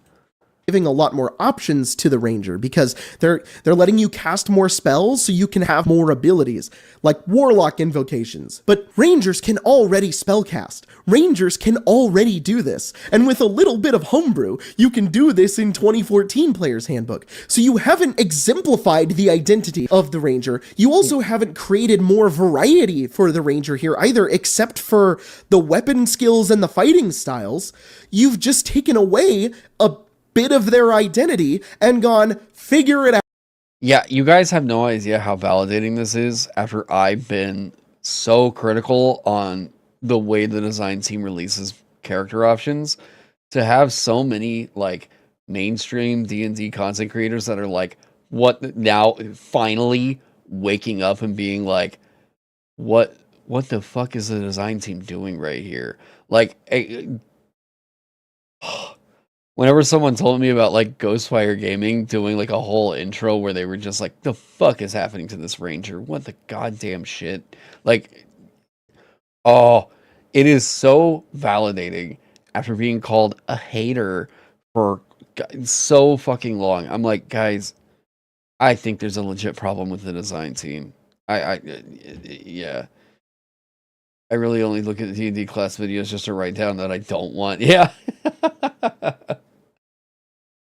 It's a bad version of the druid on spellcasting. It's a bad version of the fighter on combat. See, this is what happens when your design team keeps trying to make a game for everyone.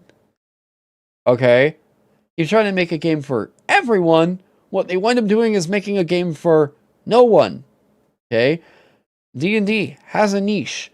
5e found a niche. That niche turned out to be pretty popular. It was feeding for a lot of want in trying to understand how to play this game. I'm telling you all, actually, like, the biggest newcomers, the most representative portion of newcomers were people who maybe had other friends that played D&D, maybe they had heard about it, or maybe they've even tried, like, 3.5 back in high school. But, like, the push over was like, oh, it's graceful. Okay, I understand how to play this character fairly quickly. Okay. Cool. Well, now I feel like a Stranger Things kid. And now yada, right? Everything they're doing with this, sorry to all my Pathfinder, like, you know, homies and everything out there, they're pushing it more in the Pathfinder direction. But here's where I'll give you your flowers, Pathfinder. This even looks more complicated. This is now reaching a point where I think that this new edition is going to be the new high crunch, high fantasy game. And I'm like, you all are talking so condescending to your player base at the same time that you're also delivering a product that is, oh my god, oh. Out. I guess the spell list is going to determine it as Ranger because they've got Alarm and Goodberry and Speak with Animals, but now this class is like a really high skill ceiling. New players are going to be intimidated to look at this class because it's going to look like they don't get a whole lot, and instead they're focused around spell casting, instead of having abilities that are baked into the class that give you cool stuff. Like, when a player reads Primeval Awareness, they get ideas on how they want to use it. How could I use this ability? Yes, it's silly, but the flavor of it is really interesting. That makes you think about the character. And yes, I know, the counterpoint to this is then, Jacob, why are you upset about Paladins being able to cast Horse all the time? If I were to compare to Ranger right now, this would be like every Ranger had Summon Fae, or every Ranger had Dispel Magic. Having a Horse as a Paladin is like a very flavored thing. You have a whole summon that you have to manage. It feels like you're playing Beastmaster. Going towards my point, this is adding something to the class that new players are going to think about and be like, well, how does my Paladin have a horse? I think that's great. The part of that I don't like is that it's kind of a complicated spell and ability and pigeonholes the Paladin into being a horse rider. And the reason I don't feel that way about Primeval Awareness, all it does is it pigeonholes Ranger characters into being a character who has good awareness of the region around them, and they can locate or hunt certain types of creatures. That is in the name of the class. That is a Ranger. That is what they do. Anyways, just to cap this off, I think that they've added a really high skill ceiling to Ranger. I think by taking away some of its abilities, they've just neutered the class a little bit. It's focused around Hunter's Mark. It's focused around having spells. It kind of just feels like a spell sword class now. So the most of what they've done here so far is they've taken the identity of Ranger and they've stripped it to instead have Hunter's Mark, and you have Weapon Mastery, and you have spells. And these spells are based around hunting and being good at nature, I suppose, having Goodberry and Speak with Animals. So you're just a fighter druid. You have expertise in survival, I guess. I want to let you all know something real quick, by the way. This is another reason why I hate fancy and magic. And you have Weapon Mastery, and you have spells.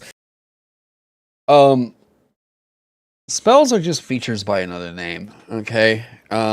Sure, they're all tied into the same pool of resources here, but you're effectively what spells are doing is it is a mechanic that is tied to a resource, and that resource is the thing that you get in your class, right? What this Ranger is actually rolling out with is kind of like 5 features at first level. Like, basically that's what it's like, okay? So, WotC, part of the reason why Ranger got spellcasting at 2nd level, and you guys harped on this because you moved subclasses to 3rd level, it is because spellcasting is complicated. It is slightly complicated for a new person to get into the game and play a spellcaster.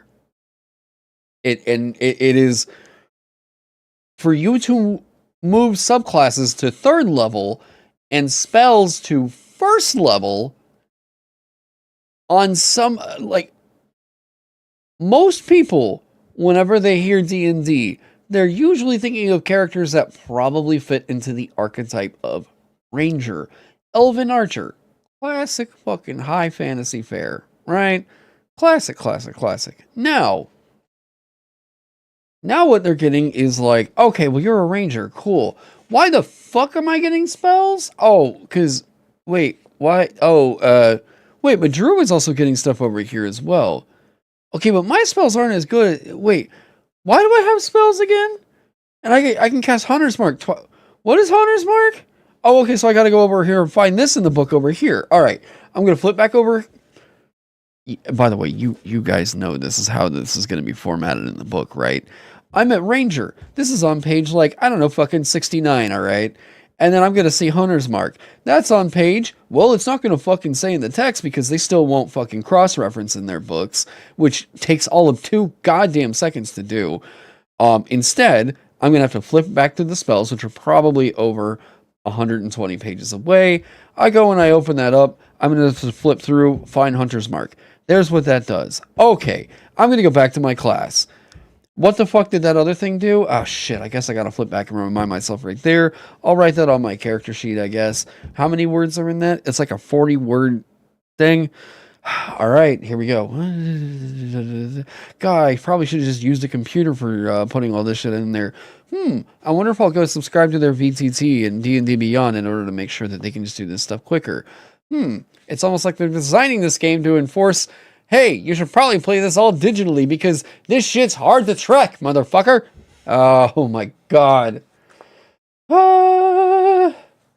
And these spells are based around hunting and being good at nature, I suppose, having good bury and speak with animals. So you're just a fighter druid. You have expertise in survival, I guess. I think that's boring. I think these old ranger abilities are not good, but I much prefer that than to this. I've also just noticed something about this. When they have now taken this Deft Explorer feature from Tasha's Cauldron of Everything, they've just split it up and broken it up into a bunch of different pieces and taken parts out of it. This does not seem very backwards compatible. It does not feel like you can just...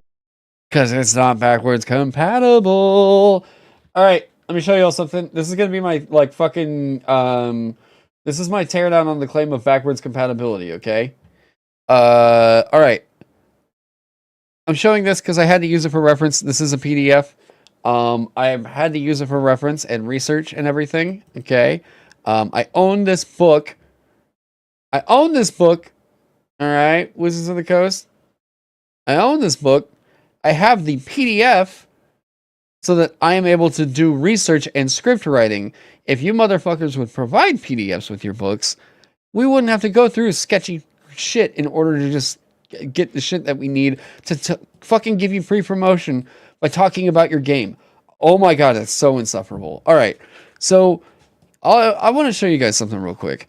The thing that they backed away from in talking about backwards compatibility was, like, at first they were talking about like, okay, everything's gonna be backwards compatible. You can play, originally we thought, this class with character options that were in D&D 5e. And by that what we meant was, like, I can play this new class with these features using subclasses I've already bought from 5e. And everything's gonna work for that. Alright, cool. Then they kind of backed away from that, right? Then it became, well, you can play these same adventures alongside characters that are playing the 2014 versions, and everything is backwards compatible that way. Who the fuck is doing that? The only people who are going to be doing that are min-maxers who are looking for what is the more powerful option. I completely disagree with your ethos in trying to do that. Honestly, if it was good enough, you'd be telling people you don't even want to play the 2014 versions. We promise these are better. We promise. Not by virtue of saying stronger, by virtue of literally just saying, we know this is a better polished standard. You know, we know this is of a higher caliber of character creation or character option design. And I will also say, Hey, Wizards of the Coast, look. If you... I pointed this out on Twitter. By the way, I'm totally willing to be wrong on this, and like, you know, yeah. Yo, if Chapter 5 of the new Player's Handbook is not equipment, then you've neglected DMs basically entirely.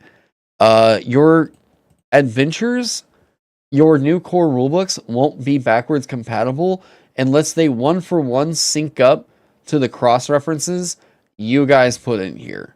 Okay? Like, rules for hunting traps are presented in Chapter 5, Equipment of the Player's Handbook.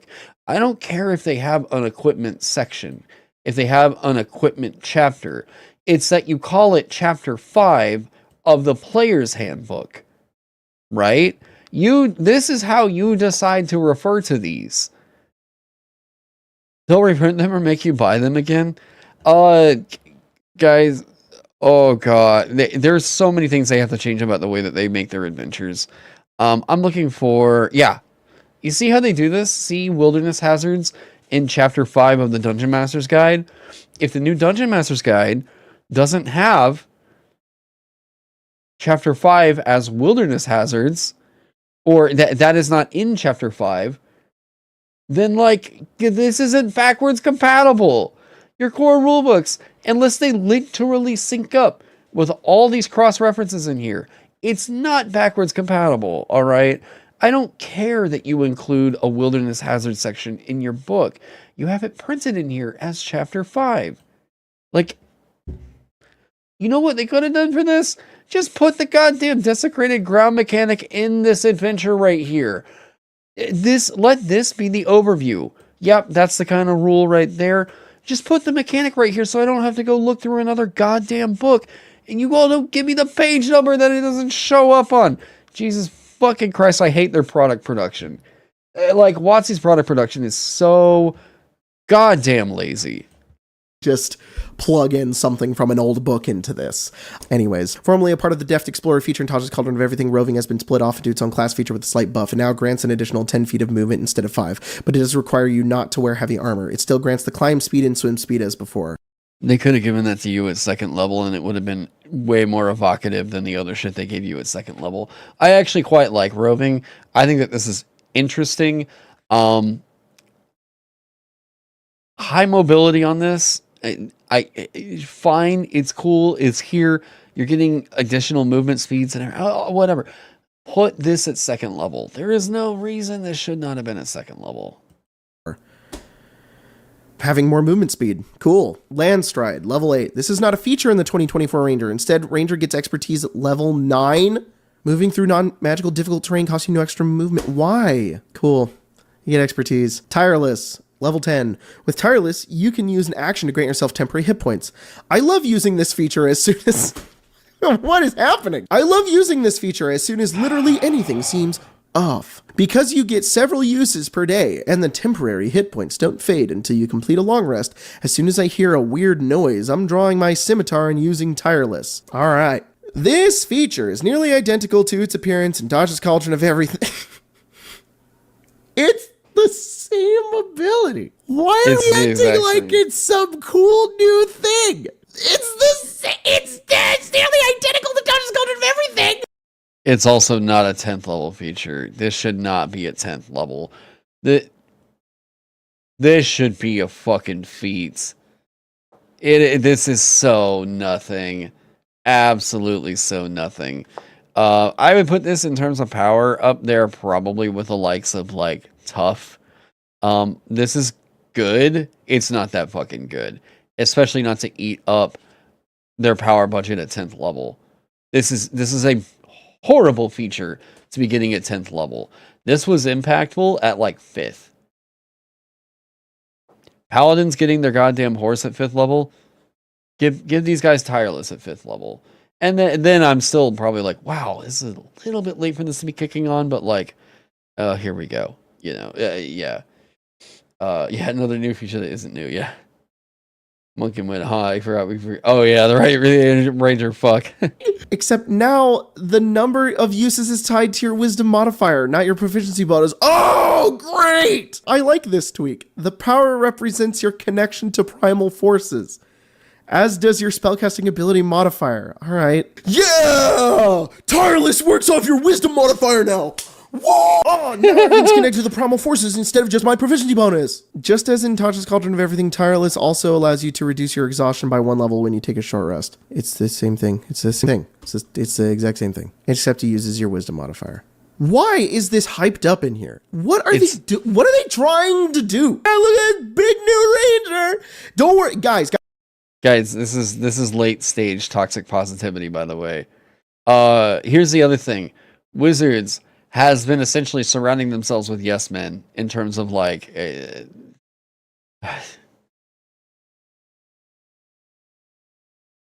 oh, okay.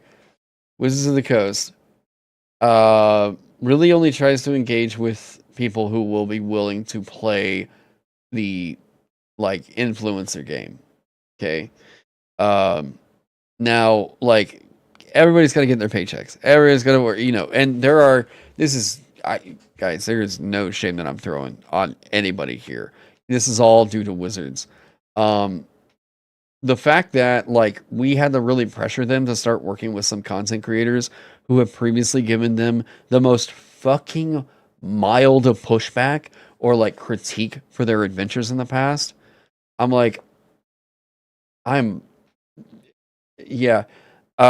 Wizards of the Coast doesn't really want to have anybody around that is like critical of their game. And that's the thing is like your boy here, me right here, I have been critical. I have not been negative about their game. I have been critical. This is what a lot of people seem to misunderstand about my channel. I'm not hating on the thing that you like, okay? I like the thing that you like. I probably really like this hobby just about as much as you do, if not more, because it also pays my bills, right? So I really like this hobby, and I hope that you like this hobby as well. Whenever the industry leader is out here claiming that their game is the world's greatest role-playing game, I'm fucking sorry. I'm going to hold that to that standard right there. So, yeah, if they're going to act like piss babies whenever people critique their game, while they're actively acting like pretentious fuckwads up there, saying that this is the world's greatest role-playing game. I get so snarky about this. It's just like acting all like pleasant and happy and all this shit in videos. Like we're, I wouldn't criticize D&D like that if I didn't care about it. Yeah, like whenever they're acting like everything is great with D&D right now, here's where we're at with it. I'm like, oh my god, that is so not the fucking case. Like, hearing about the treatment of employees, hearing about the underhanded tactics they try to employ against creators, I am baffled. Like, everything's a fucking farce with this company. Oh my god. I have tried extending the olive branch, by the way, in the past, with WotC and everything. I've really tried. I can't get over this though. As the industry leader, to have your game be in this state, like you are hyping this shit up. God, man. This is so fucking rough. Like, yeah, and that we can hear imagine what's, yeah.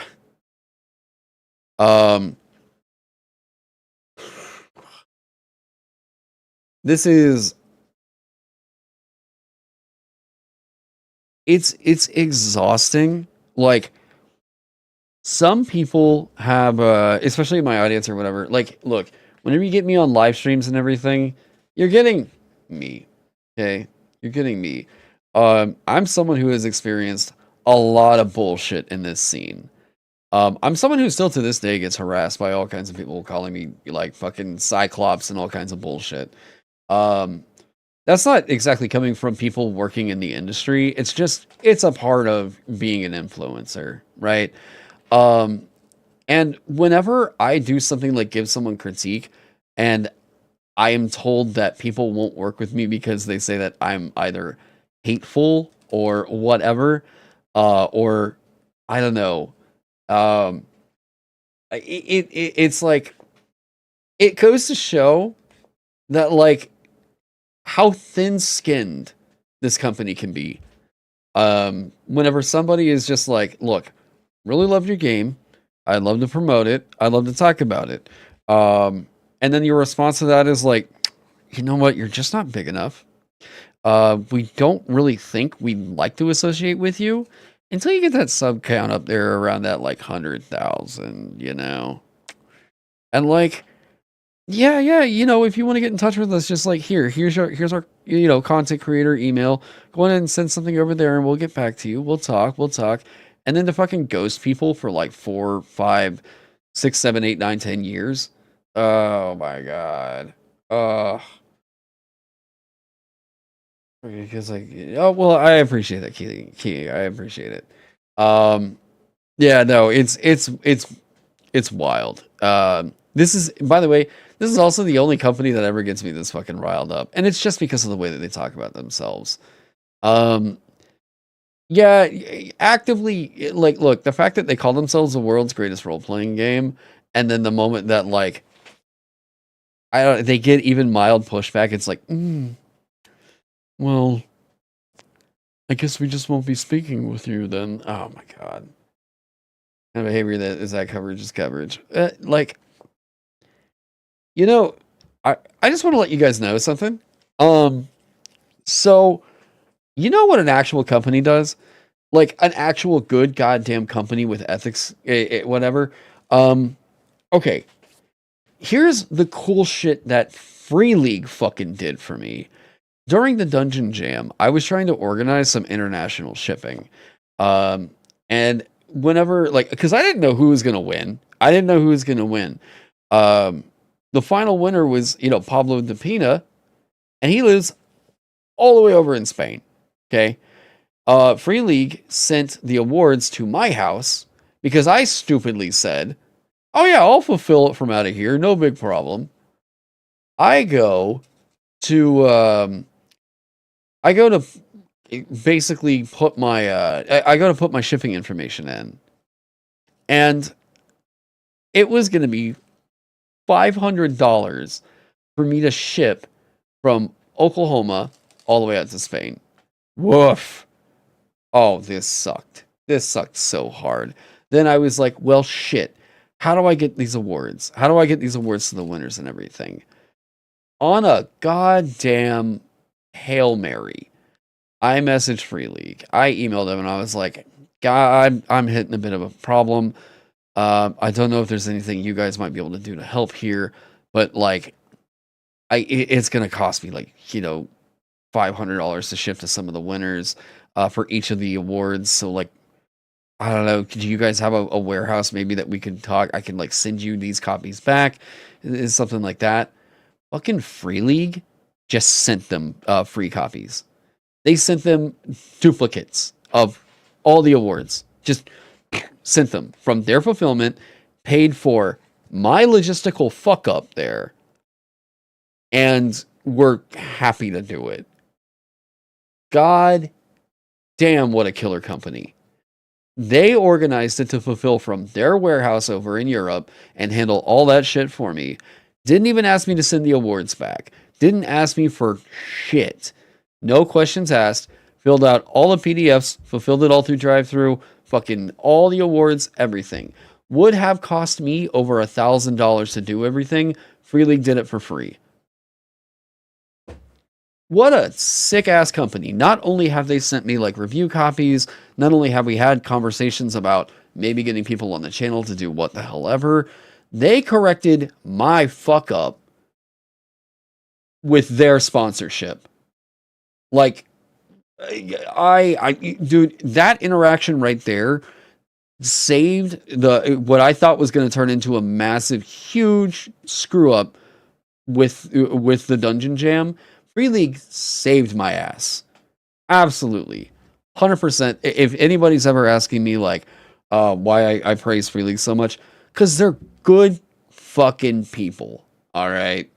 They have gone above and beyond in this community to make it better. I believe they want something better for the entire TTRPG industry. I don't believe that about Wizards of the Coast.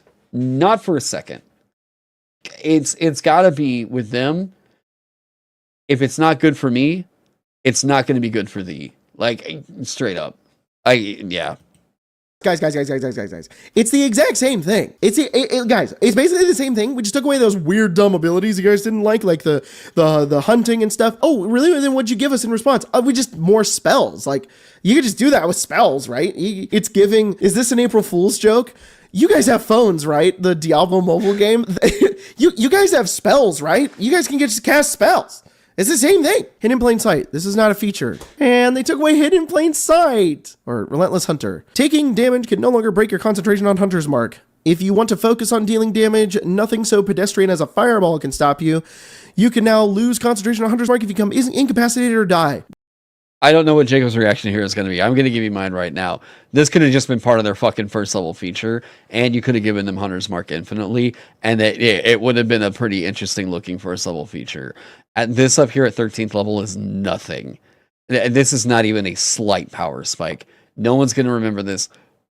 No one's going to give two shits. This should not be level 13. Yep. It should be like level 6. Nature's Veil, level 14. It could have been first level. It 100% could have been first level.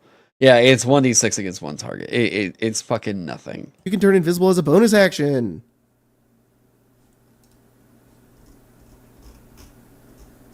There's races that can do that at 0 level. Yeah. Oh, yeah, they you draw the powers nerfed of nature to hide yourself from view briefly. I didn't realize they nerfed it. Oh, fuck. Oh, that's so funny. Yeah, they moved it 3 levels back. Ouch. Ooh. As a bonus action, you can magically become invisible along with any equipment you are wearing or carrying until the start of your next turn. You can use this feature a number of times equal to your proficiency bonus, and you regain all expended uses of when you finish a long rest. Oh, sorry, I was reading the Tasha's Cauldron of Everything. Sorry guys, I don't actually know if we get that. All right. Nature's Veil, level 14. It's at level 14 now. You can turn invisible as a bonus action. The invisibility lasts until the end of your next turn, granting you advantage on attack rolls you make during that time. It's the same thing.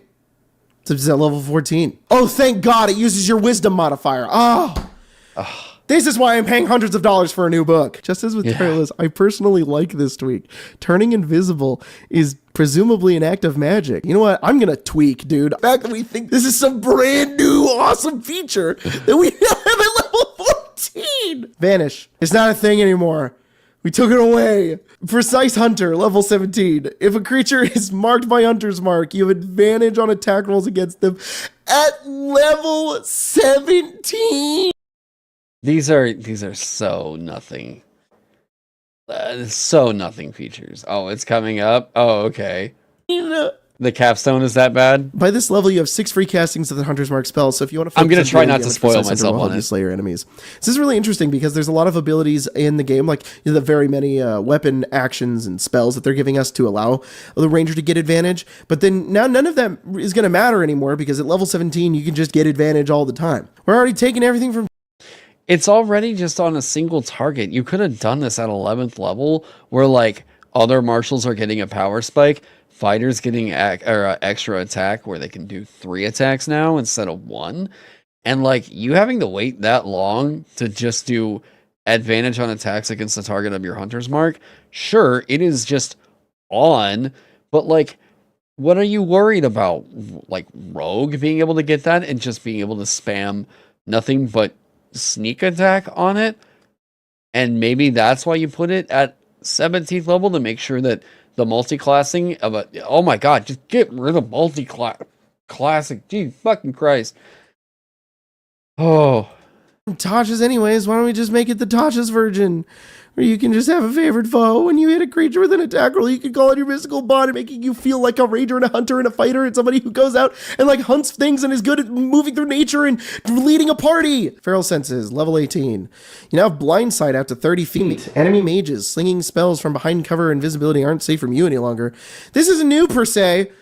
Really? The 2014 ranger could also perceive invisible creatures within 30 feet. To be fair, that is very good. It's not an 18th level feature, but it's very good. If it were out to 60 feet, it would probably have...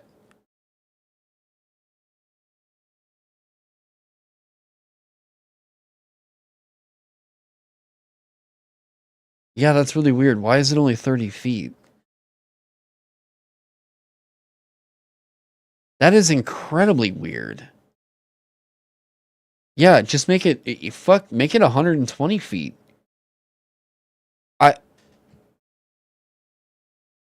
Why would they give you 30 feet of blind sight? But the 2014 Player's Handbook language wasn't quite as streamlined or easy to understand. Yeah, because everything's going to feel really streamlined and easy at level 18. Epic Boon. Boon of Dimensional Travel. Increase one ability score and you can teleport. That's Horizon Walker. That's the Horizon... They took away Horizon Walker from us. And they made it a level 19 boon. This is so funny. Oh boy. Level 20 ability, guys. Get ready. Hunter's Mark now deals 1d10 force damage. Between favorite enemy, giving you free castings of this spell, Relentless Hunter. Stop being like, guys, you're gonna get a bunch of free castings. It's really good, okay? You're not seeing why it's really good. Relentless Hunter, protecting your concentration from being broken. A precise hunter giving you advantage on marked targets. A level 20 ranger is now master of combat. Wait, what? Is that it? That's its capstone?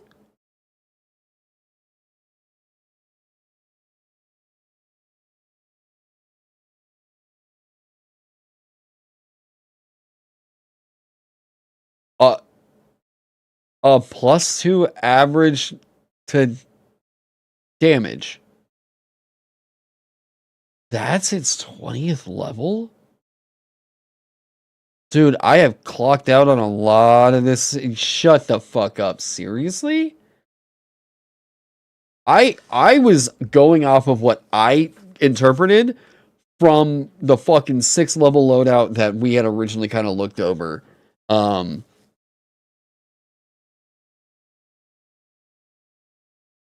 That's its capstone? So while you're using Hunter's Mark that you have to concentrate on, you deal an additional D10 force damage to the target of your attacks instead of a D6 whenever Swift Quiver is sitting right the fuck there.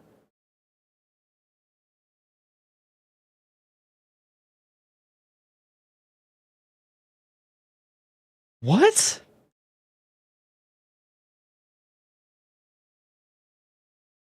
No. I'm missing something, right?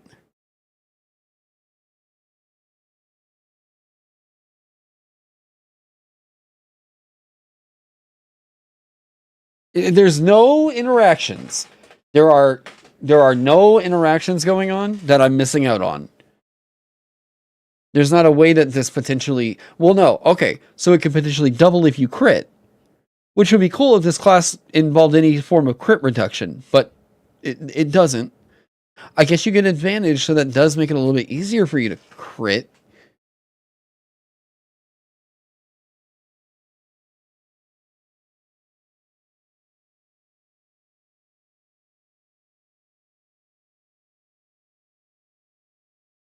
I don't get that.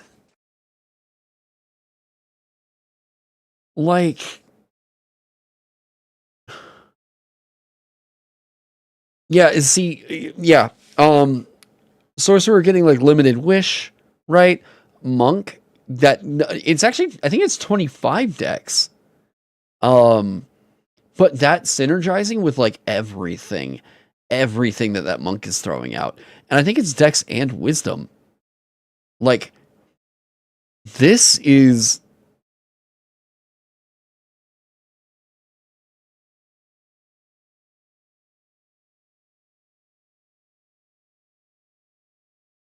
I'm trying to put this together.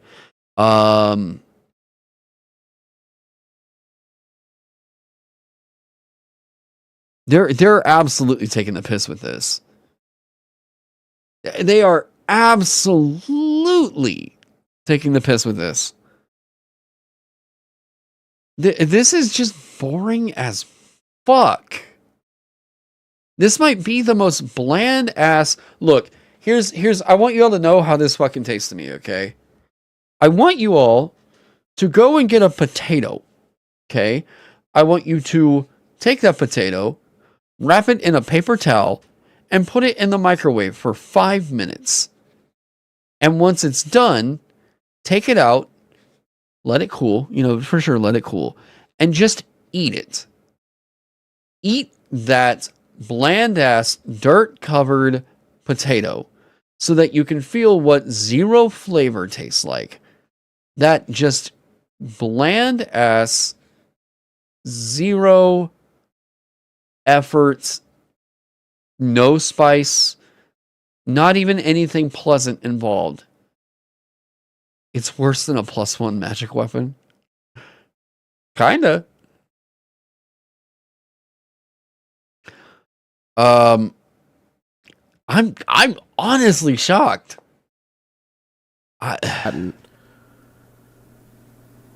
You can only Hunter's Mark one creature. Yeah. This is just bad sneak attack. That's what everybody's been calling it since the dawn of time. This is lame. This unfortunately just is doo-doo. And I feel like they've just stripped a lot of the identity of the Ranger. They transformed it into something else, half of which is just Tasha's Cauldron. Everything abilities that they've put on higher levels and depowered slightly because now it's on your Wisdom modifier instead of your Proficiency modifier. But Ranger gets things like Goodberry and Speak with Animals. Okay, cool. Everybody can cast spells now. We're all just wizards. Like, I really wanted to see something like Rogue, where they have added new abilities. They've taken things that already exist and they've expanded off them to give Rangers more options for what they can do. And instead, they have just neutered the class. At the very least, at the end of the Paladin stuff, I was like, I know that you can use the stuff from the old books still with this. There's still a lot here from the old books that you can just plug in. Because, yeah, they've changed Smite and they've made it so you can cast Fine Steed, whatever. But this feels like they've torn apart the Ranger. It reminds me of Magus in Pathfinder 2e. You're casting an ability that's going to give you a little bit more damage, and then you're kind of attacking, and you're kind of a spell sword. This is very strange. This is a very weird way to take Ranger, and thanks for watching this video, guys. And I really look forward to reading those spells, and I look forward to seeing Bard. Can't wait to look at Bard, because Unearthed Arcana Bard was awesome, and I hope they did cool stuff with it, because I'd like to feel good about these books. I don't want to bum everybody out. All right, have fun out there, everybody. See you later.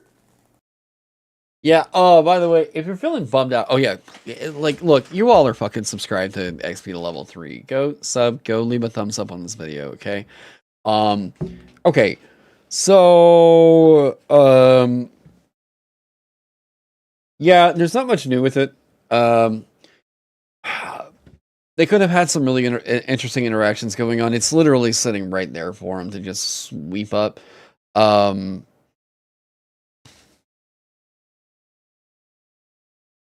They've been throwing a softball about that class. That is probably the most criticized class in the entire fucking run of D&D 5e, because it was just so wrong.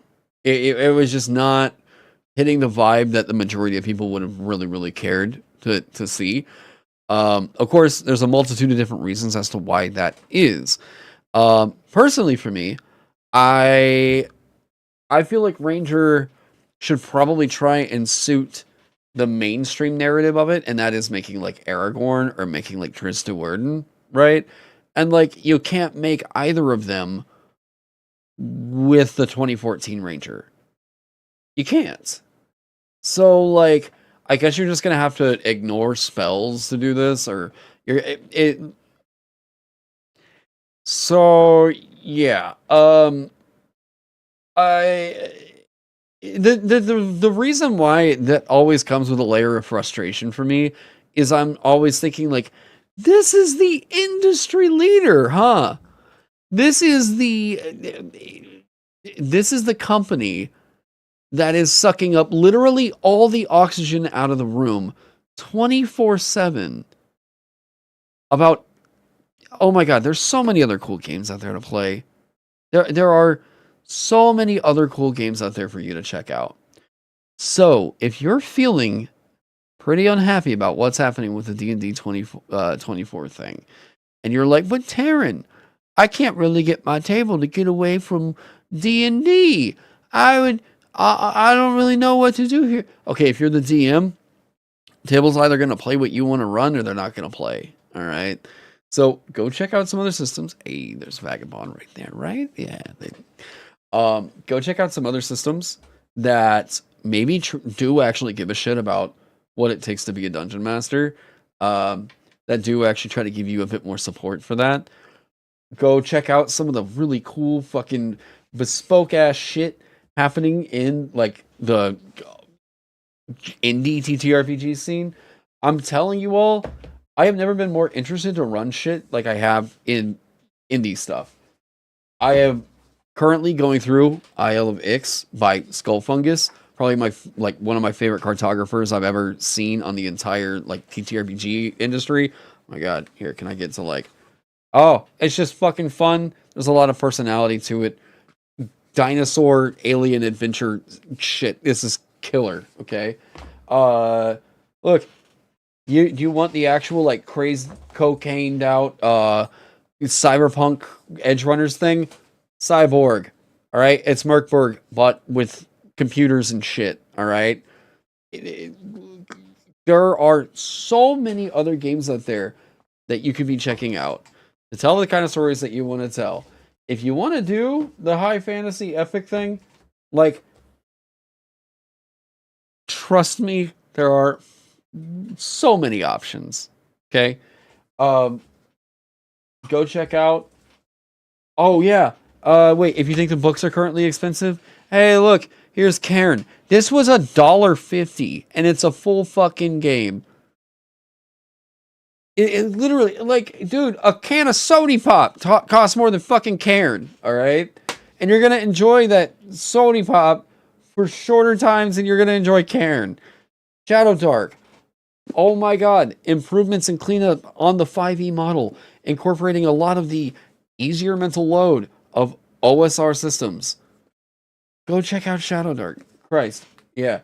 I sincerely think that this new edition is gonna flop fucking hard. Like, yeah. That's not a hope. That's just a genuine thought. Like, I don't have to hope for WotC to flop here. I think it's inevitable. Yeah, after seeing the monk and then seeing the... Wait, Mike Shea has a video up on alternate D20 systems? Yeah, he's not going to mention mine, though.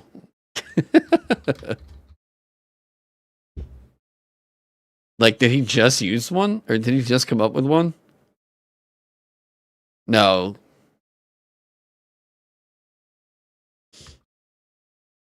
You gotta make the calls.